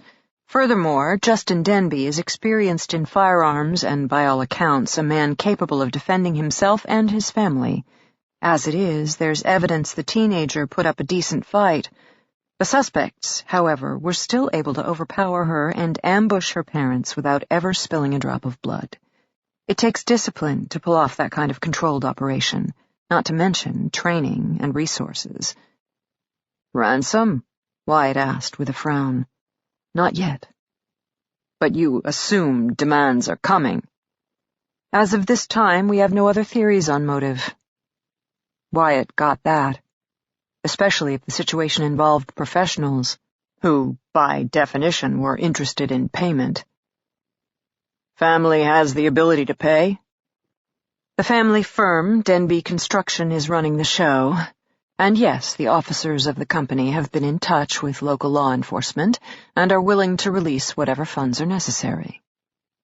Except significant funds can't be released before Monday. True. Meaning, if these guys planned ahead, by definition they knew they'd have to hide a family of 3 for at least several days. In our minds, further evidence that the suspects are professionals. This isn't a rush operation. They obviously put thought and planning into the abduction scenario. Odds are they put equal thought into the best place to secure their hostages for the long haul. When they feel ready, we'll hear from them. But not before, I think. Even now, they are establishing a hierarchy of control, one where they give the orders and we do exactly as they command. Wyatt didn't like the sound of that. He returned to his map, considering the logistics behind such an operation. They're here, he said, tapping the White Mountain National Forest. It's logistically perfect. Far enough away from Boston to keep out of sight, but not so far away they can't return to accept payment. Rural, but not too rural. Wild, but not too wild. This is our haystack. Now we just gotta find the needle. All right. You work the haystack. We're heading to Boston to conduct initial interviews. Justin Denby owns a second-generation mega construction firm. By all accounts, he made big money, but also big enemies. We'll prepare the list. Wyatt got the message clearly enough. The feds were running the investigation, though he was welcome to play in the woods. He simply decided to ignore it. Great, he declared. One of my detectives and I will meet you in Boston to assist with the interviews. Give us 30 minutes or so and we'll be on our way. Nicole rewarded him with an icy look. He smiled back, already reaching for his hat. And here I thought you'd never ask. Chapter 15. In Tessa's experience, if you wanted to know what was really going on in a woman's life, you had to track down her prime confidant. And in at least 80% of the cases, that included the woman's hairdresser. A single check of Libby Denby's favorites list from her phone had revealed the Farias and Rocha salon in Beacon Hill. Tessa had shown up in person, flashing her credentials, which had earned her an introduction with James Farias, one of the single most beautiful-looking men she'd ever encountered. Frosted blonde hair, strong jaw covered in artful stubble, piercing blue eyes, and the kind of sculpted shoulders and arms rarely seen outside Hollywood. Unfortunately for her, she had a feeling she was packing the wrong equipment to garner James's attention. Yet another reason Sophie would remain an only child. Also, James had taken one look at her and exclaimed that the real crime she should be investigating was the one that had been committed against her hair. Didn't she realize that shade of brown, her real color, sadly, was too dull, totally washing out her complexion? Not to mention pulling her long hair back into a single hair clip was much too severe for her face. She needed softness, she needed warmth, she needed an immediate hair intervention. That was it, she must return for his next available appointment, which turned out to be in 6 months. Tessa dutifully made the appointment. In return, Farias agreed to answer her questions regarding Libby Denby. The husband did it, he declared now, leading her to a back room marked experts only. She took that to be a euphemism for employees only. Trust me, honey. Justin will appear out of nowhere. Sweet little Ashlyn will be found, but Libby will never be seen again. Don't you read the papers? That's always how these things work. Mango pomegranate tea? No, thank you. Wouldn't hurt, you know, rich in antioxidants for the investigator on the go. It seemed important to him, so she finally agreed. Maybe having been denied access to her under-tended hair, the man needed to at least provide vitamins and minerals. Did Libby love her husband? Tessa asked, taking a seat at a black lacquer table while Farias fished out 2 bags from a beautifully decorated container. He wasn't worth it, James declared. How so? Wasn't even home most of the time. His job, his crew, his buildings, please. Everyone was allowed to need him except Libby. She just had to maintain the perfect home, raise the perfect child, and greet him each Friday night with a smile. I told her at the beginning she gave too much. And trust me, honey, men don't appreciate what women give willingly. 1,000 years of evolution later, it's still about the chase. James paused in the act of reaching for a row of mugs. You know how many Libbys I see in a salon like this? Beautiful, talented women, each and every one, and they do everything their rich, self-centered hubbies ask of them, right up to the moment the rich, self-centered hubbies kick them to the curb in favor of the younger, fresher model. It's like driving by an auto accident. No matter how many of them you see, you still think it'll only happen to someone else. Justin had a younger, fresher model? Yep. Went on for months before Libby found out. She was blindsided by the discovery, simply blindsided. File for divorce first, I advised her. Hire the power lawyer and go after him, big legal guns blazing. But no, they had a daughter, they had a marriage, they had a life. I'm telling you now, he didn't stop seeing the bimbo just because his wife found out. I mean, maybe he told her he did, but a leopard never changes his spots. Who was it? Tessa asked, frowning. James returned to the table with 2 mugs of fragrant tea. He set them down, then jabbed her in the forehead with his index finger. Stop it! Didn't your mother ever tell you your face will freeze like that? You don't need to be developing any frown lines. Your face is stern enough as it is. Well, I am an investigator. That may gain you a suspect, honey, but it'll never help you find your man. So true. So did Libby know the bimbo? Travel agent. His. Justin's on the road all the time. Guess his firm uses a travel agency with offices in the same building to handle all their arrangements.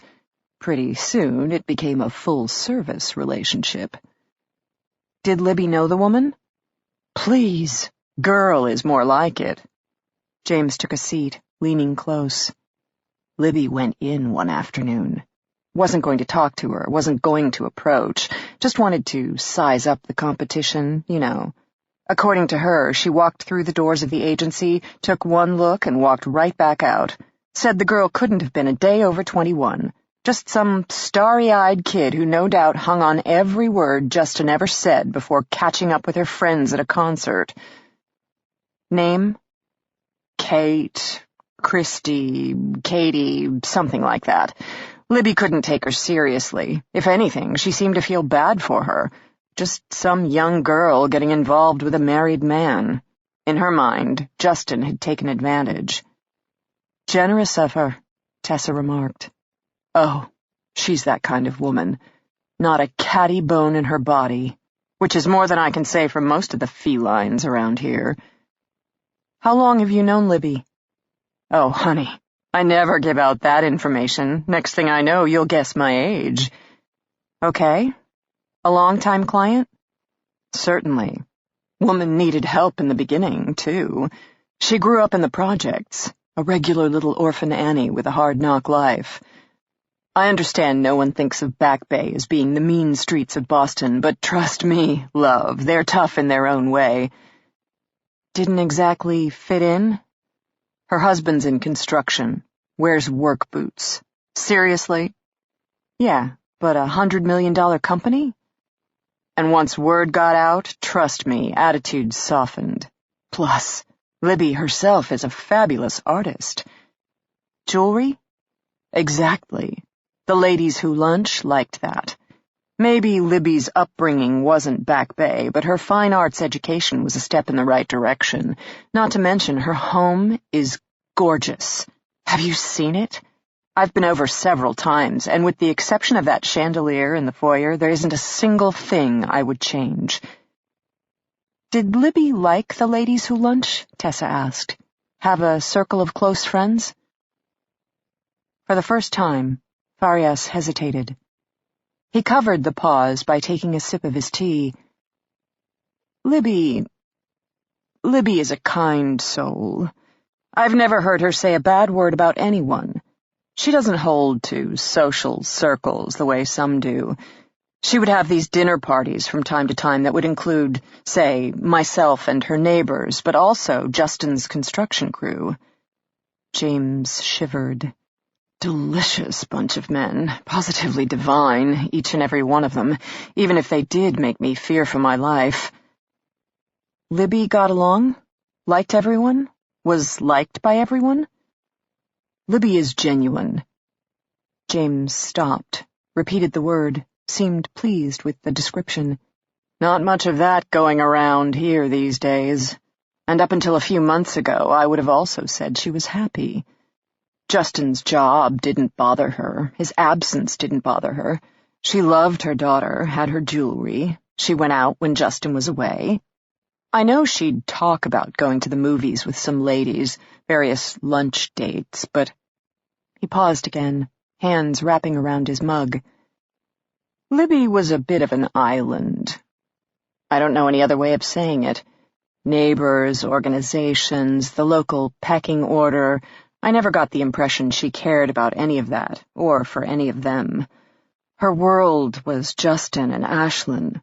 As long as they were happy, she was happy, and that worked for them. Until Justin took up a side project. She must have been devastated. Oh, Libby doesn't do devastated. She does withdrawn. Last few times I saw her, James sighed heavily. Trust me, honey, there's no haircut in the world that can compensate for a shattered heart.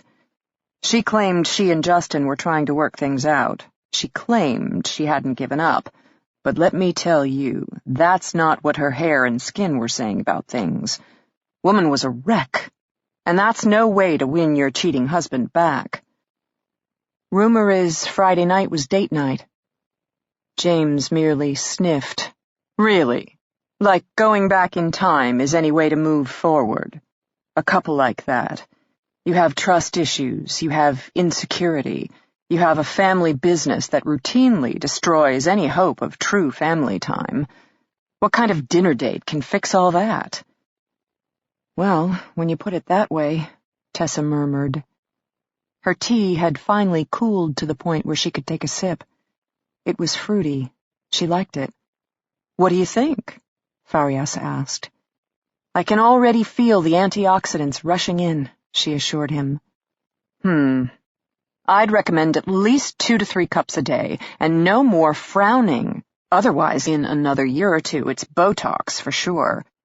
Good to know. So, tell me about Ashlyn. Beautiful girl, he provided immediately. Definitely her mother's daughter. Did you do her hair? Absolutely. Very fine, very silky. Yours is coarse. It doesn't sound appealing, but trust me, coarse hair is easier to work with. Your hair I can fix. He gazed at her pointedly. Ashlyn's hair we worked to keep as smooth and well-maintained as possible. What's she like? Quiet? Outgoing? Athletic? Artistic? What? Quiet. Artistic. Gorgeous smile. Like Mona Lisa. You had to work to get it, and even then, the expression was so fleeting you wondered if you didn't just imagine it. Sweet child. She'd done some school plays, had an interest in her mother's jewelry, that kind of thing. She liked to ask me questions about cutting hair, running a salon.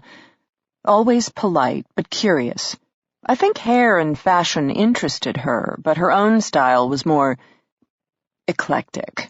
Not an in-your-face, rebellious child or a spoiled girl, but then she was only 15. Give her time. Did she know there was trouble in paradise? James paused, seemed to consider the issue. How much they told her?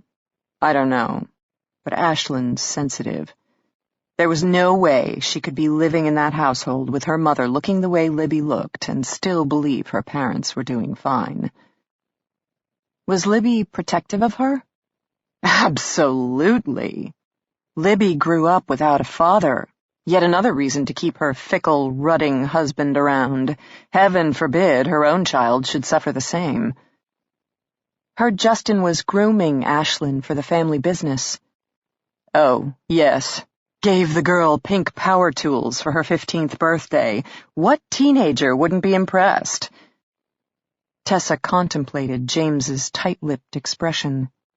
The man's words had radiated sarcasm, his face clear disapproval. Ashlyn didn't like the tools? Or Libby didn't approve? Oh, I don't know. Probably neither one. Just sounded silly to me. I mean, couldn't the man be a little more subtle? Just because he doesn't have a son is no reason to stick a penis on his daughter. It occurred to Tessa that her witness might have his own daddy issues. For example, a father who'd wanted other things for his son's life than hair care brilliance. Did you cut Justin's hair? No. Barbershop, definitely. Or maybe he and his crew sit around and buzz each other with clippers right after picking each other over for nits. That's possible as well. When was the last time you saw Libby or Ashlyn? 3 weeks ago. They came in together, Ladies' Day. How'd they seem? Usual. Libby was pale, still looked to me like she wasn't sleeping well at night. I advised more fish oil in her diet. Her hair seemed very brittle, but she kept a brave face on, shared some laughs with her daughter.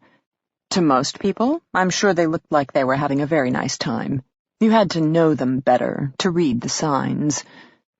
Such as? The circles under Libby's eyes, and Ashlyn was glued to her iPod.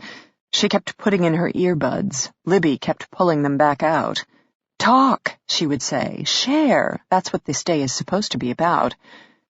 I'd never seen Ashlyn quite like that, so purposefully withdrawn from a situation. Libby disclose anything more about her marriage? No, but of course she had her daughters sitting right there. They had some shopping bags, though, including Victoria's Secret. Nothing says wife of a cheating husband quite like new lingerie. Abruptly, Farias reached across the table, fingering her hair where it was gathered at the nape of her neck. "You know, I could at least tend to the ends." "Sorry." She set down her mug. "Calendar's a little full today, finding a missing family and all. But I'll come back." She made a move to stand. Farias regarded her steadily. "No, you won't." "Yes, I will. May 20th, 2:30. I have the little reminder card and everything." "No, you won't. You'll work too hard, micromanage your child, obsess over your career. Then one day you'll wonder why you are not the beautiful, proud woman you remembered yourself to be." His voice softened. "A good haircut is not about the hair, darling. It's about the woman beneath. Shortchange her now, and you can't really blame others for doing so later." Tessa had to smile, because she would have thrown away the reminder card and blown off the appointment. Not immediately, but within a week or 2 or 3, when, yes, Sophie needed her for something or a new assignment was heating up. She started to understand why Libby came here and brought her own daughter. In his own way, James Farias ran a side business in nurturing lost souls. "I'll return," she promised. Farias merely humphed.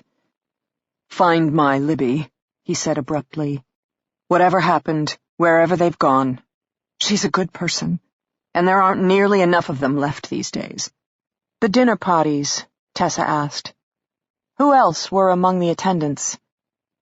James sighed, then wrote up a list. Tessa took it with her. 4 p.m. Nearly sundown this late in November. Temperature definitely dropping. As she walked down the street toward her car, she hunched her shoulders reflexively against the chill. She thought about the Denbys. Couldn't help but wonder where they were, how they were faring as day transitioned to another bitterly cold night. Did they have food, shelter, adequate clothes and blankets for warmth? She supposed it depended on how much incentive their captors had to keep them safe and sound. Personal or professional, that's what this case would boil down to in the end. Had the Denbys' abduction been motivated by vengeance? Maybe a business rival who'd felt personally slighted when Denby Construction had been awarded a significant building contract. Or perhaps related to Justin's affair. The jilted ex-lover, having lost her man to his family, striking back? Or the most sinister and interesting theory, that Justin had staged the abduction of his whole family as an elaborate ruse to disguise the murder of his estranged wife, because, given the threat divorce would pose to his personal wealth, not to mention the family business, Justin would clearly be the prime suspect if anything happened to Libby. Unless, of course, the whole family was attacked, and he and his daughter miraculously happened to be the sole survivors. Except, why now? 6 months later, when the Denbys seemed to have survived the immediate aftermath of Justin's betrayal. Libby was definitely trying to save her marriage, according to her hairstylist. Maybe not succeeding yet, given her fragile emotional state, but still trying. Tessa shook her head. For the Denbys' sake, she hoped this was a professionally motivated crime, because a team of kidnappers looking for a ransom payout had incentive to keep the Denbys as comfortable as possible, whereas the people the Denbys thought they knew and held most dear. Tessa couldn't help herself. She flashed back 2 years ago, to her kitchen, the look on her husband's face, the shock of the exploding Sig Sauer, the feel of the white snow against her frozen fingertips, her daughter's empty bedroom. It wasn't that strangers couldn't hurt you. It was simply that the people you loved could do it so much better. Just ask Libby Denby. Chapter 16. The crazy, blue-eyed commando wanted Ashlyn to step out of the cell first. "No," Justin said. Ashlyn was awake, sitting up on the lower bunk. Her bleary gaze shot from her father to the steel door, to her father again. I had my body positioned in front of her, as if by blocking her from view I could keep the man from remembering she was there. Girl steps up, Mick repeated. Girl presents wrists through the slot.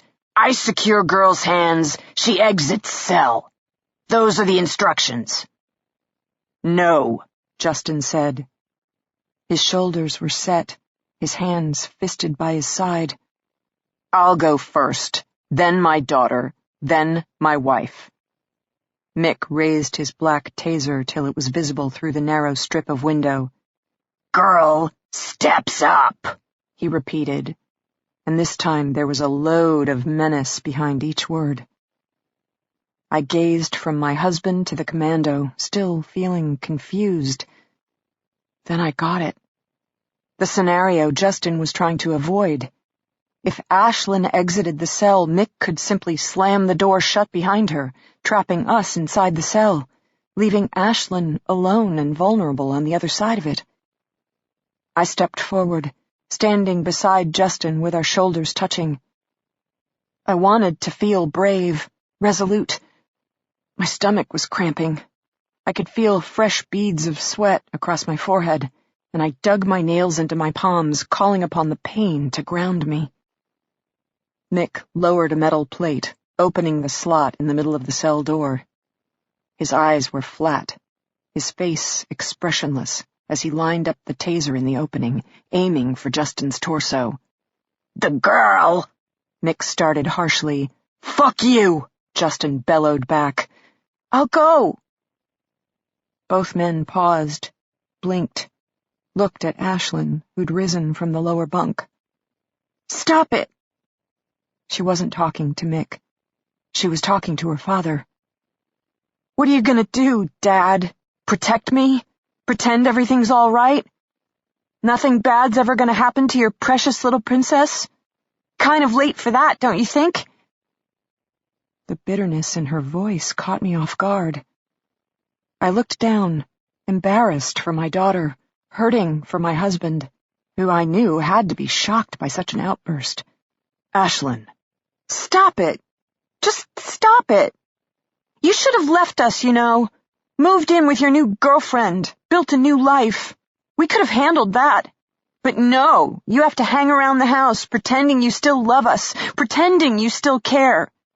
You made a mistake, but now you're sorry. If we'd just give you a second chance, boo-hoo-hoo! You're the one who's trying to have his cake and eat it, too!" Ashlyn pushed past her father, thrusting her hands through the open slot. Justin made no move to stop her, just stared at her back, openly stunned. On the other side of the cell door, Mick laughed. "Feisty one," he declared, reaching for a zip tie. "Fuck you," our daughter told him, and my eyes widened for a second time. I'd never heard Ashlyn use such language, and I definitely hadn't even begun to suspect that she'd resented the past few months so much. Mick laughed again. Our family needed to hold together. Instead, barely an hour into prison life, we were tearing apart. The commando secured Ashlyn's wrists. There was a short buzzing sound, then the door swung open. Mick stood in the opening, taser pointed at Justin's chest. I should rush him, I thought. He was so focused on Justin. I could run forward, throw all 110 pounds of my body at the commando's massive 200-pound frame. If I hit him around the knees, he'd go down. Then Justin would charge forward, and then there would be 6 more electronically controlled doors between us and freedom.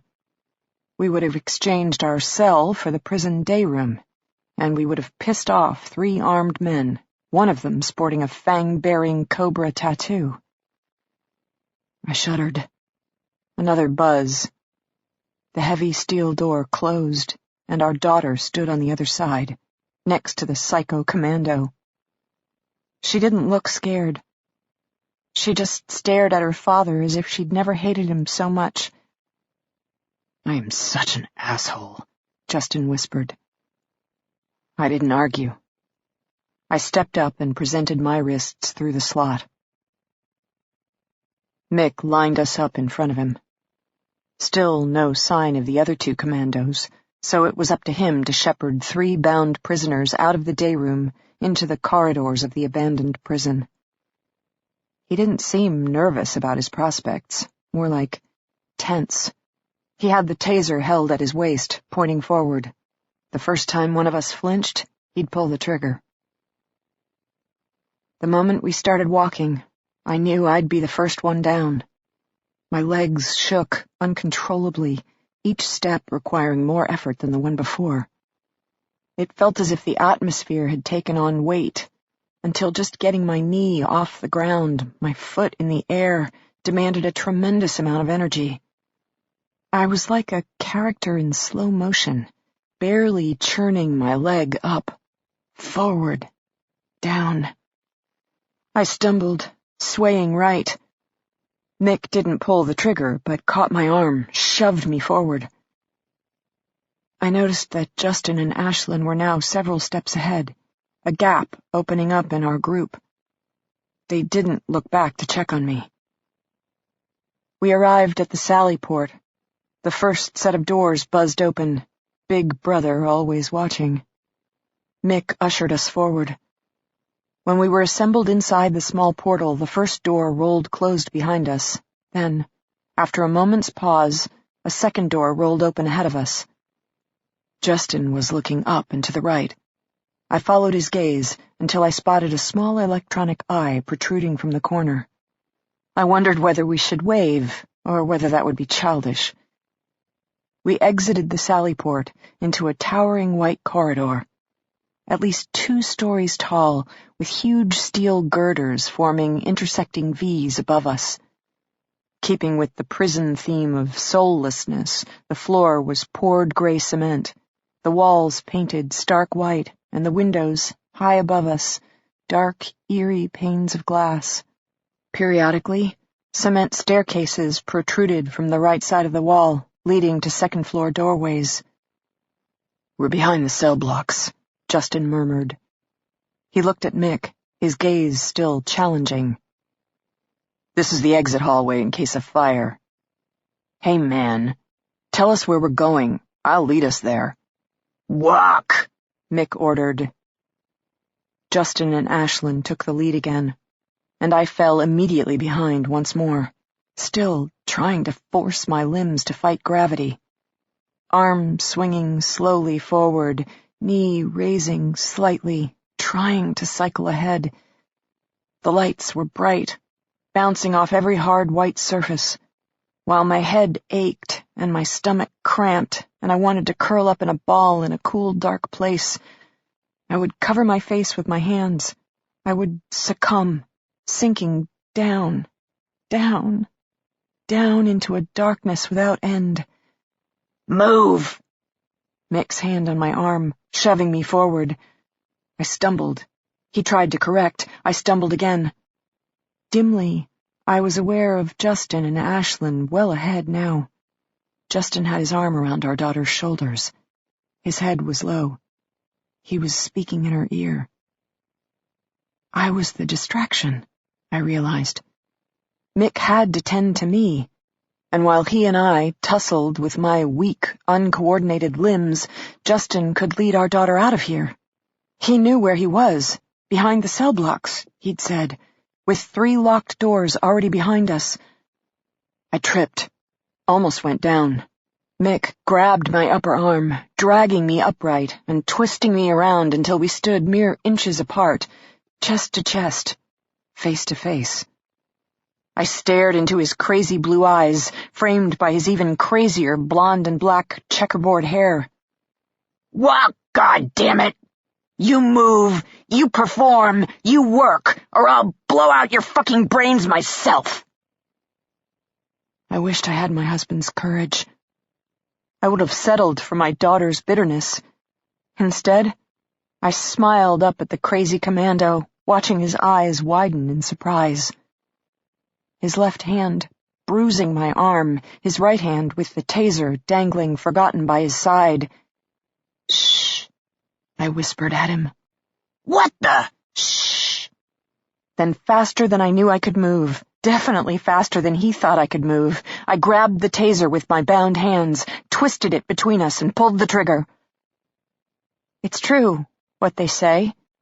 The bigger they are, the harder they fall. I would have liked to enjoy the moment more, except from up ahead my daughter started to scream. Z had materialized in the corridor. Big brother, always watching. He had a taser too, except his was pointed at Justin, who was now on the ground, entire body jerking crazily. Ashlyn stood beside her father, her face clearly beseeching. Whatever you can do, Z stated clearly from the other end of the hallway, I can do better. At which point, he popped a cartridge out of the end of the taser, turned deftly, and dry-fired into my daughter's exposed forearm. Ashlyn no longer screamed. Now she more like shrieked, her skin blistering. I knew, because I bore the same burn mark on my upper thigh. I released my taser. It dropped to the ground. I stepped away from Mick's convulsing form, putting space between myself and Z's fallen comrade. Much more slowly, Z lifted the taser from my daughter's pale skin. He stood, 20 feet away from me, holding up the taser like a gunslinger, and I half expected him to purse his lips and blow the smoke from the end of the barrel. Ashlyn was crying. She danced on her toes, bound hands dangling before her, as if that would help ease the pain.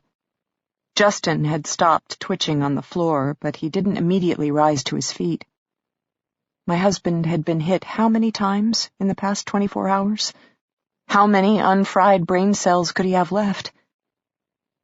The background report did not indicate you would be a problem, Z said, still looking at me. Interesting.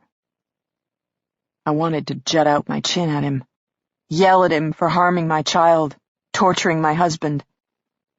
But the heaviness was back, an internal lethargy that would sink me yet. I tried to plant my feet, found myself swaying instead.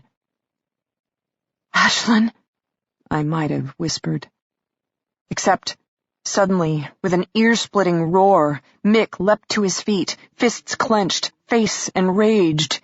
In exactly half a second, his gaze found me, locked on target, and he charged.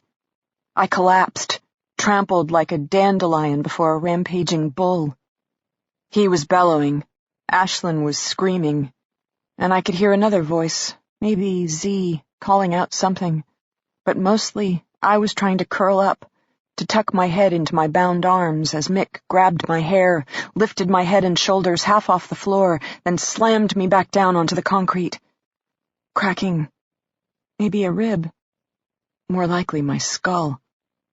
More screaming, more yelling, and then a strange sizzle and burn, until I realized that Mick was off me, once more on the floor, once more convulsing wildly, except this time it was his own guy who stood above him. Z, and his creepy cobra-tattooed head, pulling the trigger. Get yourself fucking under control. Z released the trigger. Mick groaned audibly. Do you hear me? You Yes. Yes, what? Yes, sir. I can't hear you. Yes, sir, yes, sir, yes, sir, yes, sir. Fucking right.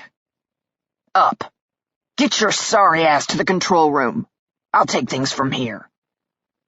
Mick got up, staggered for a second, then marched down the corridor.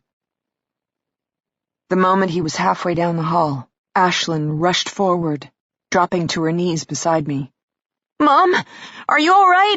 Mom, please?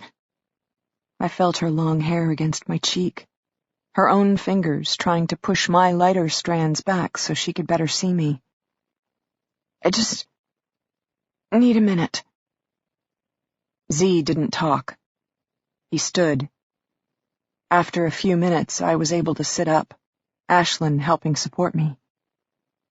Somewhere along the way, Justin had managed the same, his back propped against a wall, his legs splayed in front of him. Our first attempt at rebellion. My ribs ached, my head ached, my leg burned. Ashlyn's forearm sported a square of blistered flesh. Justin had yet to make it to his feet. The Denby family had tried to take on the evil commandos, and the evil commandos had won. As if reading my mind, Z looked down at me. If you ever try that again, he said firmly, your daughter will pay the consequences. Whatever pain and damage you inflict, she will bear the cost twice over. Do you understand me? Slowly, aware of my pounding skull, I nodded. It's okay, Mom, Ashlyn said, and once again I was startled by the vehemence in her tone. I don't care. I hate you, she spit out at Z, as if that should bother him. I hate you, I hate you, I hate you! Forget the money, Justin spoke up behind us. I will see you fucking killed for this. One day, sooner or later, you're gonna take a bullet to the brain, and I'll be the son of a bitch who put it there.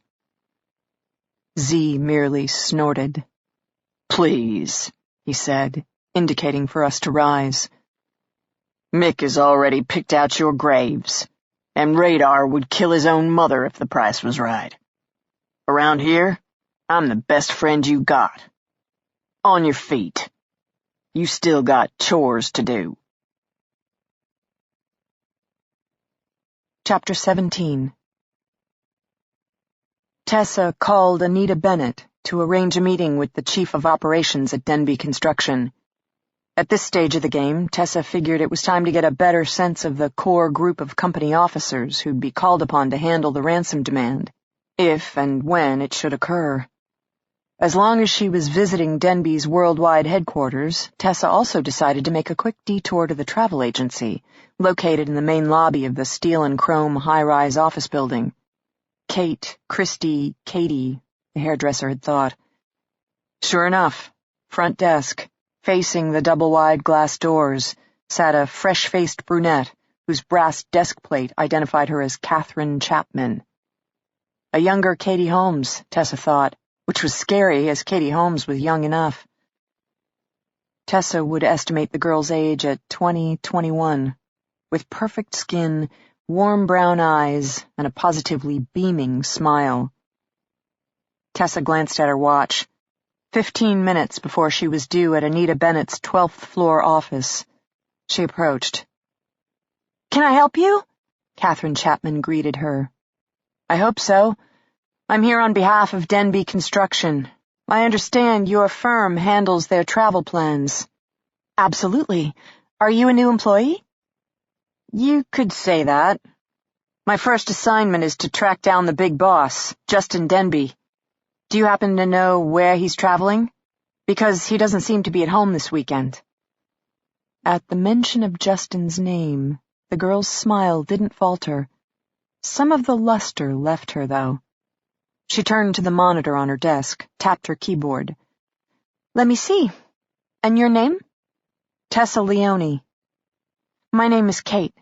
Pleased to meet you, Tessa.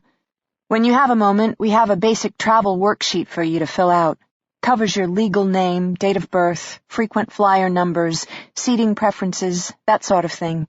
Once we have all that info on file, we can better assist you with your travel arrangements. Good to know. Kate turned back, frowning slightly. I don't show Mr. Denby traveling this weekend. Perhaps he's on a personal trip. You assist only with his business travel? We're a corporate agency. Huh. And you assist everyone at Denby? I mean, I should just call you instead of, say, Expedia.com? I don't know if Denby has a specific policy, but yes, we handle the majority of the travel arrangements. With no disrespect to Expedia, it's nice to have a number to call should something go wrong, and we're happy to be that number. Can I use you for personal travel, too, or only business? Many of Denby's employees use us for both. But not Justin. You think maybe he made his own plans this weekend? I don't know. You always the one who helps him? Or maybe someone else? There aren't assigned agents, if that's what you mean. We all take turns helping everyone. The girl was withdrawing. Not deliberately rude, not yet, but her smile had dialed down a few notches. Inside her sharp navy blue blazer, her shoulders were starting to round, her body hunch. Talking about Justin Denby hurt her. And she was just a kid, not wise yet in all the ways to hide that kind of pain. Maybe he swept his wife away on some romantic getaway weekend, Tessa said. Office rumor mill said Friday night was date night. Sweet, if you ask me, after all these years. Would you like the traveler's profile now? Catherine asked softly. Catherine? Kate? Yes? Justin Denby has gone missing. So have his wife and child. The girl looked up sharply. What? I am with Denby Construction, as corporate security. The family disappeared last night. We're trying to find them. I don't understand. How long have you known Mr. Denby? Just, since I started here. 9 months.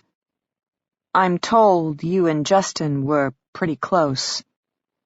The girl blushed, looked down at her desk.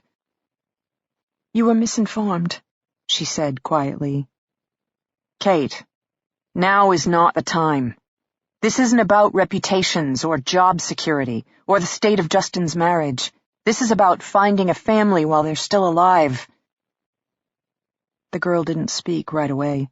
She seemed to be conducting an in-depth examination of her dull gray keyboard. Then, can we step outside? Sure. Kate rose to standing, walking around her desk toward the double-glass doors. She was about Tessa's height of 5'6", but with a lithe build that had all the right curves. Male clients probably flocked to Catherine Chapman. It didn't surprise Tessa that Justin had been part of the pack, nor that he'd emerged victorious. The consummate alpha male. Jerk, she thought. But it made her sad now. Because in many ways, Justin Denby sounded just like the kind of strong, successful guy a woman like her hoped to find one day. And look where that had gotten his own wife. Turned out, Kate was a smoker. They exited the back of the building, to the last refuge smokers had left, a 5-foot patch of real estate next to the dumpsters. The girl lit up. Tessa let the silence work its magic. I didn't mean to get involved with him, the girl said abruptly. I'm not a homewrecker, But, have you met him? Tessa shook her head. He's good-looking, even for an older man, and I guess I got a thing for older men. Daddy issues and all that, right? Kate's lips twisted. She took another drag of her cigarette. There was this snafu with his plane tickets, so Justin came down to work it out in person. I looked up and there he was. Tall, broad shoulders, Wearing construction boots, for God's sake. When was the last time you saw a guy in an office building in downtown Boston wearing honest-to-God work boots? I wanted him from first sight. But I never would've, the girl interjected hastily. He was a client, and it was just business, and I saw his wedding band. Not to mention part of the ticket snafu was he wanted to return on Thursday night so he could have a 3-day weekend with his family. Then he got to talking about his wife and daughter. He gushed, actually beamed with pride. It was so clear he loved them so much. I couldn't help thinking. She sounded wistful. I just thought, God, why can't I meet a guy like that? Tessa didn't say anything. Kate looked up at her. Are you married? The girl asked. No. You ever go to the clubs? Go out drinking and dancing, hoping to meet a cute guy? Can't say it's come up. Don't bother. The clubs, the bars, they're filled with assholes. Petty, self-centered drunks who won't remember your name in the morning. Trust me on this one. Okay. Justin, he was different from all that. A nice guy. When I spoke, he listened. He even looked into my eyes, instead of staring at my chest the whole time. And yet... Lunch, Kate whispered. It started one day at lunch. I was heading out of the building, and there he was, and he just kind of said, "Want to do lunch?" And I said yes. It sounded so innocent. But I knew. I just looked at him, and I knew. But I wanted him. I even told myself I deserved him. I needed him more than his wife and kid. Where'd you go? The Four Seasons, she blushed.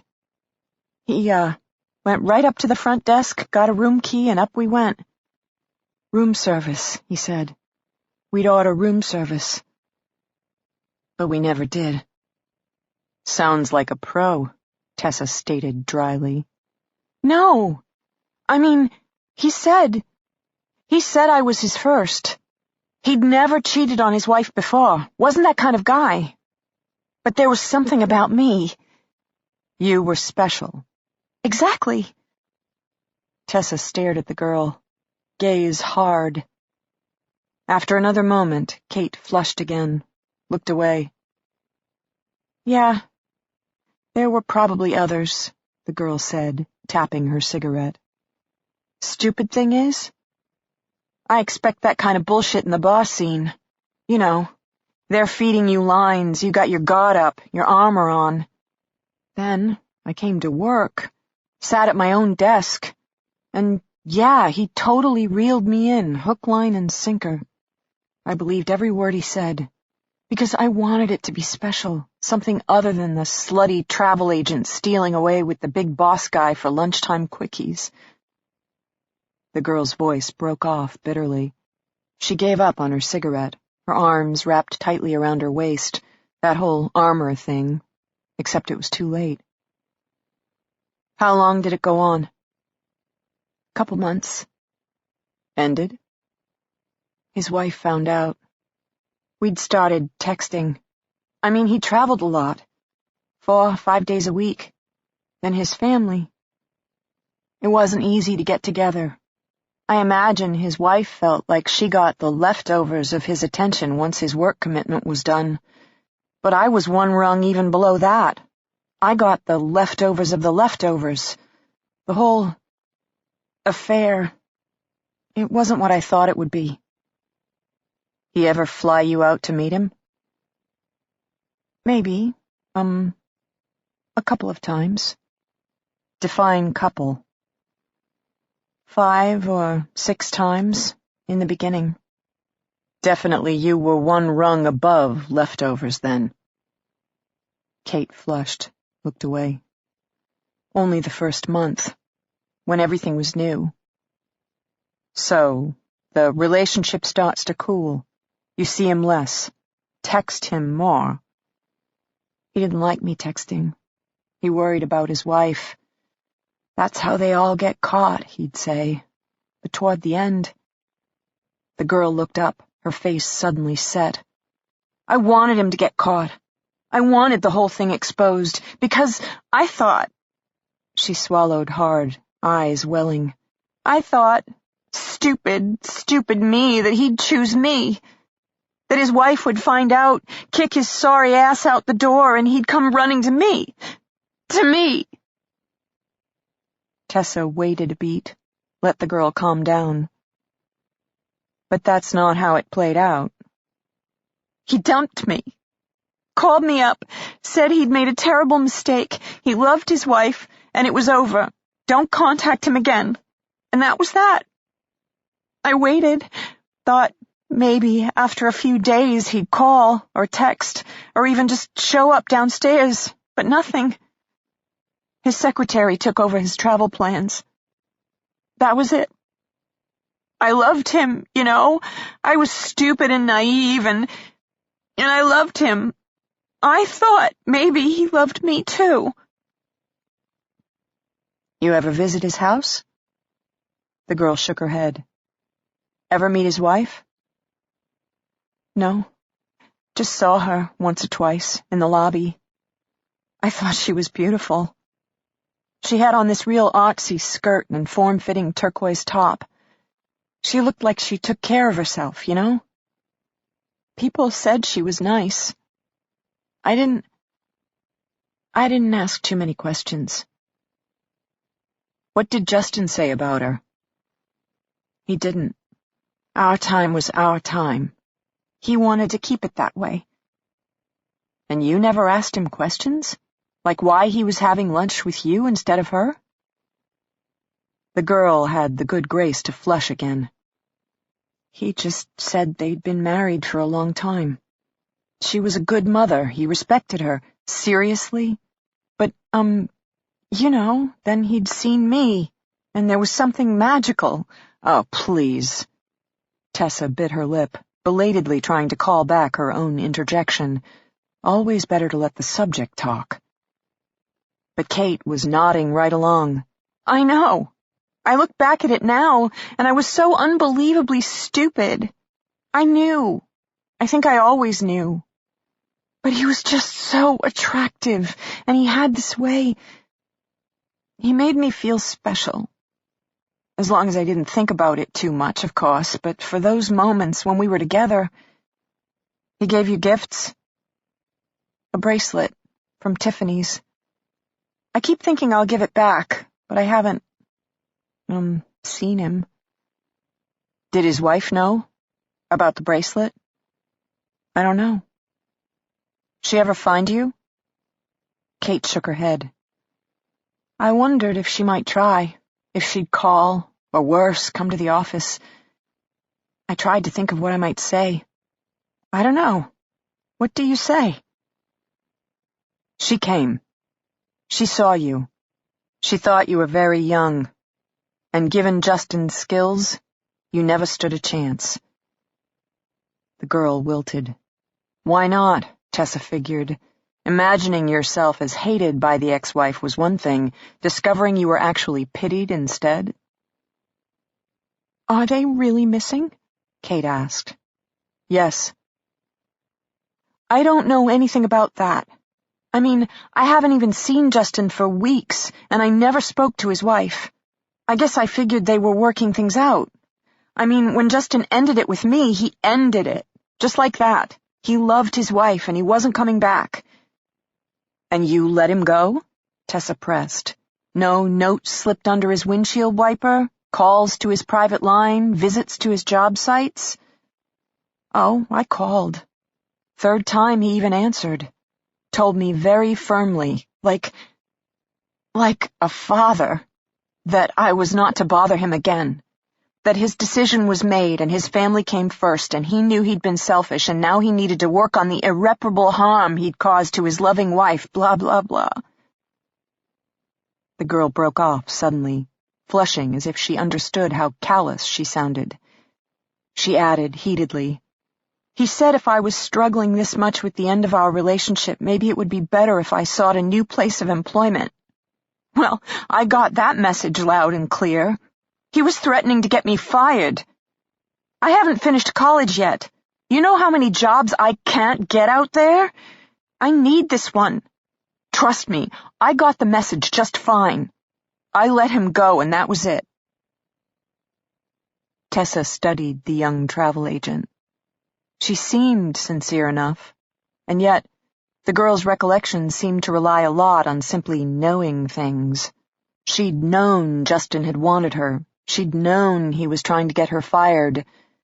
Made Tessa wonder just how much she should trust the knowings of a 21-year-old girl, especially one who was apparently learning many of life's lessons the hard way. "One last question," Tessa said. "Justin never spoke of his family when you were together, but how about work? Any construction jobs he was worried about, either current or in the pipeline?" Kate shook her head. "We didn't have much time together, remember? Let's just say we didn't waste it talking." "You know you're better off without him." "That's what I keep telling myself." The girl dropped her cigarette, ground it out with her foot. "If you don't mind, I should head back.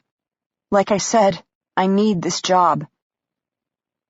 Tessa nodded, glanced at her watch. They'd been talking longer than she'd expected. Kate's absence would be noted, not to mention that Tessa was now 5 minutes late for her first Denby construction meeting. She grabbed the handle of the office building's back door, about to re-enter, when it came to her. The oldest trick in the book. The lie of omission.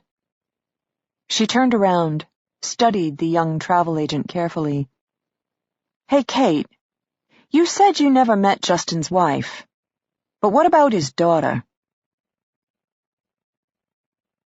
Chapter 18. The prison's kitchen was huge. A commercial space filled with stacked ovens, bakery-quality mixers, and endless miles of stainless steel counters. The kind of kitchen meant to serve hundreds of people in an overcrowded cafeteria. It was fully stocked with pots, pans, bakeware, mixing utensils, measuring cups, etc., though it appeared Z and his crew had replaced the knives with plastic utensils. "Our first test," the team leader informed us. "If we wanted to eat, we would cook. Enough for all 6 of us." Z cut the zip ties binding our wrists, allowing the 3 of us to stand together, unrestrained, for the first time since this ordeal had begun. While the knives had been removed, the kitchen still held cast-iron skillets, graters, peelers, rolling pins, plenty of options for violence if we felt motivated enough. Z stated this directly, standing loosely before us, his back to a rolling stainless steel island. He had the taser stuck in a leather holster around his waist. Other objects protruded in discreet black leather pouches attached to his belt. I had a feeling we didn't want to know what was in those other pouches. I noticed that when Z spoke, his dark green snake tattoo seemed to undulate around his head, the scales moving sinuously beneath the too bright overhead lights, as if the cobra were advancing, as if the cobra would come for us next. Mick would simply kill us. Z, on the other hand, would hurt us in ways that would make us wish we were dead. Z finished his friendly reminder that should we choose to cause trouble, our punishment would be immediate and include, but not be limited to, a loss of food privileges for the remainder of our incarceration. He said it just like that, the remainder of our incarceration, as if we were somehow serving hard time, maybe life without parole. I felt like giggling, but I didn't. The commandos had procured supplies, not much in the way of fresh produce, again because we were serving a life sentence, but an impressive array of canned foods, bagged lentils, and dry goods, enough to fill several long shelves in the 12-foot by 12-foot walk-in pantry. I tried not to think about how much food was present, how long this supply could conceivably last, and what that might say about our kidnappers' plans, as I worked my way through the pantry, trying to assemble enough ingredients for a credible dinner. For our first night of gourmet prison dining, I went with pasta with tomato sauce. We had plenty of cans of crushed tomatoes, olive oil, dried herbs, and garlic cloves. I added a jar of olives, a jar of pearl onions, then canned carrots and baby corn to the stack on the stainless steel island. Without fresh produce, we were reduced to a diet of processed vegetables, terrible in taste, nearly deadly in sodium content. Not much I could do about salt levels, but incorporating items such as carrots and corn into a marinara sauce would help supplement the nutritional content without totally sacrificing edibility. The olives and onions would assist with flavor, creating a sauce that might not win any awards in the North End, but would be medal-worthy inside a state institution. Z seemed intrigued that I would know such things. I didn't feel like telling him about my life with my mother in the projects. That not only could I cook out of cans, but I could clean a toilet with Coke and remove grout stains with bleach and baking soda. Justin was put to work preparing 2 pounds of pasta. My husband could cook. Very well, in fact, if there was a grill involved and some choice-cut fillets. But for now, he tended spaghetti, while Ashlyn and I assembled the sauce. My daughter went to work opening cans, then diced up mushy carrots and slippery onions with a plastic knife. I used a second plastic knife on the olives. At least with canned vegetables, a sharp-edged blade was hardly necessary. For a while, none of us spoke. We worked, and working felt nice. To have a purpose again, a focus and direction. Ashlyn's stomach growled as the scent of boiling noodles filled the air. 20 hours without food? I tried to do the math, but my brain wouldn't go there. So I chopped more, stirred together, played with herbs, started the simmering process. Cooking was something I'd been doing my entire life. Motions that could be performed on autopilot. The problem started when Justin asked me for a spoon. He wanted to test the cooked noodles. Could I pass him a spoon?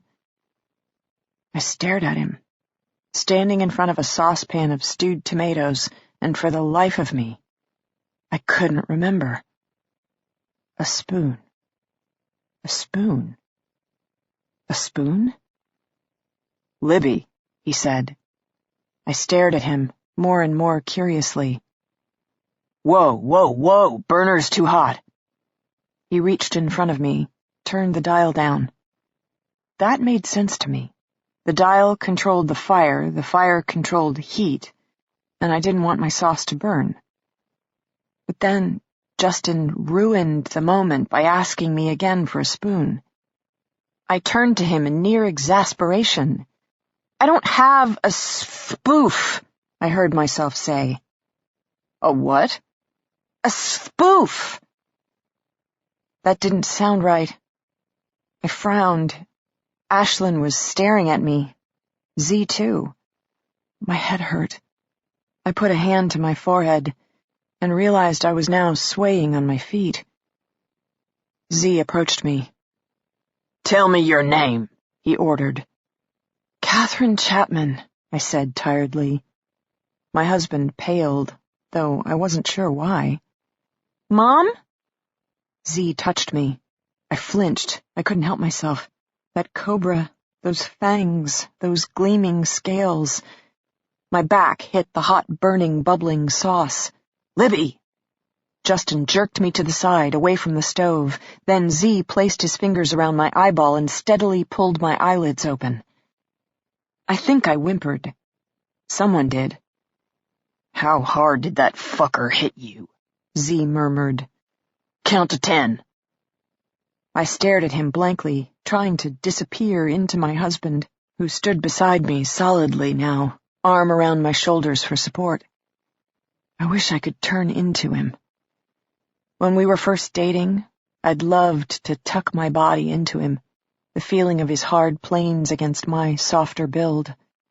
2 pieces of a puzzle that clicked into place. He had made me feel safe then, and I could use a feeling of safety right about now.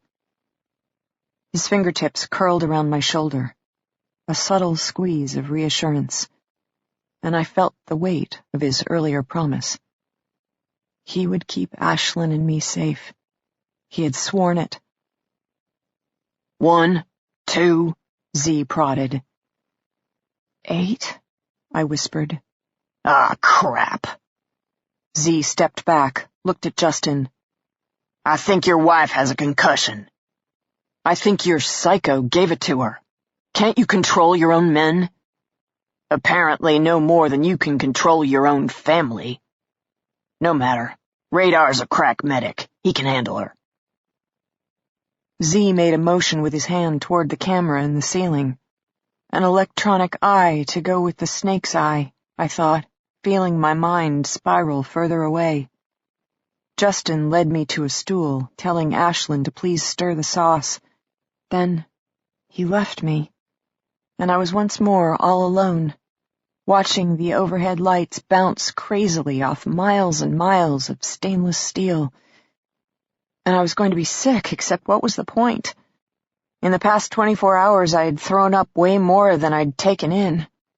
I tried to explain that to my churning, twisting stomach as I sat and watched my husband lift the heavy pot of pasta off the stove, carry it to the sink, and dump it into a colander. Then Ashlyn, voice sounding stilted, said the sauce was done, except she was staring at me, not the sauce at all, and in her eyes I saw worry and anger and fear, and that made my head ache more. I didn't want my child worried and angry and afraid. I was supposed to take care of her, wasn't I? Justin and I against the world.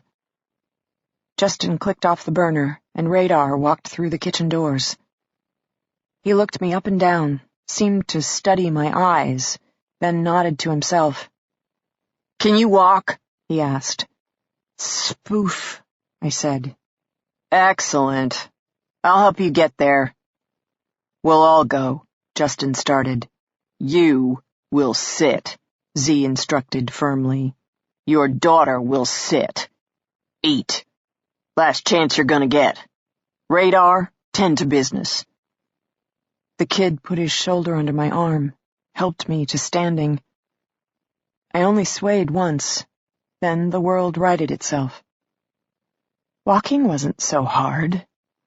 No need to think, just place one foot after the other. Except my footsteps carried me away from my family. I felt like I should say something, try to communicate some message of hope, reassurance, or maybe even love. It shouldn't be too hard, should it?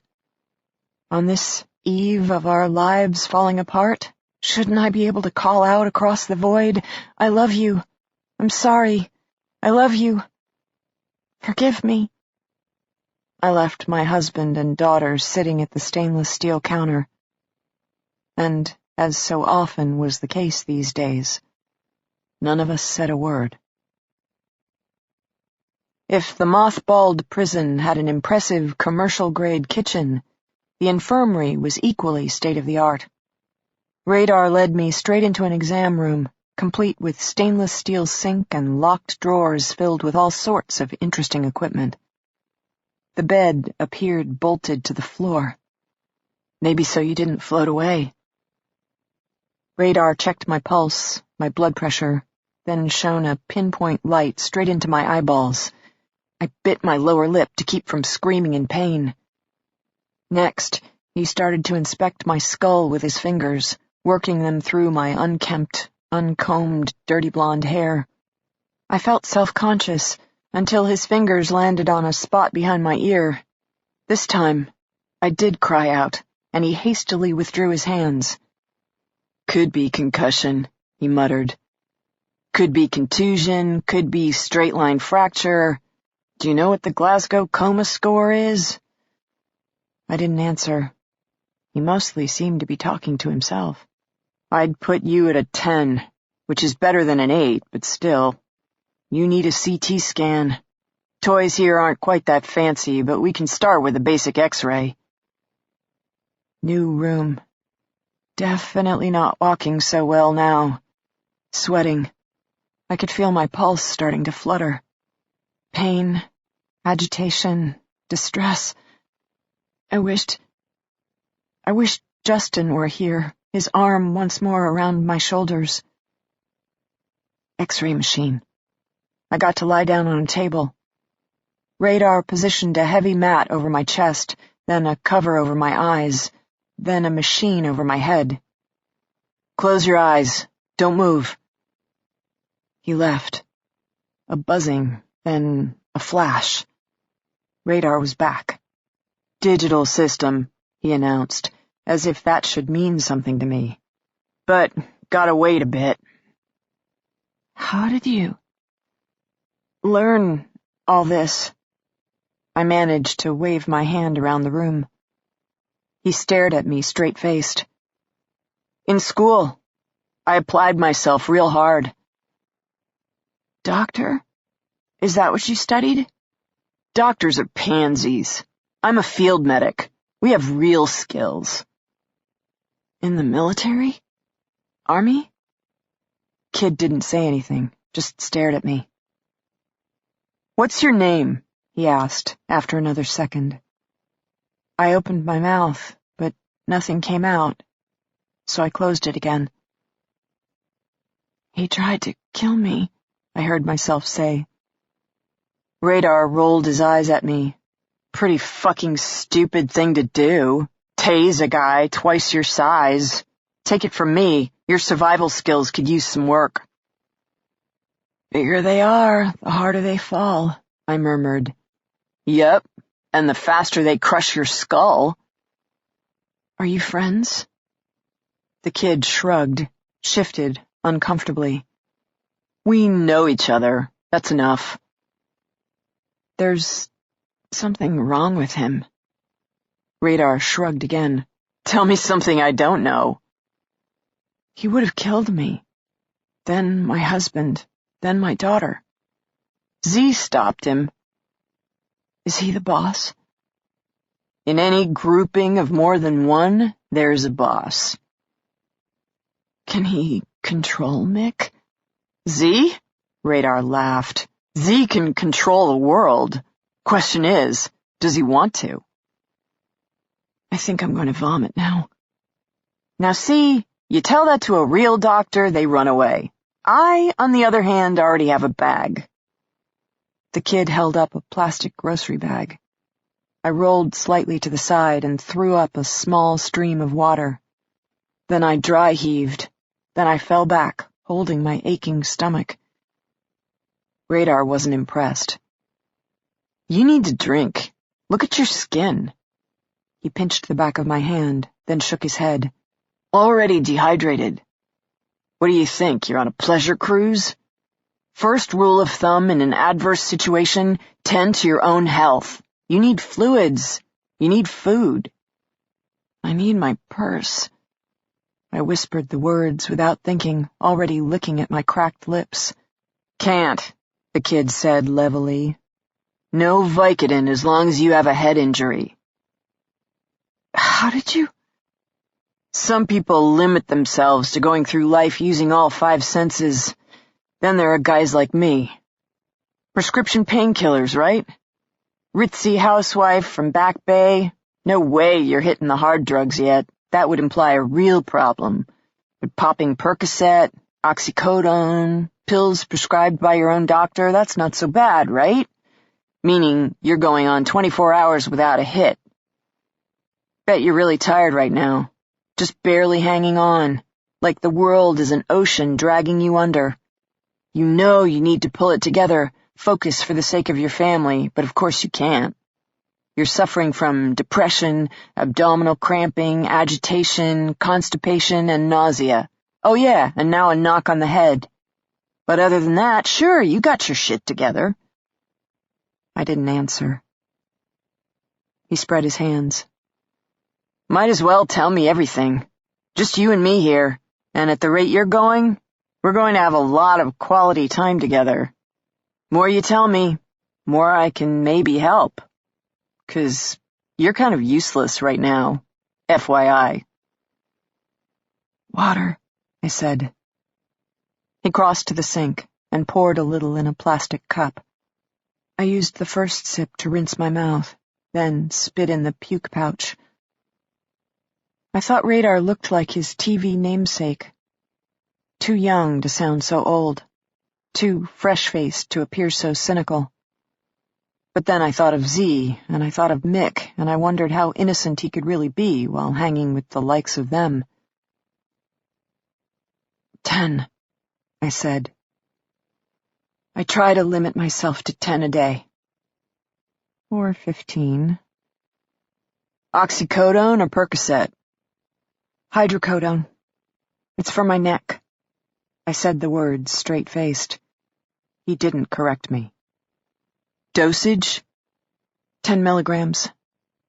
That's the opiate dosage. So you're taking at least another 500 milligrams of acetaminophen per pill, times 8. How long? Couple months. Stomach bleeding? It hurts. When you drink alcohol? Hurts more. Radar looked at me. So you take another pill? If I could just... My purse. Radar shook his head at me. You live in that house. You got a husband, a pretty daughter. Seriously, what the hell are you escaping from? Maybe you need to spend more time in the slums, or hell, military barracks. That'll teach you a thing or two. He got up, left the room. Probably had to check the x-rays, or maybe I disgusted him that much. I didn't bother to correct him, to tell him I had once lived on the other side of the tracks, and yes, I understood the advantages of my new and improved station in life. Maybe I was a romantic, however. I'd never wanted the big house, the Back Bay address. I'd just wanted my husband. Except that wasn't entirely the truth either. From the moment I'd taken that first pill. Once upon a time, I'd lost my father, and then, still too soon, I'd lost my mother. And I had borne it. I'd been strong. Until that day, realizing I was going to lose my husband, hearing him whisper the truth about his affair with another woman, realizing that this family, too, was doomed to self-destruct. It turned out, a giant well of emptiness had always existed inside me. A void so deep and black and ugly, I wasn't just empty. I was hollowed out by the losses in my life. Until there were days I didn't dare go outside because I worried the wind would blow me away. The pills became my anchor. And sometimes, knowing something isn't right still doesn't change anything. You are who you are. You need what you need. You do what you do. I wondered if Justin told himself the same when he was having sex with that girl. I wondered if afterward he felt as guilty as I did, while still knowing he was going to do it again. And again. And again. I had thought love would make us better people. I was mistaken. Now, I curled up in a ball, trying to ease the cramps in my stomach, while closing my eyes against the ache in my head. Door opened. I didn't open my eyes, just waited for Radar to make his pronouncement. Would the patient live or die? Instead, a hoarse voice whispered in my ear. I'm gonna kill you, pretty white bitch. But first, I'm totally gonna fuck your daughter. You can hide down here as long as you want. I got time. I got patience.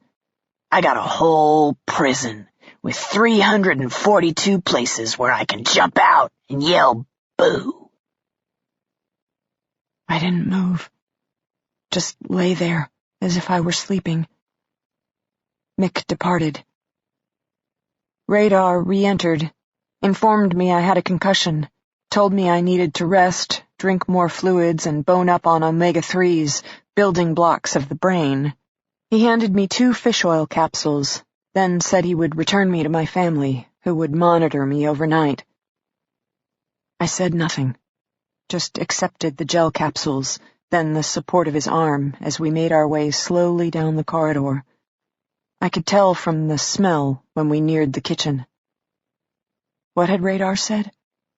The first rule of thumb? Tend to your health. Could I eat a little dinner? Radar eyed me dubiously. Maybe plain pasta, something simple. He shrugged, as if to say it would be my problem later. I accepted that. A lot of things, it seemed, would be my problem later. But now I had to pull it together. Find some way to get myself to stop drowning and start swimming. To think of my husband and daughter and put their safety first. Justin had sworn to protect Ashlyn and me, but I already doubted he could take on a professionally trained psycho like Mick all alone. We needed to come together. Him, me, and Ashlyn. Hate a little less, love a little more. Once upon a time, inside one of the most luxurious townhouses in Boston, our family had fallen apart. Now, inside these harsh cinder-block prison walls, we needed to find ourselves again. Because Mick didn't strike me as the kind of killer who made idle threats. And trapped inside this prison, it's not like we could get away. He was the predator. We were the prey. And there was no place left for any of us to run. Chapter 19. Participating in a multi-jurisdictional investigation was a lot like dancing. Unfortunately, Wyatt didn't care for dancing. Never had, never would. Currently, he had Kevin in the car, riding shotgun. When playing with the feds, it never hurt to have a smart guy around, and Kevin was as geeky as the North Country knew how to get. They had instructions to rendezvous with Special Agents Adams and Hawks at the Denby Construction Headquarters in downtown Boston.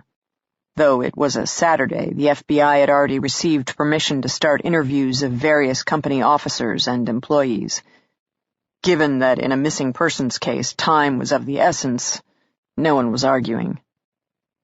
Nicole mentioned a private investigator might be present as well, some corporate security expert retained by Denby Construction to conduct an independent assessment of the situation. Which is where things got complicated. Not competitive, necessarily, though sometimes that happened as well, but complicated. To say everyone wanted the Denbys recovered safe and sound oversimplified the matter. Denby Construction wanted them found in the most efficient, i.e. least costly manner possible. The FBI wanted them found in a way that would highlight not only the Bureau as a whole, but advance Nicole's and her partner's careers individually. And Wyatt? Well, hell, he wasn't immune to a little glory. He was already blowing his budget on the search operations. He wouldn't mind coming out of this looking like a good guy. A sheriff's department had to fight for funding just like everyone else. A high-level success went a long way to keeping them operational another year. In other words, a lot of cooks in the kitchen, which could lead to some really great collaboration, or one massive fuck-up. Wyatt's job was never boring. They took 93 into Boston. Sun was long gone, the city lights blazing with full Saturday night glory. In his younger days, Wyatt would head down to Boston to catch a concert, or maybe a Red Sox game. Now, following in the footsteps of most New Hampshireites over 40, he shunned the city entirely. The drive, the traffic, the parking, the crowds. Yep, he'd gotten old, and, mostly, he liked it. Red arrows appeared on the navigation system, trying to illustrate which of the myriad of exits he was supposed to take, but mostly confusing the issue. Kevin did the honors. Being a hockey nerd, he still drove to Boston regularly for the Bruins games. Between the two of them, they managed to find the Denby construction building, underground parking lot, which was useful. They got their ticket, parked the car, then shook out their limbs. They wore their uniforms, tan pants with dark brown stripes, dark brown shirt topped with a light brown tie, county patches and gold badge indicating rank, duty belts, high-polished boots, tight-brimmed hats. The feds would blend in with the other suits in the room. Wyatt and Kevin, on the other hand, knew how to make an entrance.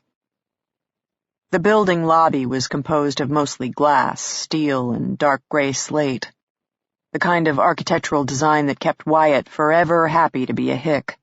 He noticed one coffee shop and what appeared to be a travel agency. Otherwise, there was an information desk, currently empty, then a bank of elevators beside a huge directory of the building's occupants. Kevin located Denby Construction, 12th floor. They hit the button, and the elevator obediently carried them away. Exiting the elevator, they encountered a narrow hallway and a great deal more glass, an entire wall of it. With the glass door so artfully fit into the broader panes, Wyatt felt like a blind man using Braille to feel out the edges. Door was locked. Behind it sat a cherrywood receptionist's desk, topped with bold metallic letters that spelled out Denby Construction. Right place, if only they could enter. Kevin finally found an intercom, hit the button. 30 seconds later, an older woman with short-cropped silver hair, dark gray pants, and a long-sleeve white silk turtleneck appeared. She had the tight look of a woman under a great amount of stress, but holding it together. She took in their uniforms, then opened the door. "Anita Bennett," she said briskly. "Chief of Operations, Denby Construction. And you are?" Wyatt did the honors. Could see her bright blue eyes immediately connect the dots.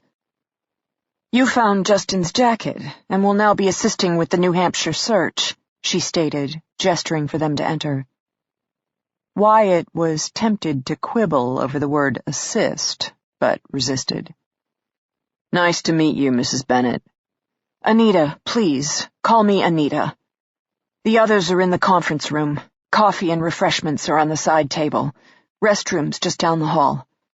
I have a few final details still to tend, this whole day. We're a bit rattled. Nothing like this has ever happened to us before." Wyatt and Kevin nodded their sympathies. Anita led them to an impressively large conference room, with the requisite wall of windows overlooking downtown Boston. Wyatt guessed that in an industry where contracts ran to the tens of millions, image mattered, because nothing in this room was cheap. Massive birchwood table, dozens of plush leather chairs, huge graphic prints. Wyatt hadn't gotten to visit the crime scene at the Denby's townhouse yet, but just looking at Justin Denby's offices made him very curious about Justin Denby's home. Half of the leather chairs were taken. Sitting with their backs to the Boston view were the two feds, Nicole Adams and Ed Hawks. Next to Nicole sat a stocky-looking guy, buzz-cut black hair, red plaid shirt rolled up to the forearms, tattoo creeping up his neck. Definitely one of Denby's. Same with the three guys beside him, also clad in worn flannel, heavy cargo pants and work boots. None of them were large, but each of them exuded the kind of inner swagger that came with years of winning bar brawls. Former military, Wyatt would bet his life on it, which he already found interesting. Hadn't realized Denby employed so many of the military types, guys who would have, say, hands-on experience with tasers. Not to mention, these guys looked like top of the food chain. They probably had interesting connections to even more interesting military specimens. He finished his inspection of the Denby crew about the same time they finished their inspection of him. They didn't seem impressed, but then the first guy, Mr. Buzzcut, already appeared more captivated by Nicole. Good luck with that, Wyatt wanted to tell him, but didn't. Across the table, currently sitting alone, he got his first surprise. Female, heart-shaped face, flat blue eyes. Jolted him a second, because at first glance the face seemed young, but then, those eyes. He met her gaze, and she returned it frankly. Definitely another former something. Not in uniform now, but had been. The face niggled at him, a sense of déjà vu, as if he should know her. Tessa Leone, she spoke up. Northledge Investigations. I've been retained by Denby Construction to handle an independent assessment of the situation. Ah, the independent investigator. He crossed over and pulled out a rolling leather chair next to her. Kevin took a seat beside Wyatt. Wyatt did the honors, holding out his hand. Wyatt Foster, Sergeant, Criminal Investigations. This is Detective Kevin Santos. We had jacket duty. You launched the hotline, Tessa said. He nodded modestly. Don't tell anyone, but I like the public. More often than not, they have useful things to tell us. I mean, once you weed out the crazies. And given that we have few leads and very little information, I thought we could use some useful tips right about now. Have you received any? Nicole Adams spoke up from across the table. Nah, but we only have the description of the family, and I doubt the kidnappers are parading 3 abductees through public spaces. More useful would be a description of the vehicle. Nicole nodded briskly. We have agents still canvassing the neighborhood. So far, however, we have more theories on the subject than solid leads. Wyatt was about to ask about the theories when Anita Bennett returned. The hostess of the party, she carried a large stack of spiral-bound photocopies. Company financials, he realized quickly. She handed out the presentation on Denby Construction, and they quickly got down to business. First, introductions. From Denby Construction, they had Anita Bennett, COO and now acting president, given Justin's disappearance. Wyatt made a mental note. First person to gain from the Denby's loss, Anita Bennett. Next up, the stocky Lothario, Chris Lopez, chief of construction, who made a point of emphasizing his title while gazing deeply into Special Agent Nicole Adams's very cool, very unimpressed, pale blue eyes. Next to him was a trio Wyatt immediately pegged as the Three Stooges, Jenkins, Pauly, and a guy seriously called Bacon. The core building team, Lopez explained. They worked with Justin. They knew Justin. They had his back. Whatever happened, these were the go-to guys for knocking heads and taking names. Jenkins, who was former Air Force and current structural engineer, actually cracked his knuckles. And yet, he was still more subtle than the Bacon character, who kept stroking a small, rough-hewn metal spoon he wore on a leather cord around his neck. Wyatt translated core building team to mean posse. Justin Denby had a posse of, apparently, some of the most dangerous, crazily unbalanced former military types Wyatt had ever met. Meaning he and the other law enforcement types would have to manage information carefully, as guys like this would definitely go off on their own, violence being their best friend and primary coping mechanism. Mental note 2. Isolate posse, interview each one alone, and do deep background checks. These guys knew things, knew people, probably including the type of people who could abduct a family of 3, no problem. Missing in action was the 4th member of the build team, an architect who was currently on site in California. He'd be on a plane, first thing in the morning, available for interviews by Sunday at 5. Also, the chief financial officer, Ruth Chan, was on vacation in the Bahamas. They were still trying to get word to her of the current situation, as Anita Bennett put it.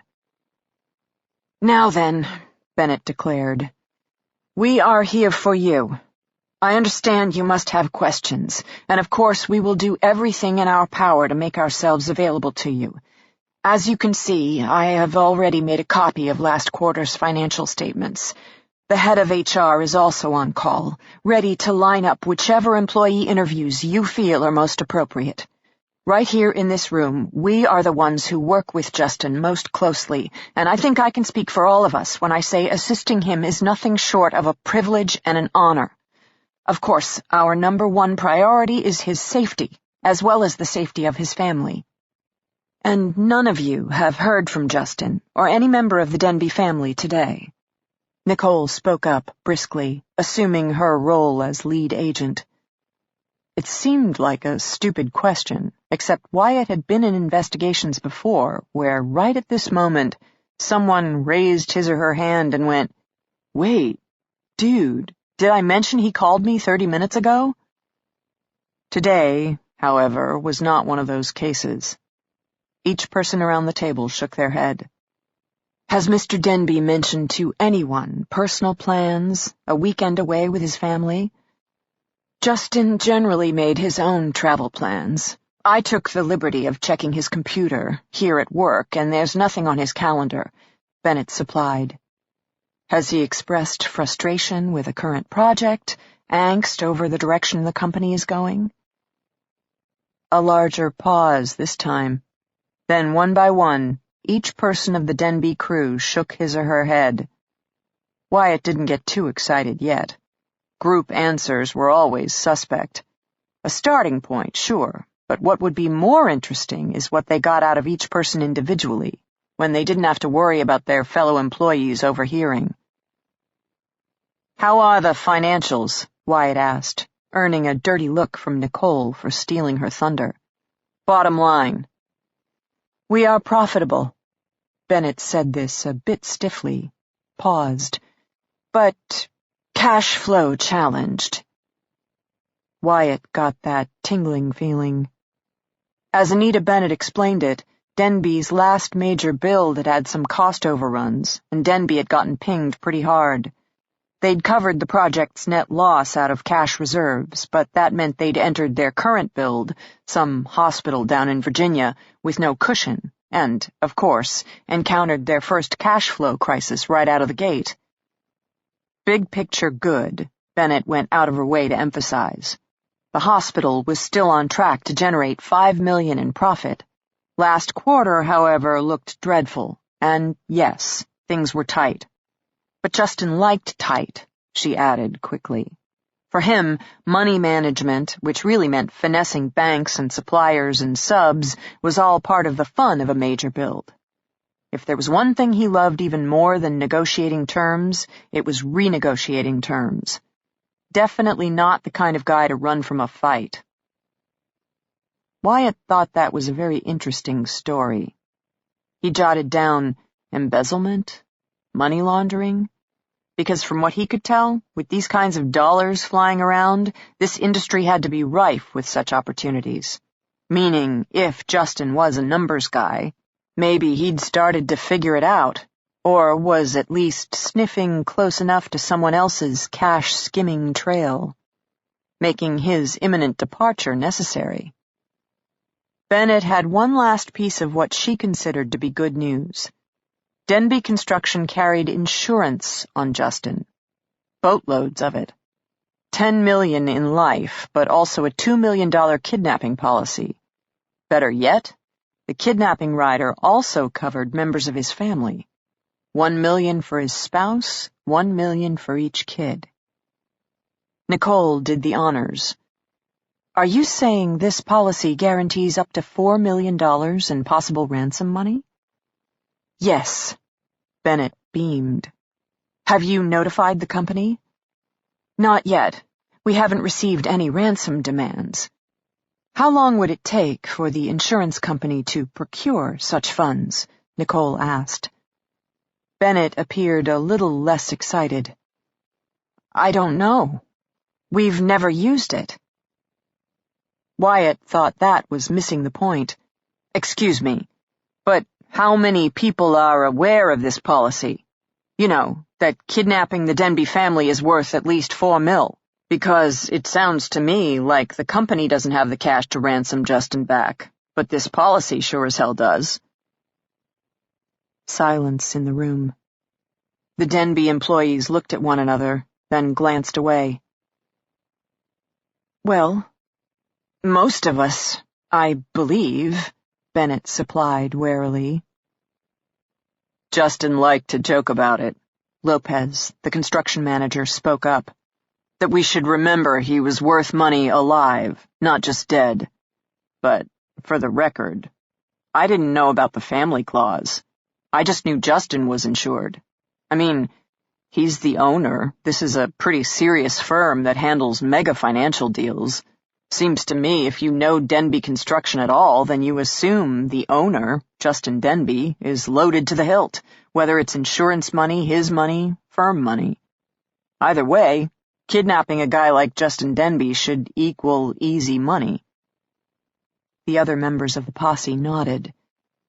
Except, of course, Lopez continued, nothing about Justin is easy. And we're the ones who know that, too. So don't go staring all flinty-eyed at us. He shook his finger at Nicole, in particular. We shot with Justin at least once a week. The guy could take care of himself. Not to mention, most of us were around for his wedding. Plus, we helped change Ashland's diapers. He's one of us. His family is our family. We're not the fucking problem here. You're gonna have to sniff somewhere else for that. Lopez appeared to have said his piece. He sat back, crossed his arms over his chest. His guys nodded beside him. Score one for the hood, Wyatt thought. I think we can all agree, Bennett interjected diplomatically, that we are deeply concerned about Justin, Libby, and Ashlyn. Please, you're handling this investigation. What can you tell us? We do have some initial leads, Nicole supplied. For starters, taser confetti was recovered at the scene, which we can use to trace the weapon used in the attack. Won't help. The bacon guy spoke up. All eyes turned to him. Illegal in mass. He shrugged, apparently not a big talker. Meaning, taser's probably not registered.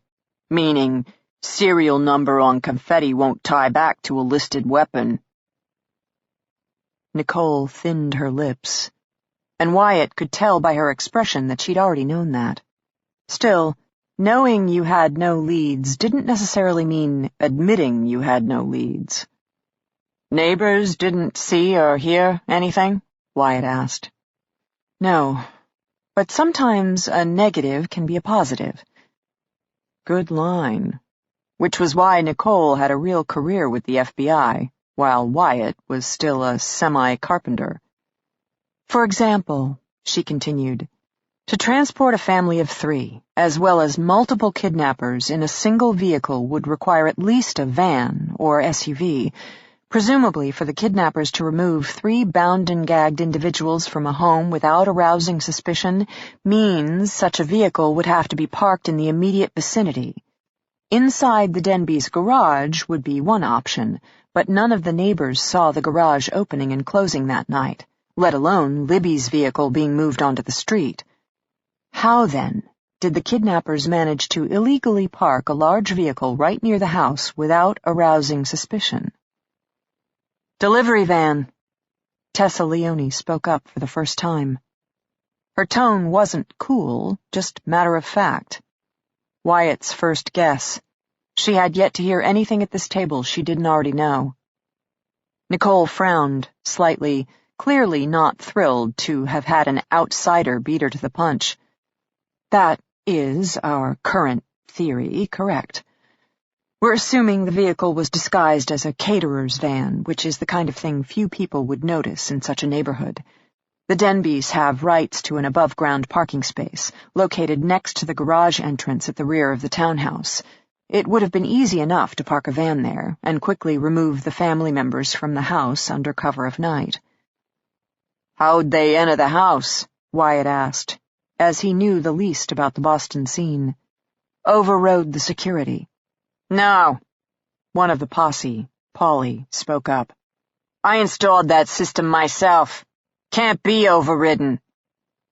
Polly rattled off about double this and reinforced that. Nicole let him talk, her expression more patient than surprised. Then it wasn't overridden, she stated calmly. When he was finished, it was disarmed. You'd have to know the code, Polly began. Exactly. Meaning, exactly. Around the room, the various members of the management team all stared at one another. The message, loud and clear. An inside job. The Denbys had been abducted by people who knew them, their security code, and, most likely, the ransom insurance policy. Definitely a friend had masterminded the kidnapping, not a foe. And most likely, given that it was a Denby employee who'd installed their security system, and the Denby management team that had approved Justin's insurance policy, it was someone sitting right at this table. Tessa Leone leaned forward, taking the initiative for the first time all meeting. In the event of a divorce between Justin and Libby, what would happen to Denby Construction? Absolute, immediate uproar from the Denby contingency. Never. Couldn't happen. How dare she? Wyatt leaned back, crossed his arms over his chest, and took it all in. No doubt about it. 9 p.m. Saturday night. They were finally getting down to business. Yup, his job was never boring. Chapter 20. Dinner didn't make it. I threw up within the first few minutes of returning to the cell. Ashlyn held back my hair as I leaned over the stainless steel toilet. Afterward, I rinsed my mouth with water from the sink, then, given that there were no towels, patted my face dry with the sleeve of my orange jumpsuit. "Are you okay?" Ashlyn whispered. My 15-year-old daughter, who hadn't spoken to me in months, now the epitome of motherly concern. "Just need to rest," I said. "I'll be better by morning." She nodded, though morning seemed a strange concept, locked up in an overbright prison cell. What time was it, anyway? I peered out the far window, the one overlooking the barren dirt outside. The sky was pitch black, meaning this time of year it could be any time after 5 p.m. I felt the hour was probably around 8, maybe 9, but was mostly guessing. The three of us stared at one another, stuck together in a tiny cell, unsure of what to do next. Justin was gazing at me with open concern. Then he caught me staring and quickly smoothed his expression. "We should compare notes, assess what we know," he said briskly. He moved away from the door, toward the left-hand bunk. He winced as he sat down. I couldn't help myself. "How are you feeling?" He waved a hand. Fine. Watching him closer, I detected the tight set of his jaw, the fine lines creasing the corners of his eyes. He was in pain, definitely. How many hits had he taken with the taser? 6? 8? 12? Enough to cause permanent damage? Maybe Z and his cohorts had fried my husband's spinal cord. God knows Ashlyn and I were sporting decent-sized burns from the taser's contact points. Justin must have nearly a dozen of those, not to mention one extremely overstimulated central nervous system. Of course he hurt. "The front door was locked," Ashlyn spoke up earnestly. I sat down next to her on the lower right-hand bunk. She took my hand, her face pleading with me. "Honest, Mom, I told Dad on the way to dinner. I never touched the system after you two left. I was in my room the whole time, playing games on my iPad and texting Lindsay." I looked at Justin. He'd armed the system when we left. He always did, Mr. Safety and Security. If I thought back hard enough, I could even picture him doing it, his fingers moving quick and sure over the keypad. "Did you hear anything?" I asked softly. My head still throbbed, but if Justin could will his pain away, I could do the same. He was right, after all. We needed to figure out what we were up against. No, Ashlyn flushed. I was, going to the bathroom, and this guy, he just appeared in the doorway. It was the larger one, Mick, I guess, and I got scared, and I grabbed hairspray and went after him. Good girl, Justin spoke up. She flashed a look at him. I ran for your room, but you weren't there, of course, and Her voice drifted off. She didn't look at either of us, and I realized that all of a sudden my daughter was near tears, because she'd needed us, run to our room, and we hadn't been there. Said a lot about our family these days. I squeezed my daughter's hand in silent apology, but wasn't surprised when she pulled back, tucking once more into herself. The younger guy, Radar, showed up, she whispered. And between him and Mick, she glanced up at Justin. I heard you downstairs, the front door opening. I wanted to scream or yell or something, but Mick put his hand over my mouth. I tried, but there wasn't anything. She shrugged, shoulders rounding inside her oversized jumpsuit as she fell quiet. It's all right, Justin reassured her. Nothing you could do. These guys, they're trained, professionals, and they had a plan we never saw coming. What do they want? Ashlyn asked plaintively. Money. I glanced up sharply, a motion that made me wince. Think about it, he said, as if sensing my doubt. They're carrying tasers, not guns, so their goal is to control but not harm. They've tased us, drugged us, bound us. Again, all strategies devised to subdue, but not injure. Until the Mick guy beat the shit out of Mom, Ashlyn muttered. Young lady, Justin began, I don't want to hear that kind of language. She's right, I interjected, already feeling Ashlyn's growing hostility. He beat the shit out of me. Justin scowled at our joint rebellion, which their leader, Z, immediately halted by tasing his own guy. Then he sent you for medical treatment. Again, if their intent is to harm, why would Z care if you have a concussion? Why bother having one of his men tend to you, taking up time and resources? For that matter, why feed us? Because he wants us subdued but unharmed. All the better for demanding ransom, where he'll have to deliver proof of life.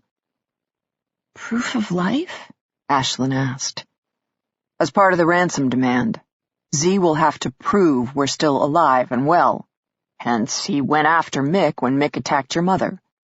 It's not enough to simply ask for money. Z has to prove he really has us, but also we're undamaged enough to be worth wanting back. Hence, your mother can't be in a coma. Kidnapping, Ashlyn murmured. Ransom? Proof of life.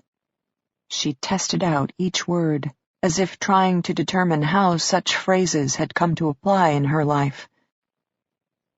The kitchen is well stocked, I said, my gaze flickering to Justin with unspoken meaning, such as there were enough dry goods in this prison to last weeks, let alone days. Ransom cases can take time, he said evasively, especially given there's an insurance company involved. Ashlyn and I stared at him blankly. He explained that Denby Construction carried not only a life insurance policy on him, but kidnapping as well.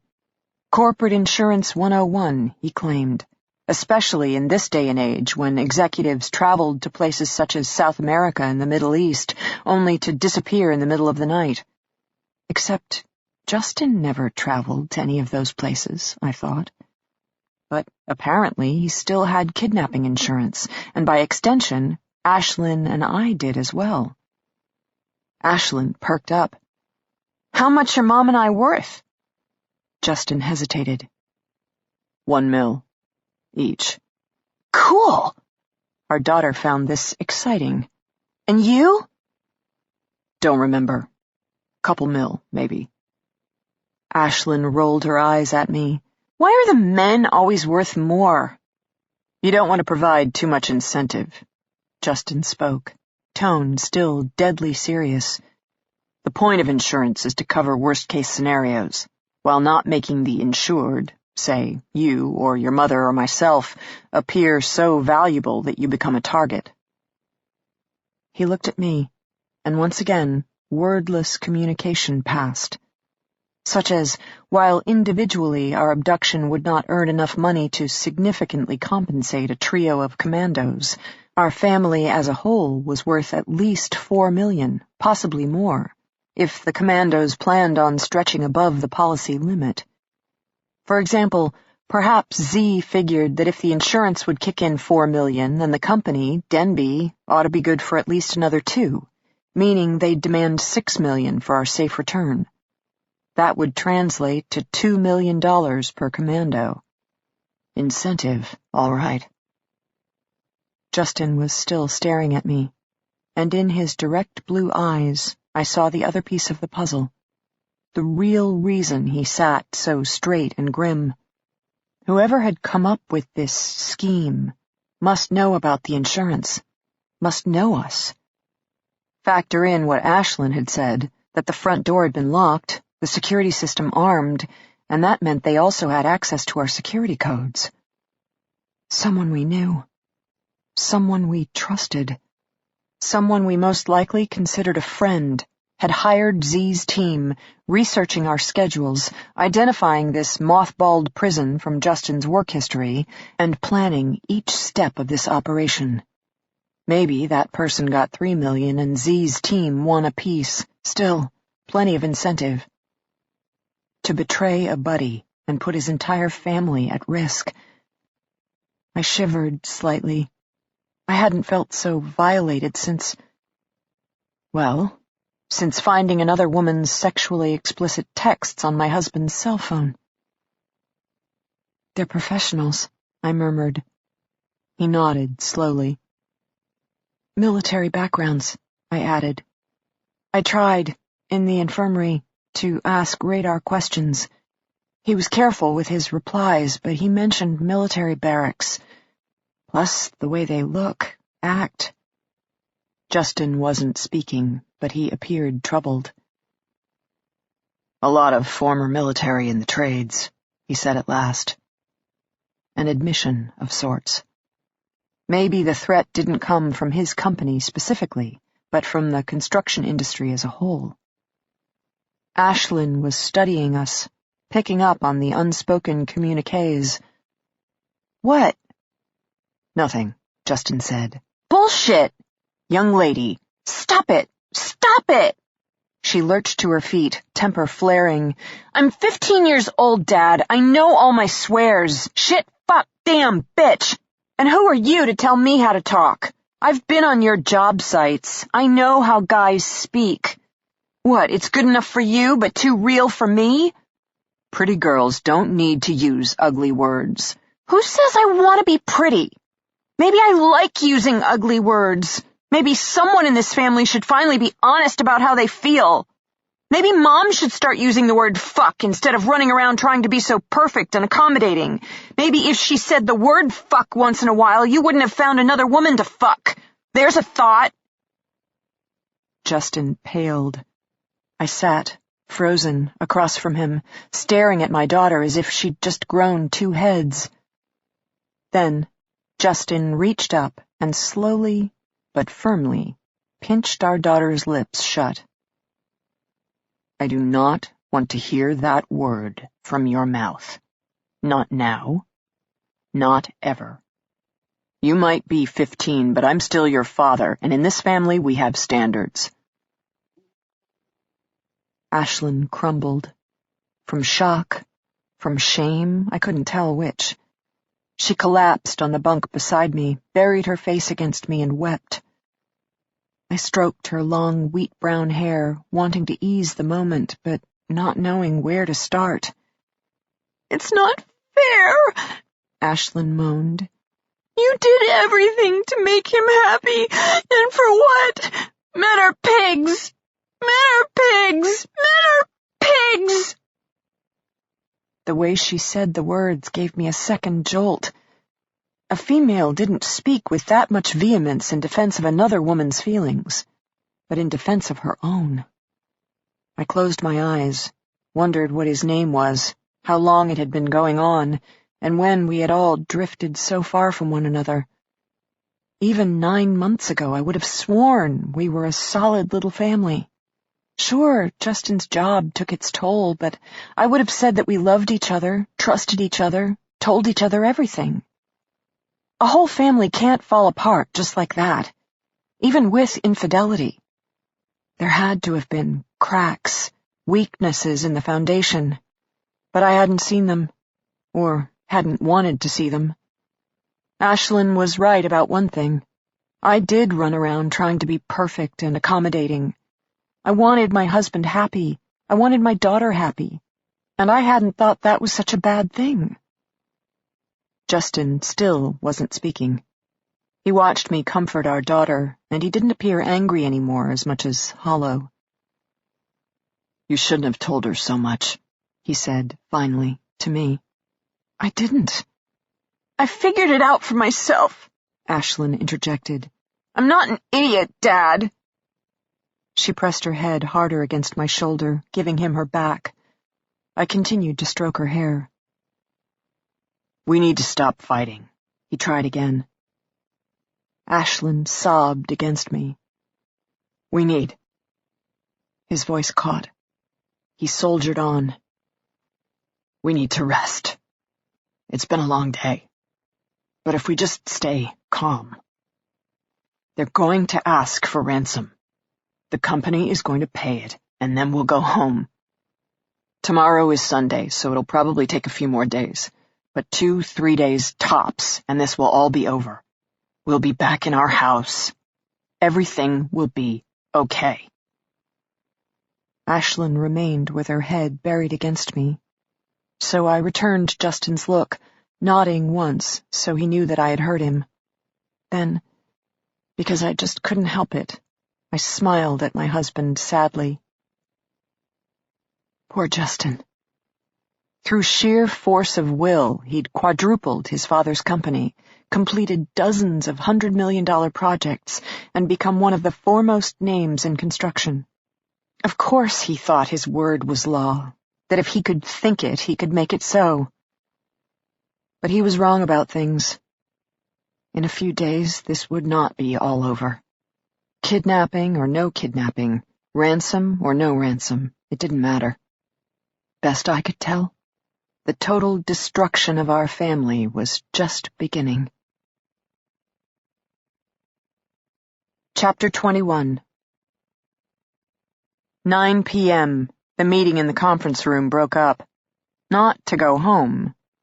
In an investigation with this much ground to cover, sleeping was a luxury reserved for people who didn't know the Denbys, had never worked with the Denbys, and were not currently assigned the task of finding the Denbys. In a missing persons case, the odds of finding the people alive diminished dramatically after the first 48 to 72 hours, which was worrisome because the Denby family had now been gone for almost exactly 24 hours.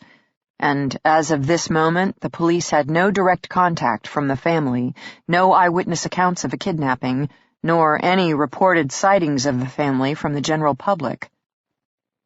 Tessa texted her daughter good night.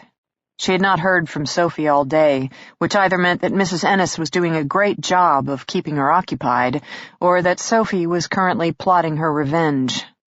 Tessa placed her odds at 50-50, then told herself to let it go. If Sophie was upset, that was a conversation for later. Right now, the Denby family needed her more. Tessa joined the blonde FBI agent, Nicole, and the burly sergeant, Wyatt Foster. They were interviewing Anita Bennett first, and not only was Bennett Tessa's paying client, but as COO, the person most in the know about possible corporate scandals. Anita led them to her office. An expansive corner suite with light wood-paneled walls, a stunning Boston view, and its own leather sofa. Definitely some money in the construction biz.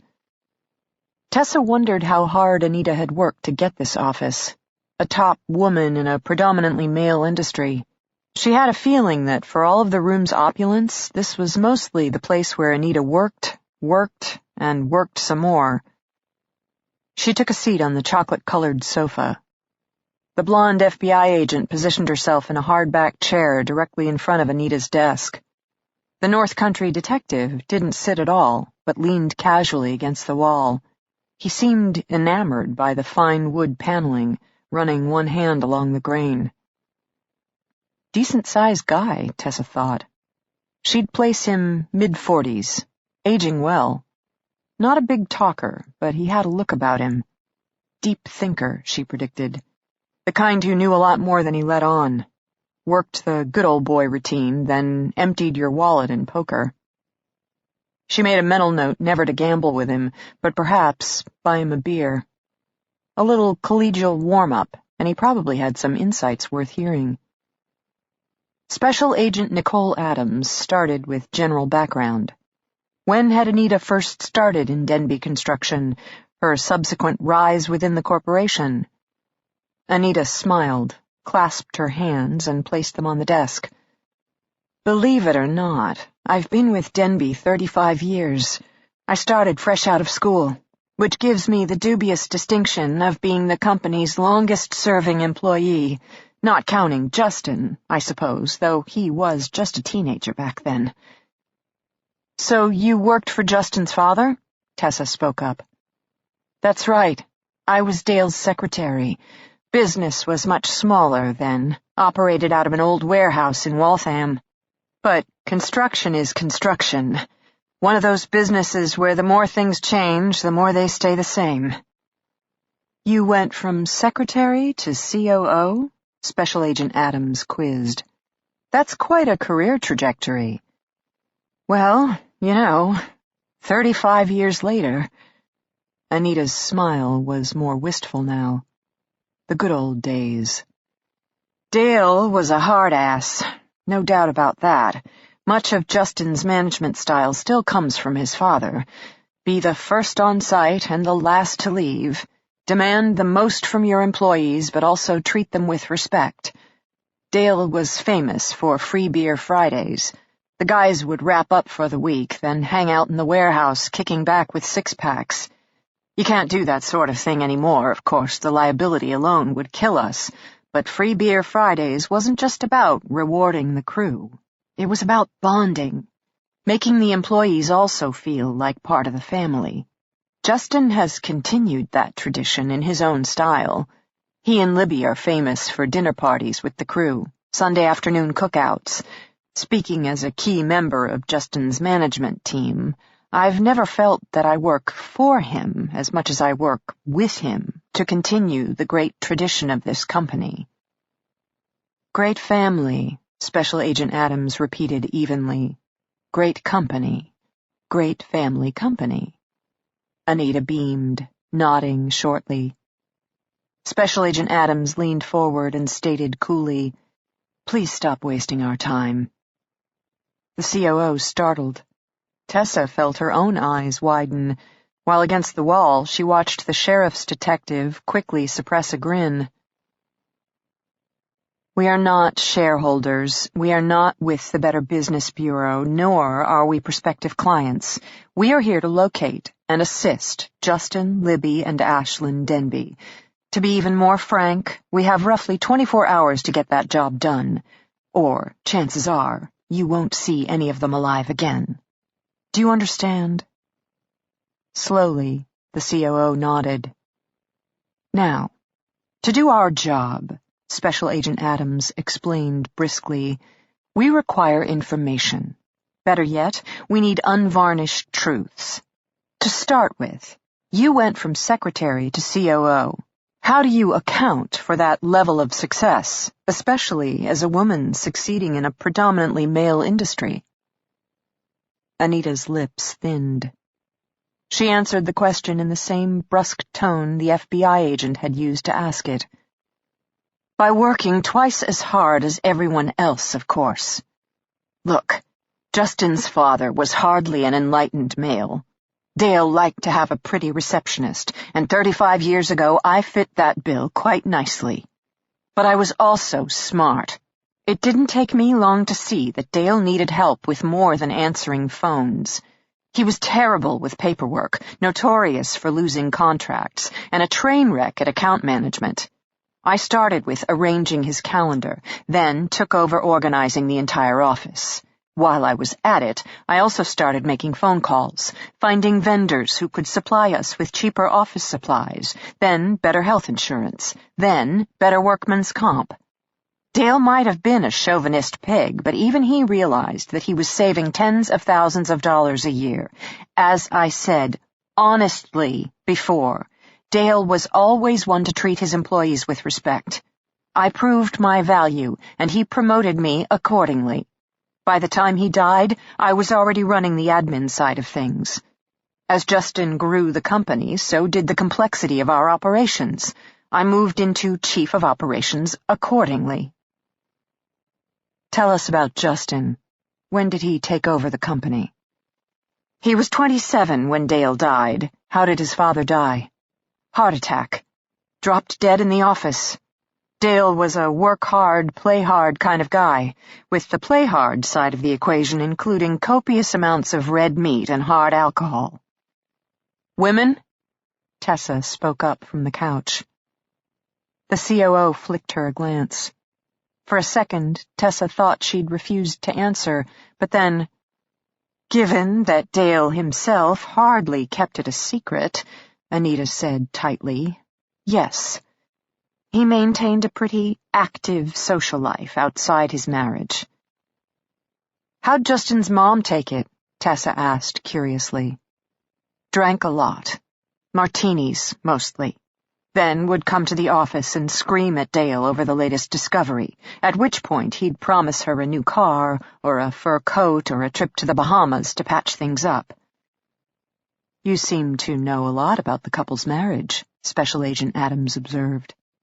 Anita smiled again, but was not amused. Like I said, Dale hardly kept things a secret. I suppose also it's the nature of a family-run business. The employees get to know the family almost as well as the business. Is Justin like his father? Tessa again. Yes and no. Dale groomed Justin. From the time the boy could walk, he was the designated heir to Denby Construction. Other 16-year-olds went to the beach. The summer I started with Dale, he'd just shipped his son off to work 80-hour weeks with a drywalling firm.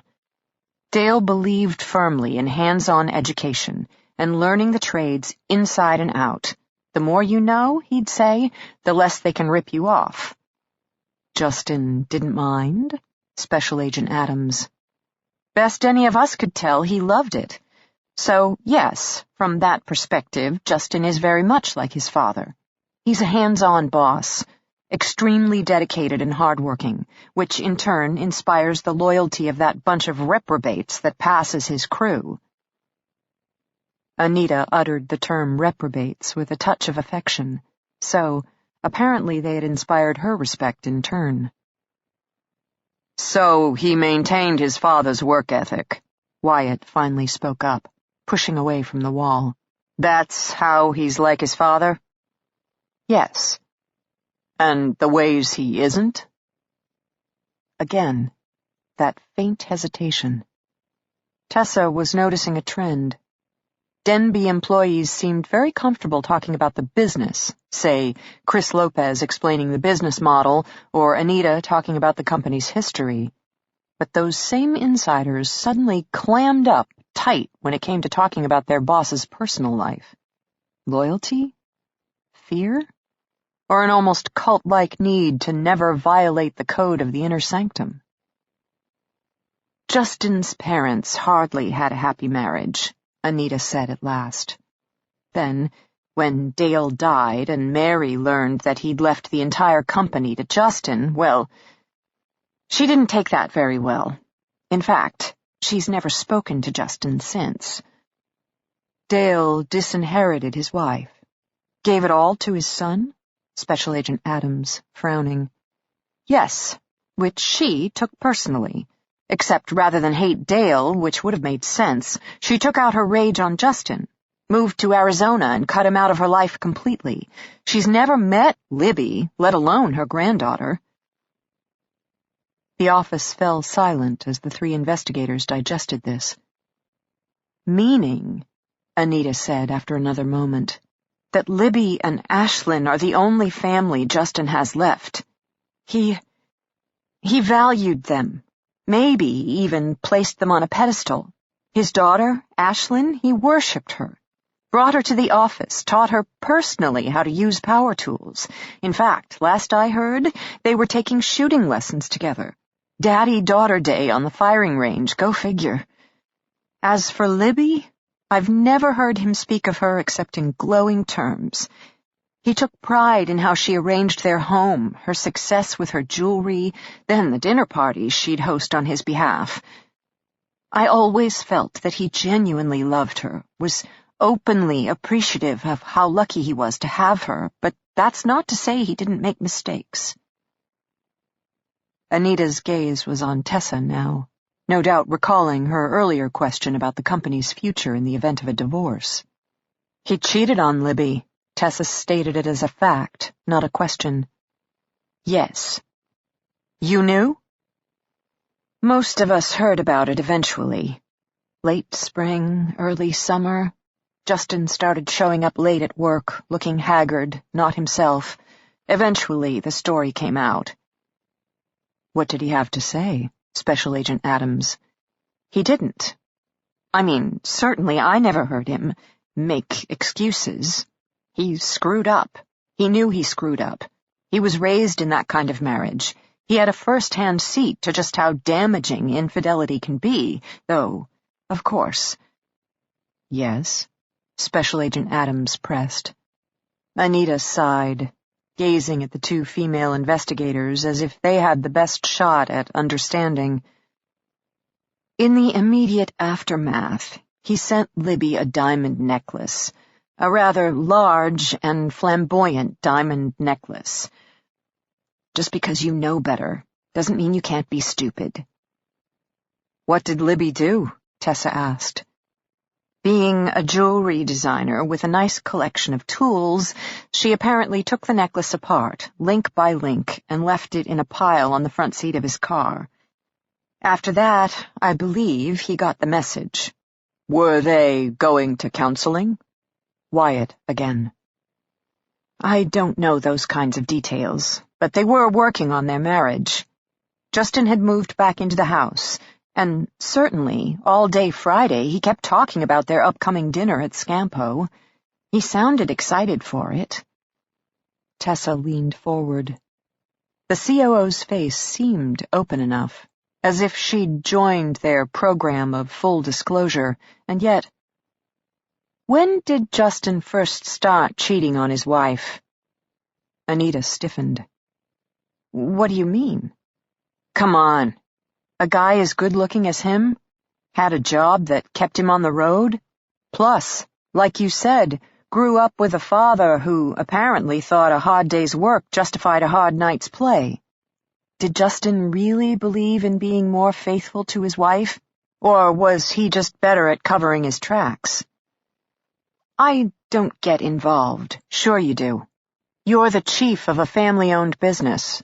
In your own words, that involves dealing with the family as much as the business. 6 months ago, this family fell apart. Libby discovered Justin had been cheating on her with a travel agent downstairs. What else did she finally figure out? Ashlyn, the COO said abruptly. What about Ashlyn?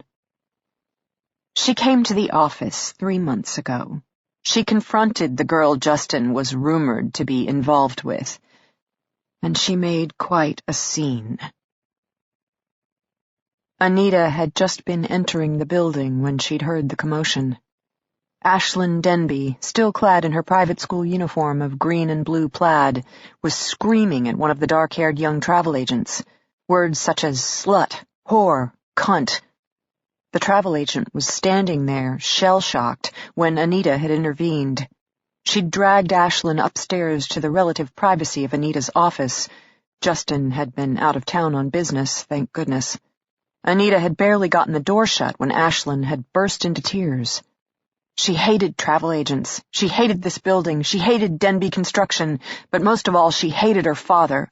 All these years preaching honor and loyalty, then he'd gone and cheated on her mother. Now their family was a mess, and her mom was a mess, and it was all his fault. She wished he were dead. Anita sighed heavily. "Teenage girls," she murmured. "Thank God I have 3 boys instead." "What did you do?" asked Special Agent Adams. "Informed her of the facts of life. What had happened, and there was nothing she could do about it now. Then I told her to go home and stay there. No returning to this building, no yelling at travel agents. This was her parents' business, not hers." "And how did she take that?" "Glared at me mutinously." Anita rolled her eyes. "Teenage girls," she murmured again. "Did she return?" "Not that I heard of. It's possible. I also informed her that if I saw her again, I'd tell her mother. Libby didn't deserve that kind of added stress, and Ashlyn knew it. The girl is loyal to her mother. She's just hurt. Fathers aren't supposed to be human, you know, especially not the ones who've raised their girls to be daddy's little princesses. Sounds to me that family was still going through a rough patch." Special Agent Adams clearly fishing. The COO shrugged, not taking the bait. Wyatt's question was more direct. "Talk to us about divorce. Date night doesn't do the trick. Libby decides to go ahead and hire a lawyer. What happens to the family firm?"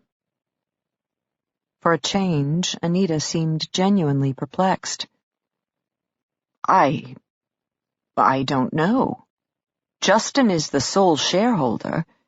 He was wealthy when he first met Libby, so there may be a prenup.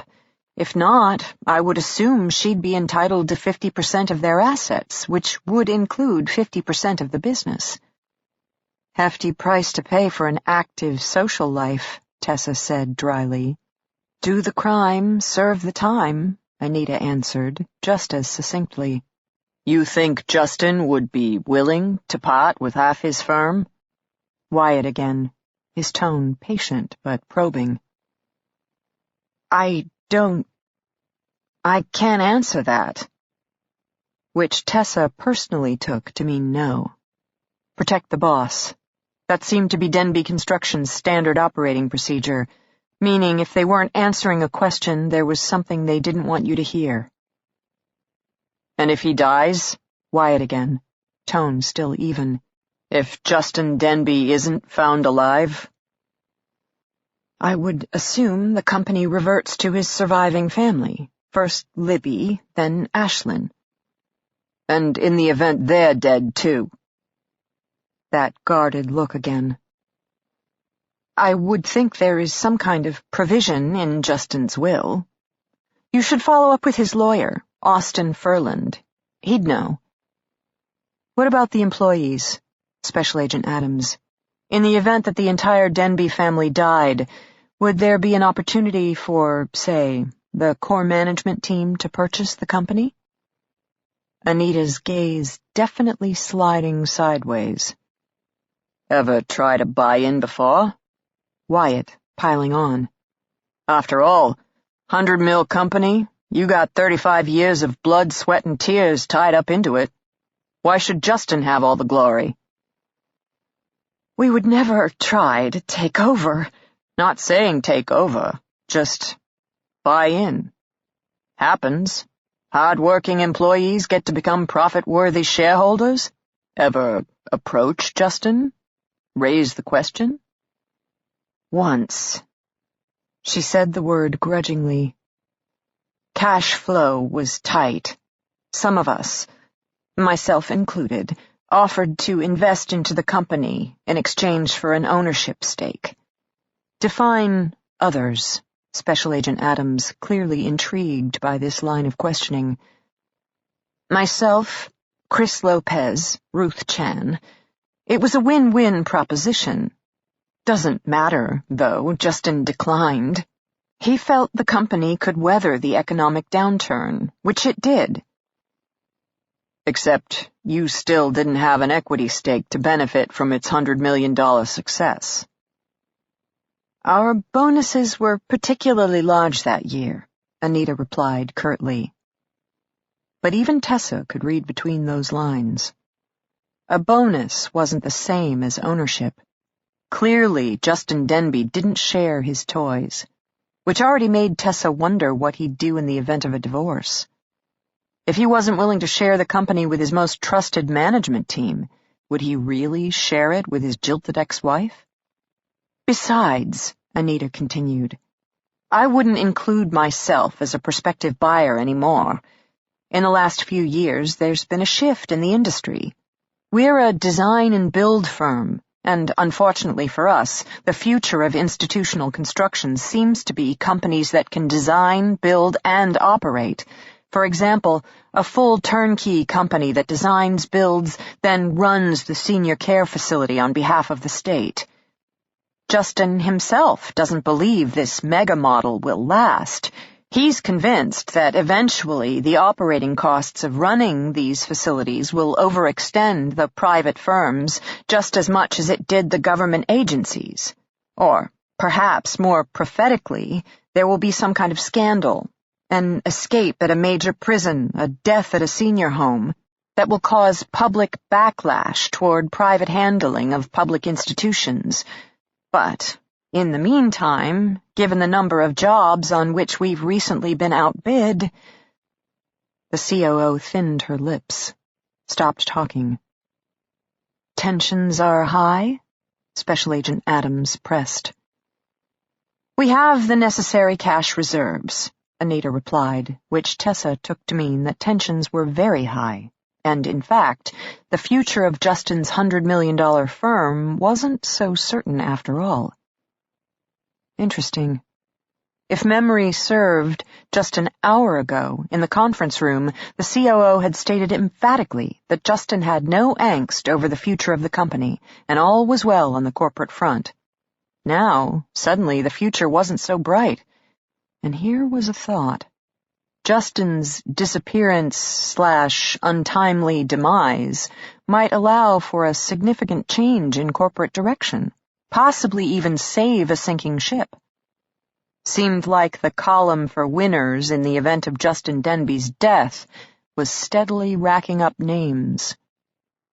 However, Anita said abruptly, as if she'd read Tessa's mind, even if this firm ceased to exist, most people around here would survive just fine.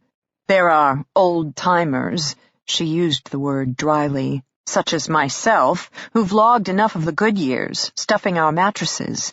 As for the younger guys, Chris and his crew, most of them could easily find a similar job at a rival firm with very little fuss. At the end of the day, this is all just business. Anita waved her hand. And what about a day's work is worth harming someone over? Good question, Tessa thought. And yet people got killed over money and business transactions all the time. Would you like to know the true paradox of the Denby mail? Anita asked abruptly. By all means, Tessa assured her. They may not be faithful, but they are loyal. Dale loved Mary. Justin, from everything I've ever seen, loves his wife, too.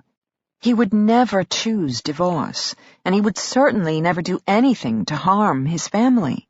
Especially not Ashlyn. Dear God. I mean, maybe if only Libby were missing, some of your questions would make more sense, but you can ask anyone, everyone.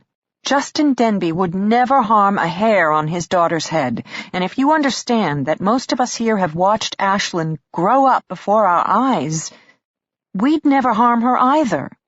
Whatever has happened, we're not the problem.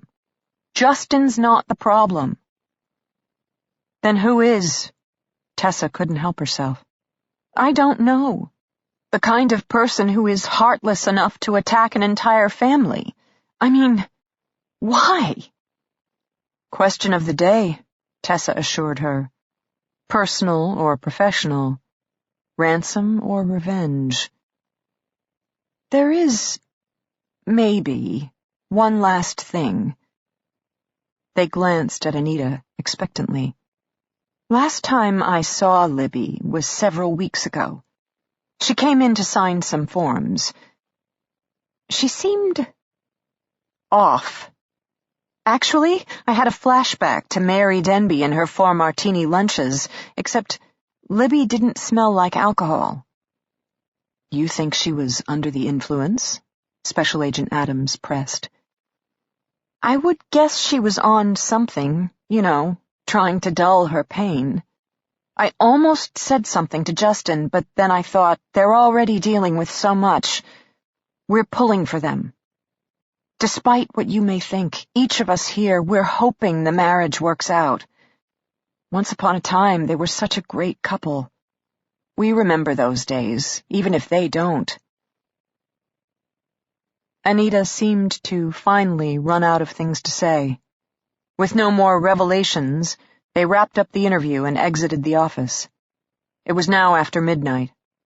The other officers had already completed their interviews, the conference room deserted when they re-entered it.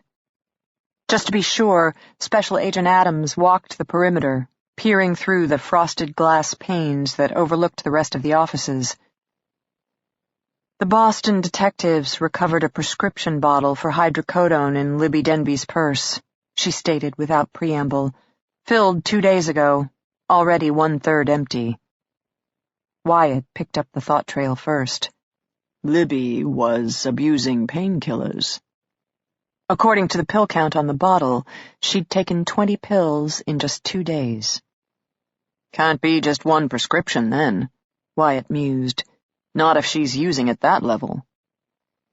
Doctor shopping, Tessa supplied. A woman of her socioeconomics. Most likely she's going from doctor to doctor, cataloging fictional pains. Wyatt turned to Nicole. You said the prescription bottle was in her purse? He asked. She nodded. Meaning it was left behind. Makes sense, the blonde replied. Their personal possessions were all piled on the kitchen island. Tessa got it, the point Wyatt was trying to make. Detox, she murmured. The New Hampshire detective glanced at her, nodding appraisingly. And how? Wonder if her abductors expected that little development, that one of their abductees would— He glanced at his watch. Right about now start suffering from extremely painful, extremely high-maintenance withdrawal symptoms.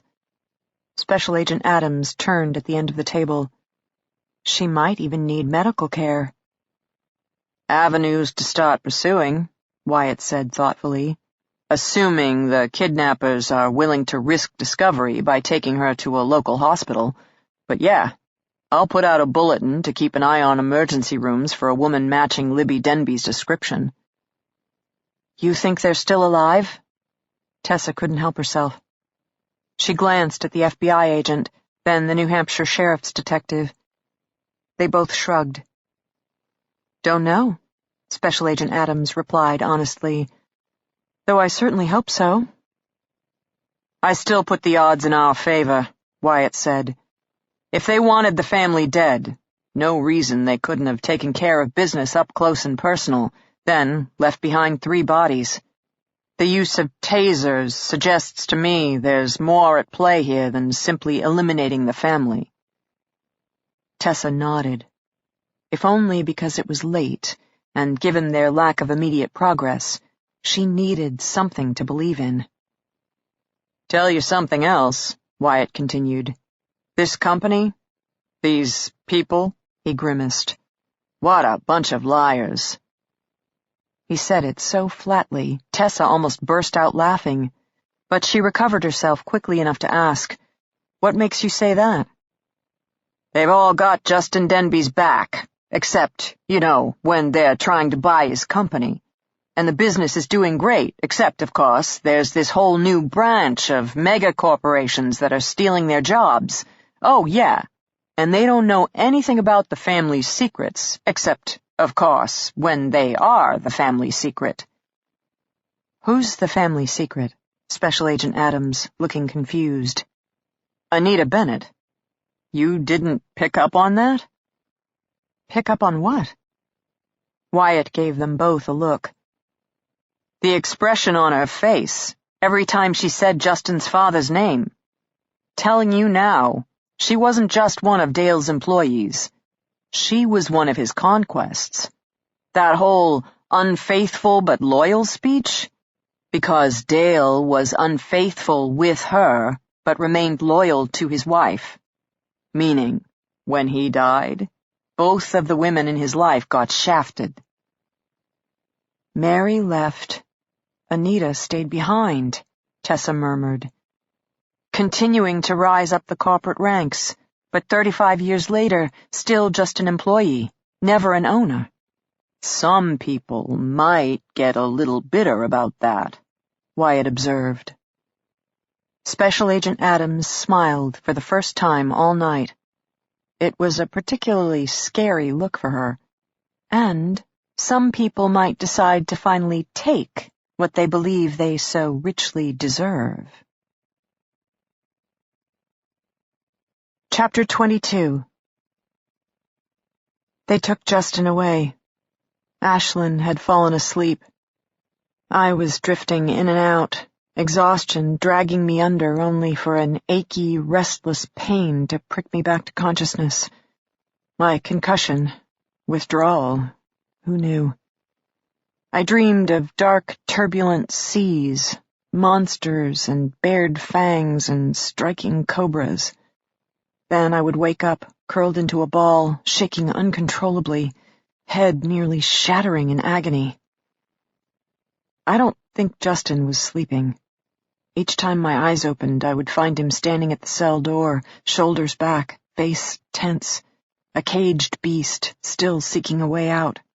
Or maybe a sentry standing guard. Either way, it didn't save him. The door blew open. That's how it felt. I had dozed off, then suddenly, bam! The steel door, flying open, two intruders pouring in. They each bore mattresses, held as shields below their dark, helmeted heads. Faceplates obscured their features, until they appeared as dark, armor-plated beetles coming to get us. One of my own crazy dreams coming to life. They were shouting, wielding clubs. The largest went straight after Justin, knocking him to the floor and beating him with a stick. Bam! Bam! Bam! Then the second was on Ashlyn, who was asleep on the lower bunk. A rabid beetle pouncing on her with the mattress, smothering her down. I heard muffled screams. Then I toppled off the top bunk, rolling onto the back of the beetle from hell. I whacked instinctively at his shoulders, except everything I smacked was padded or plated. My fists were useless. My daughter screamed, and I hit, and none of it made a difference. Justin, shouting from the floor, "I'll go! I'll go! Just leave them alone! Leave my family the fuck alone!" That quickly, Ashlyn's attacker straightened, removing the mattress from her body, brushing me off his back. I fell hard, catching myself at the last second with my hands because my head had already suffered enough. Justin, already dragged to his feet, lurched to standing near the open cell door, blood on the corner of his mouth, hands manacled before him. His attacker grabbed his cuffed wrists and dragged him away. Our attacker had his shield once again positioned against his body. He eased backward toward the open door. At the last moment, he flipped up his faceplate. Mick smiled, blew us a kiss. Most fun he'd had in ages. You could see it on his face. Couldn't wait to do it again. Then he stepped out. The steel door clanged shut, and Ashlyn and I were alone. We didn't cry. By mutual consent, we curled up on the top bunk, out of immediate reach of smothering beetles. From this vantage point, I could see out the narrow window to a dark, dark sky. Still middle of the night, not even the next day, and yet it already felt like we'd been in this hellhole forever. My daughter lay on her side with her back to me. I put my arm around her waist, my face against the top of her hair. When she was little, Ashlyn used to creep into our room. Never say a word. I'd simply open my eyes and find her standing next to my side of the bed, a pale little ghost. I would lift the covers, and she'd crawl in next to me. Our secret, as Justin didn't approve of such things.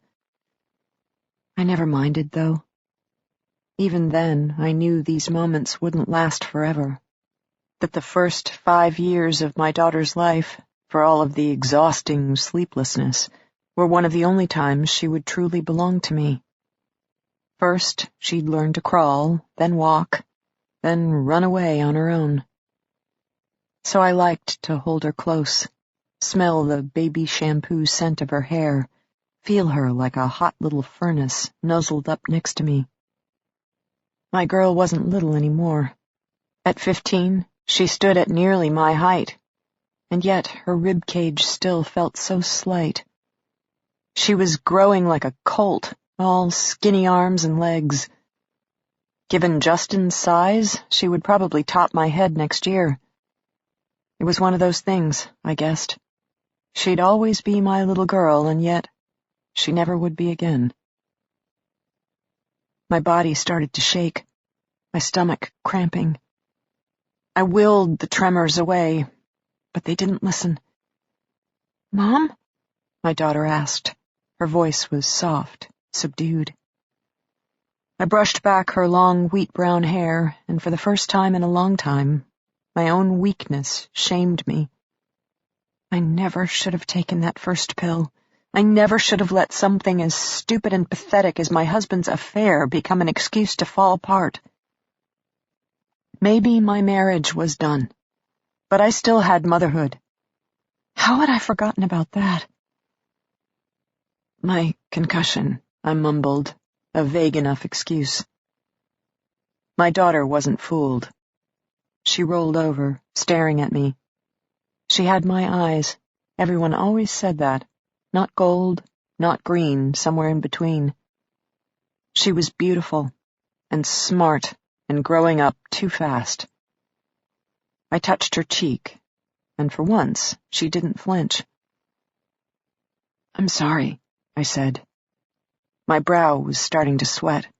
I could feel the beads of moisture, except in my hazy state they felt less like water, more like blood. "You need your pills," she said. "How did—" I wasn't sure I wanted to know. "I've been going through your purse," my daughter stated matter-of-factly. "And your cell phone. Dad's, too. Both of you didn't just stop speaking to each other. You stopped speaking to me." I didn't say anything, just searched her gaze, tried to find myself in my teenager's unflinching stare. "We love you. That will never change." "I know. Sometimes parents have to be people, too." "I don't want people," she said. "I want my mom and dad." She rolled back over. Then my time was up. One side effect of taking an opiate, severe constipation, meaning once you go off that drug, your body has some catching up to do. I made it to the toilet just in time. The diarrhea was violent and smelly and awful. I would have cried, except between the chronic vomiting, sweating, and now this, my body didn't have any moisture left. Ashlyn remained on the top bunk, did her best to give me privacy. Not that it really mattered anymore. I was being broken down, I thought, clutching my cramping stomach, devolving from human to animal, from a respectable wife and mother who once knew her place in the world to a woman who might as well collapse in a gutter. Then, the worst of the diarrhea was over.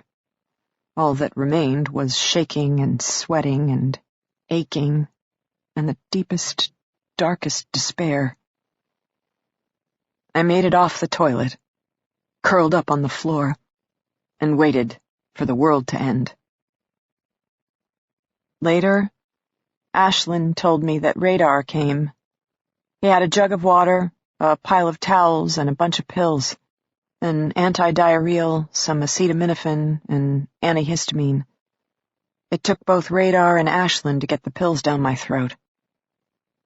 Then Radar was gone, and Ashlyn was left with the task of dampening towels and wiping my face. She couldn't figure out how to move me to the bunk, so she sat with me on the floor. At one point, I remember opening my eyes, watching her watch me. "You're going to be okay," she murmured. Then, "I don't feel sorry for you, Mom. It's the least you deserve." Except later, I heard her crying, hushed, racking sobs, and I tried to touch her face, tried to tell her she was right and I was wrong, but I couldn't move my arms. I was underwater again, sinking down, down, down, watching my daughter drift away from me. "I hate you," my daughter was saying. "I fucking hate both of you. You cannot leave me like this. You can't leave me." And I didn't blame her. In fact, I wanted to tell her I understood. I hated my father, too, because he hadn't wanted to wear a helmet. And I hated my mother, who, even when we couldn't afford dinner, always had a fresh pack of cigarettes. Why were parents so weak, so fallible? Why couldn't my own parents have seen how much I loved them, needed them beside me?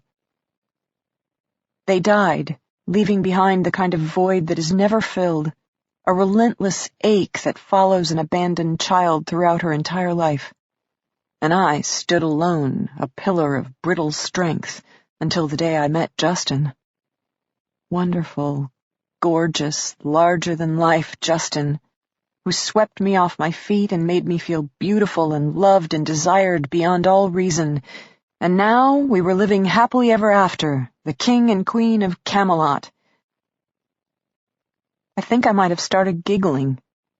Maybe I laughed until I cried, because the next thing I knew, my daughter was once again in focus, and this time, Ashlyn's face was frightened, and she kept saying, "Please, Mom! Please, Mom! Please, Mom!"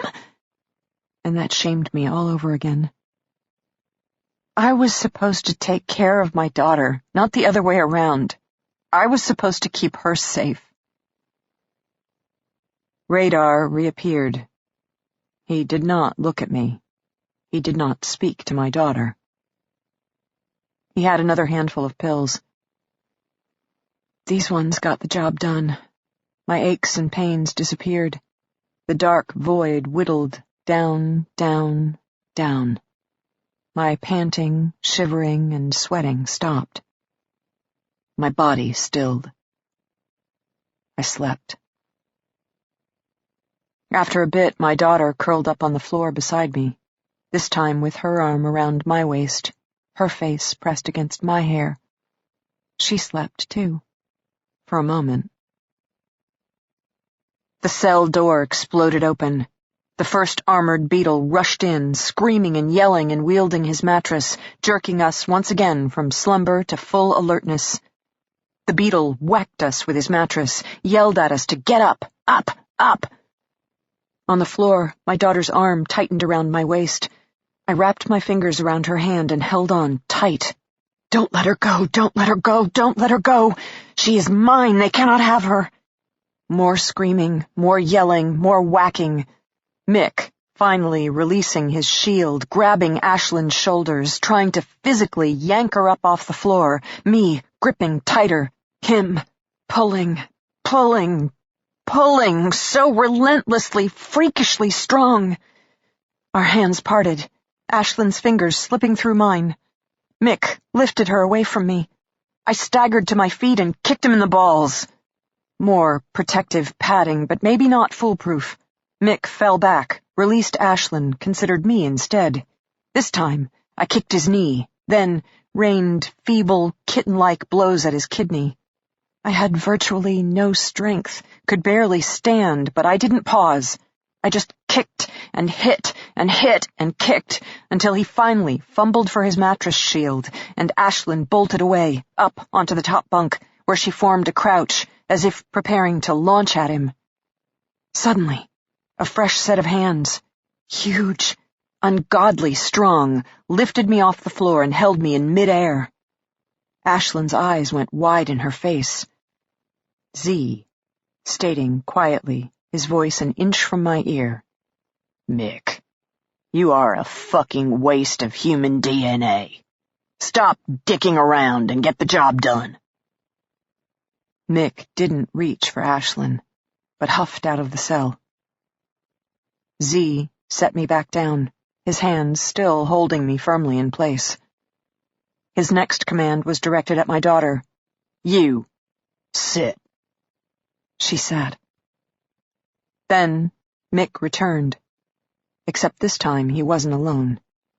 He shoved Justin before him, my husband stumbling toward the nearest bunk, grabbing for the metal frame to support himself. Z released my shoulders, and as quickly as they'd come, both men disappeared. Justin looked up, his formerly handsome face now beaten nearly beyond recognition. Libby, he whispered. Libby, I was wrong. We have to get out of here. Then my husband collapsed into a bloody heap upon the floor. Chapter 23. Wyatt couldn't sleep. He didn't mind sleep, had nothing against it. But tonight, after a long investigative day tackling a high-stakes case, his brain wouldn't shut up. He lay in the moderately priced hotel Kevin had found, using the modern miracle of their vehicle's built-in navigation system, and his brain was running a mile a minute. His current 2 a.m. musing? Why a whole family? So far, most theories of the case had to do with financial gain. After all, Justin Denby was a wealthy man, heading an even bigger dollar corporation. A guy like that gets tasered and abducted from his elite Boston brownstone, money was the first thing that sprang to mind. According to his company, he carried an insurance policy making him worth a cool $2 million. Hard to argue with that. And looking at the company itself, going through a difficult industry transition, maybe some infighting among the management team, you could see where a key player might perceive gain if Justin didn't show up for a bit. Hell, maybe a good old-fashioned kidnapping would sour Justin on the whole business. He'd step aside permanently, allowing either the old guard or the new blood to take over the reins and move the business triumphantly into the full glory of design, build, operate. Whatever. Wyatt wasn't into businesses. He was into people. Case like this, no matter where you started, would never end up being about P&Ls. It would be about people, what made them tick, and what made some of them tick differently. Which brought him back to his first thought. Best they could tell, there were a couple of lucrative reasons for kidnapping Justin Denby. But why his whole family? Kidnapping 3 was tricky. For one thing, you immediately added co-conspirators in crime. And if there was a co-conspirator out there who could keep a secret, a prison official hadn't met him yet. Second, the logistics increased exponentially. Transportation. Now you had multiple perpetrators and multiple victims. Hell, getting from point A to point B was no longer neat and discreet, but involved a regular party boat. Might as well rent a stretch limo and call it a day. Then, lodging. Where do you put that many people? Granted, this is where northern New Hampshire made sense, especially this time of year. Some of the campgrounds involved decent-sized seasonal lodges. They'd be a bitch to heat, and uncomfortable as hell, as they weren't meant for winter occupancy, but they'd definitely provide a private, inconspicuous way to house a bunch of hostages. Of course, now you gotta feed a whole party as well. And sure, you can stock these lodges, That's what happened in the summer months, but it still involved effort. Trips to the grocery store, which, as an experienced shopper himself, Wyatt knew were nearly impossible to get right the first time. You always forgot something on the list. Or something unexpected came up, say a rich Boston wife suddenly going through opiate withdrawal and now requiring aspirin and Imodium and all sorts of TLC. Work, work, work. Risk, risk, risk. If these guys were truly professionals, why expose themselves to the hazards of grabbing an entire family? Especially if the most financial gain could be made by simply kidnapping Justin himself. Wyatt didn't like it. 2 a.m. to 3 a.m. to 4 a.m. Why take the entire family? Why not just kidnap Justin Denby? And 30 hours later, where the hell was the ransom demand? Wyatt rolled out of bed at 6. He showered, which made him feel moderately human, then shaved, which definitely made him feel better, and finally changed into a fresh uniform he kept packed in a duffel bag, because in his line of work, an initial call-out had been known to involve several days away from home. Too early to call the North Country yet. If his people had real news, either from the hotline or direct public contact or from the campground searches, they would have let him know, regardless of the hour. His cell phone had no messages, same with his voicemail, which led him to believe they were still in the all-pain, no-gain phase of their investigation. Fair enough. He headed downstairs to retrieve a fax from the Boston PD and found Kevin already in the lobby, holding 2 large cups of Dunkin' Donuts coffee. "Good man," Wyatt said, grabbing the thick bundle of papers, then accepting the offered coffee. He looked around. The lobby was deserted. "They provide a continental breakfast," Kevin commented. "Can you believe it doesn't open till 7:30 on a Sunday?" Wyatt grunted, took a sip. He liked Dunkin' Donuts regular, nearly white with cream and heavy with sugar. Good stuff. "Sleep?" Kevin asked. "Who needs it? You?" "I watched pay-per-view, but not porn. I know they make this big deal about none of the movie titles showing up on the hotel bill, but that just makes everyone look like they've been viewing porn." "Good to know." "You don't talk much in the morning." "And you talk entirely too much." The men headed for a small table in the common room. No one around, so they didn't have to worry about prying eyes or keen hearing. "Game plan for the day?" Kevin asked. "Stick around. Unless we get a development from up north. Only real crime scene is here, not to mention all the players are in the city as well. Tricky, trying to profile an entire family. The number of interviews, background reports. We need more manpower. Of course, we don't have it to give. FBI will start throwing more bodies at it, especially now that the family's beyond the 24-hour mark," Kevin said. "Won't have a choice. It's been, what, a day and a half, and we have no leads? Not even a ransom demand. FBI's gonna set up a command center. I'm guessing they'll bring in a mobile unit, park it in front of the Denby's townhouse. They'll be thinking seriously about preparing for contact from the kidnappers, wiring the house, tapping the landlines, all that stuff. I bet they keep the Denby's mobile phones as well, just in case a call comes through them." "Can you text a ransom demand?" Kevin mused. "Especially on the teenager's cell. There's something suitably ironic about that." "Hell, if you can sext, why not ransom text?" "Textortion? Sounds good to me." Kevin took a sip of his own coffee. "So, what do you think of Tessa Leone? You got to interview with her last night." Wyatt shrugged. She asked good questions. Can't get a vibe on her relationship with Denby Construction, though. On the one hand, They're her client. On the other hand, it seemed to be her first time meeting any of them. First, Kevin confirmed. Looked it up last night. Denby has had Northledge on retainer for the past 7 years, but it doesn't appear to be a major account. Northledge probably provides routine background checks on prospective employees, that sort of thing, which is handled lower on the Northledge food chain than Tessa Leone. Her boss saves her for more strategic situations. This would be a situation needing some strategy, Wyatt concurred, but he was frowning. She seems kind of young to be the investigative big guns. 29. Served 4 years as a Massachusetts State Police trooper. 2 years at Northledge. 29. Shit. That's barely out of investigative diapers. She seems to be able to make it work, Kevin said. Her last employee review was positively glowing.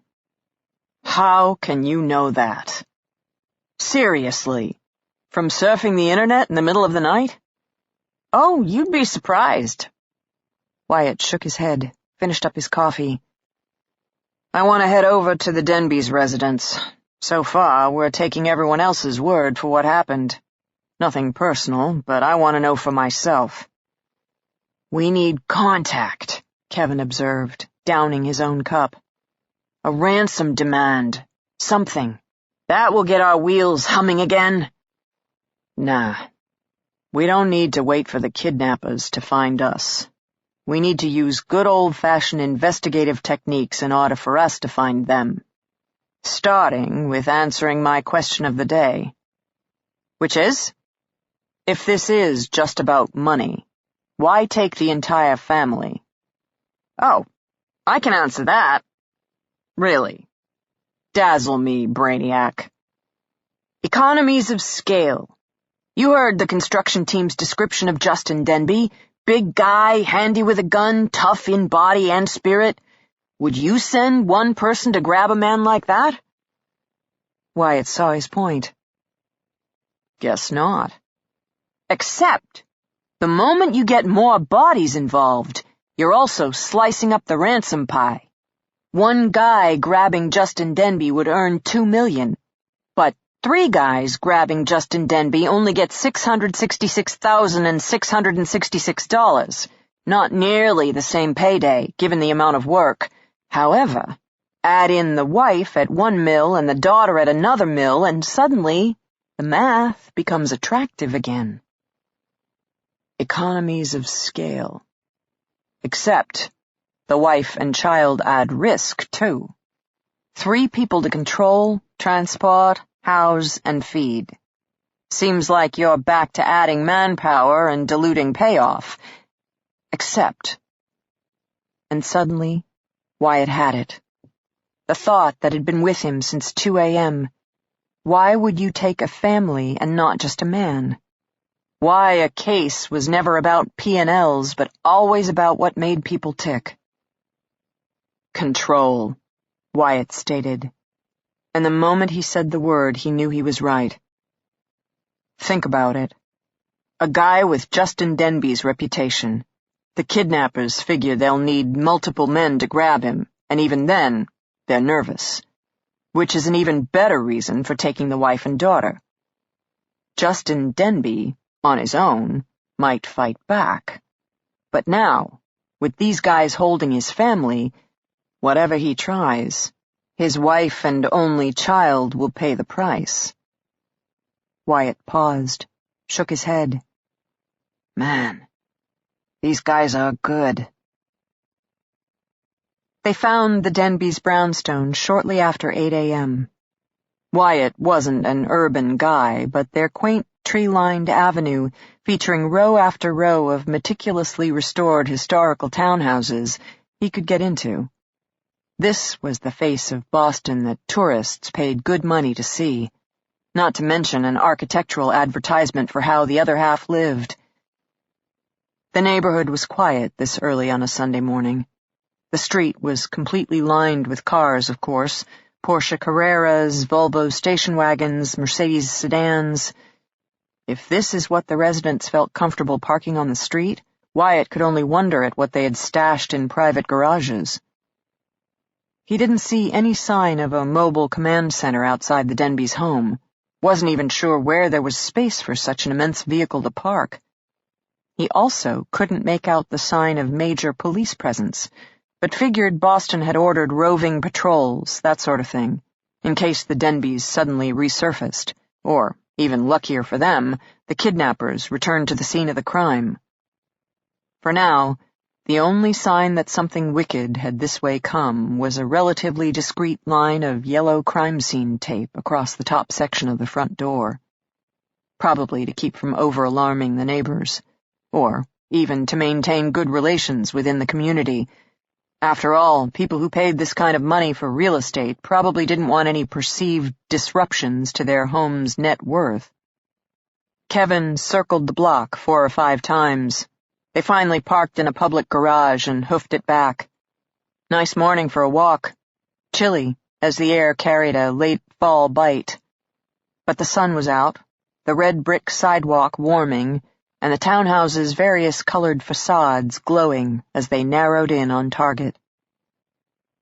The Denbys' front door, dark-stained walnut, he thought, was closed. Wyatt started with the basics. He knocked. And the door opened. For a second he stood there, slack-jawed, watching the heavy wood swing open, thinking, my God, they're back. But then the walnut door completed its inward arc, and he found himself staring at Tessa Leone, in crisp black trousers and a white dress shirt. She could have been a realtor, except for the rather large gun holstered at her hip. Figured you'd pay a visit, she stated without preamble. A good investigator always has to see for himself. She took a step back and allowed Wyatt and Kevin to enter the home. Wyatt fell in love with the staircase. He tried not to stare. Hell, it was all he could do not to run his hands over such richly grained hardwood. Mahogany, he was guessing. Freshly oiled, patina darkened, and oh, the graceful curve of the lower landing. The hand-hewn craftsmanship of each individual spindle, the hours of meticulous, painstaking labor. Except, then, he turned away from the staircase toward the front sitting room to discover built-in shelves, a gorgeously restored fireplace mantel, the original Crown Dental molding. He gave up. He stood in the middle of the foyer, strewn with crime scene placards and dusted with fingerprint powder, and he beheld a carpenter's wonderland. Impressive, huh? Tessa remained standing next to the door. He noticed she had a thing for personal space, and she wore her dark hair pulled back a tad too tight, as if she cared less for hairstyle and more for control. Holy shit, he observed politely. She smiled, her shoulders coming down a fraction. By all accounts, Libby Denby was the hostess with the mostest. Had a degree in creative arts, something like that, which you can see in some of the color choices. At least, they seem very creative to me, given that my own house is mostly white, and, well, white. Where do you live? Just bought a little bungalow in Arlington. Small, probably by New Hampshire standards, but works for me. You got a family? A daughter. She eyed him thoughtfully, as if slightly surprised. My husband died 2 years ago. Another expectant pause. Wyatt looked around the foyer. Kevin was already busy examining the evidence placards, his brow furrowed in concentration, which meant that Wyatt was on his own. Sorry to hear that, he drawled politely. She smiled again, but it was ironic now. It's because you're from New Hampshire, she murmured. I forget, sometimes, that not everyone cares about Boston news. Would you like the nickel tour? The Phoebes have yet to leave their mobile command center, meaning, for the moment, the place is ours. Wyatt drew up short. Mobile command center? Where? The back alley that runs behind the townhomes. That's where everyone has garage access, parking spaces, the less glamorous stuff. That's how Back Bay works. You get these beautiful scenic streets, say Marlborough, where you behold the front facade of each townhouse. Then you get a narrow back alley that runs behind it, featuring the much less glamorous rear of each building. Boston FBI pulled in last night. Big white mobile command center, very pretty on the outside. I'm betting lots of cool toys on the inside. Now, my turn. Is it just me, or do you have a history with the blonde agent? Nicole? Wyatt fell in step beside Tessa, and she led him away from the foyer toward what appeared to be the kitchen. History is the operative word. She good? I'd say so. Smart, resourceful, ambitious. If I were missing, I wouldn't mind her handling my case. Good to know. Arriving in the state-of-the-art kitchen, first thing Wyatt spotted was the pile of personal possessions topping the granite island. The FBI had left the items intact, Tessa informed him, as they had some behavioral expert returning today to further study the scene. Not to mention, it wasn't necessary to remove the mobile phones to analyze them. The cellular provider had already faxed over transcripts of messages, texts, and call histories. There was something about the cache of personal possessions that bothered Wyatt. It was more than simply removing items that could be used to call for help or potentially aid in a victim's escape. It was dehumanizing. Divesting the 15-year-old of her metallic orange cell phone with her Swarovski crystal initials stickered on the back. Stripping off the wife's engagement ring and wedding band. Taking the husband's obviously well-used, well-loved, battered red Swiss Army knife. It also invoked a sense of déjà vu. He had to think about it, circle the pile for a moment, consider multiple angles. Then, it came to him. Prison intake, he said. Tessa glanced up from her own inspection. When you're first admitted into jail, they take all your personal possessions, he continued. Jewelry, wallets, money, keys, phone, cash, everything. You place it in a pile, slide it over.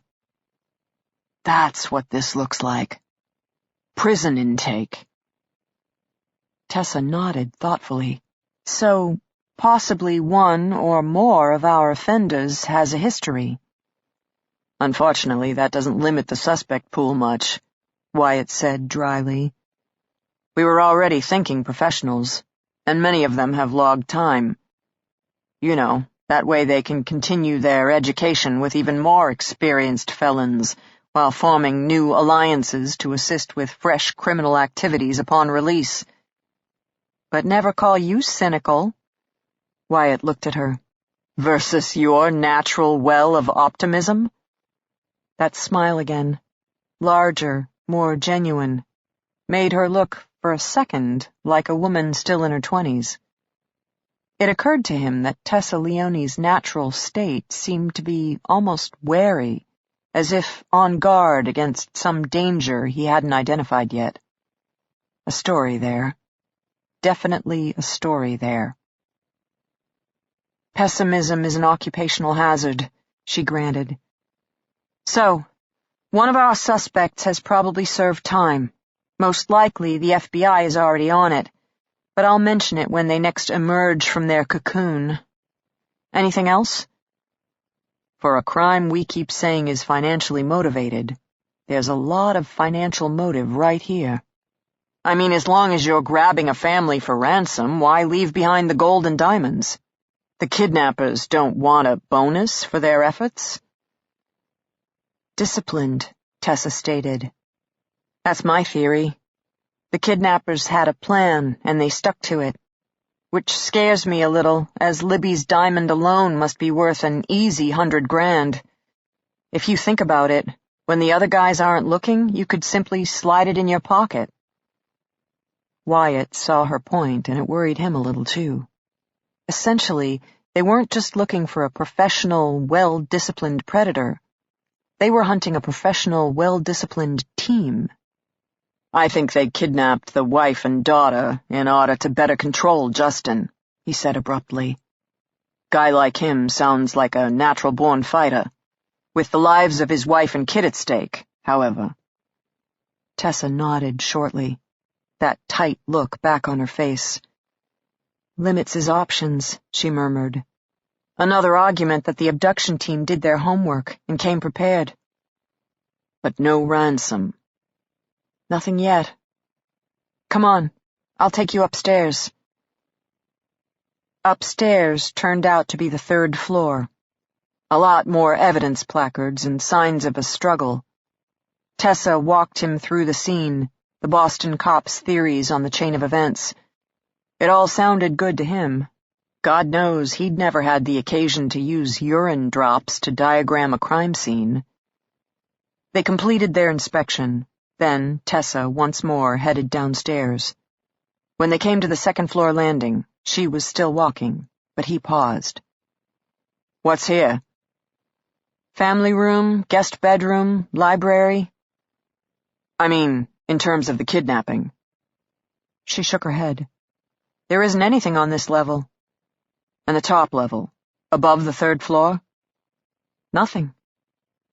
Wyatt frowned, meaning the activity was limited to the 3rd floor, where the intruders got the girl, and the foyer, where they got the parents, then the kitchen, where they stacked the family goods after everyone had been subdued. Tessa nodded. Wyatt looked at her. Pretty precise, if you ask me.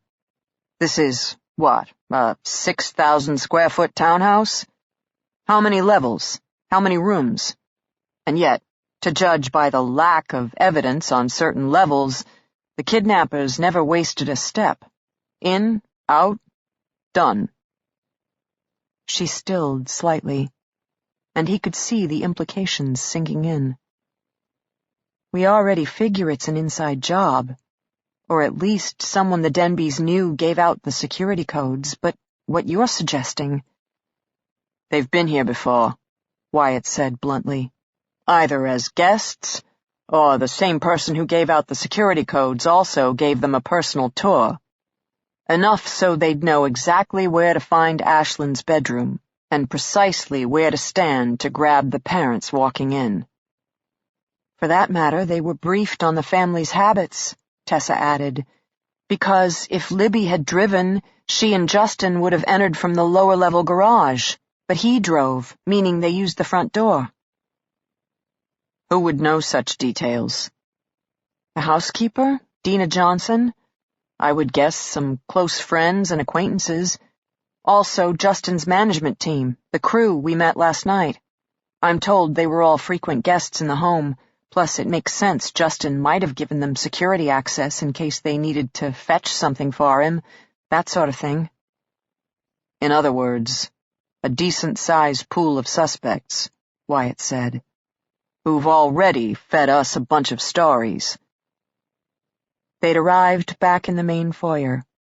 Kevin was no longer hunched over the floor, having probably worked his way to the kitchen.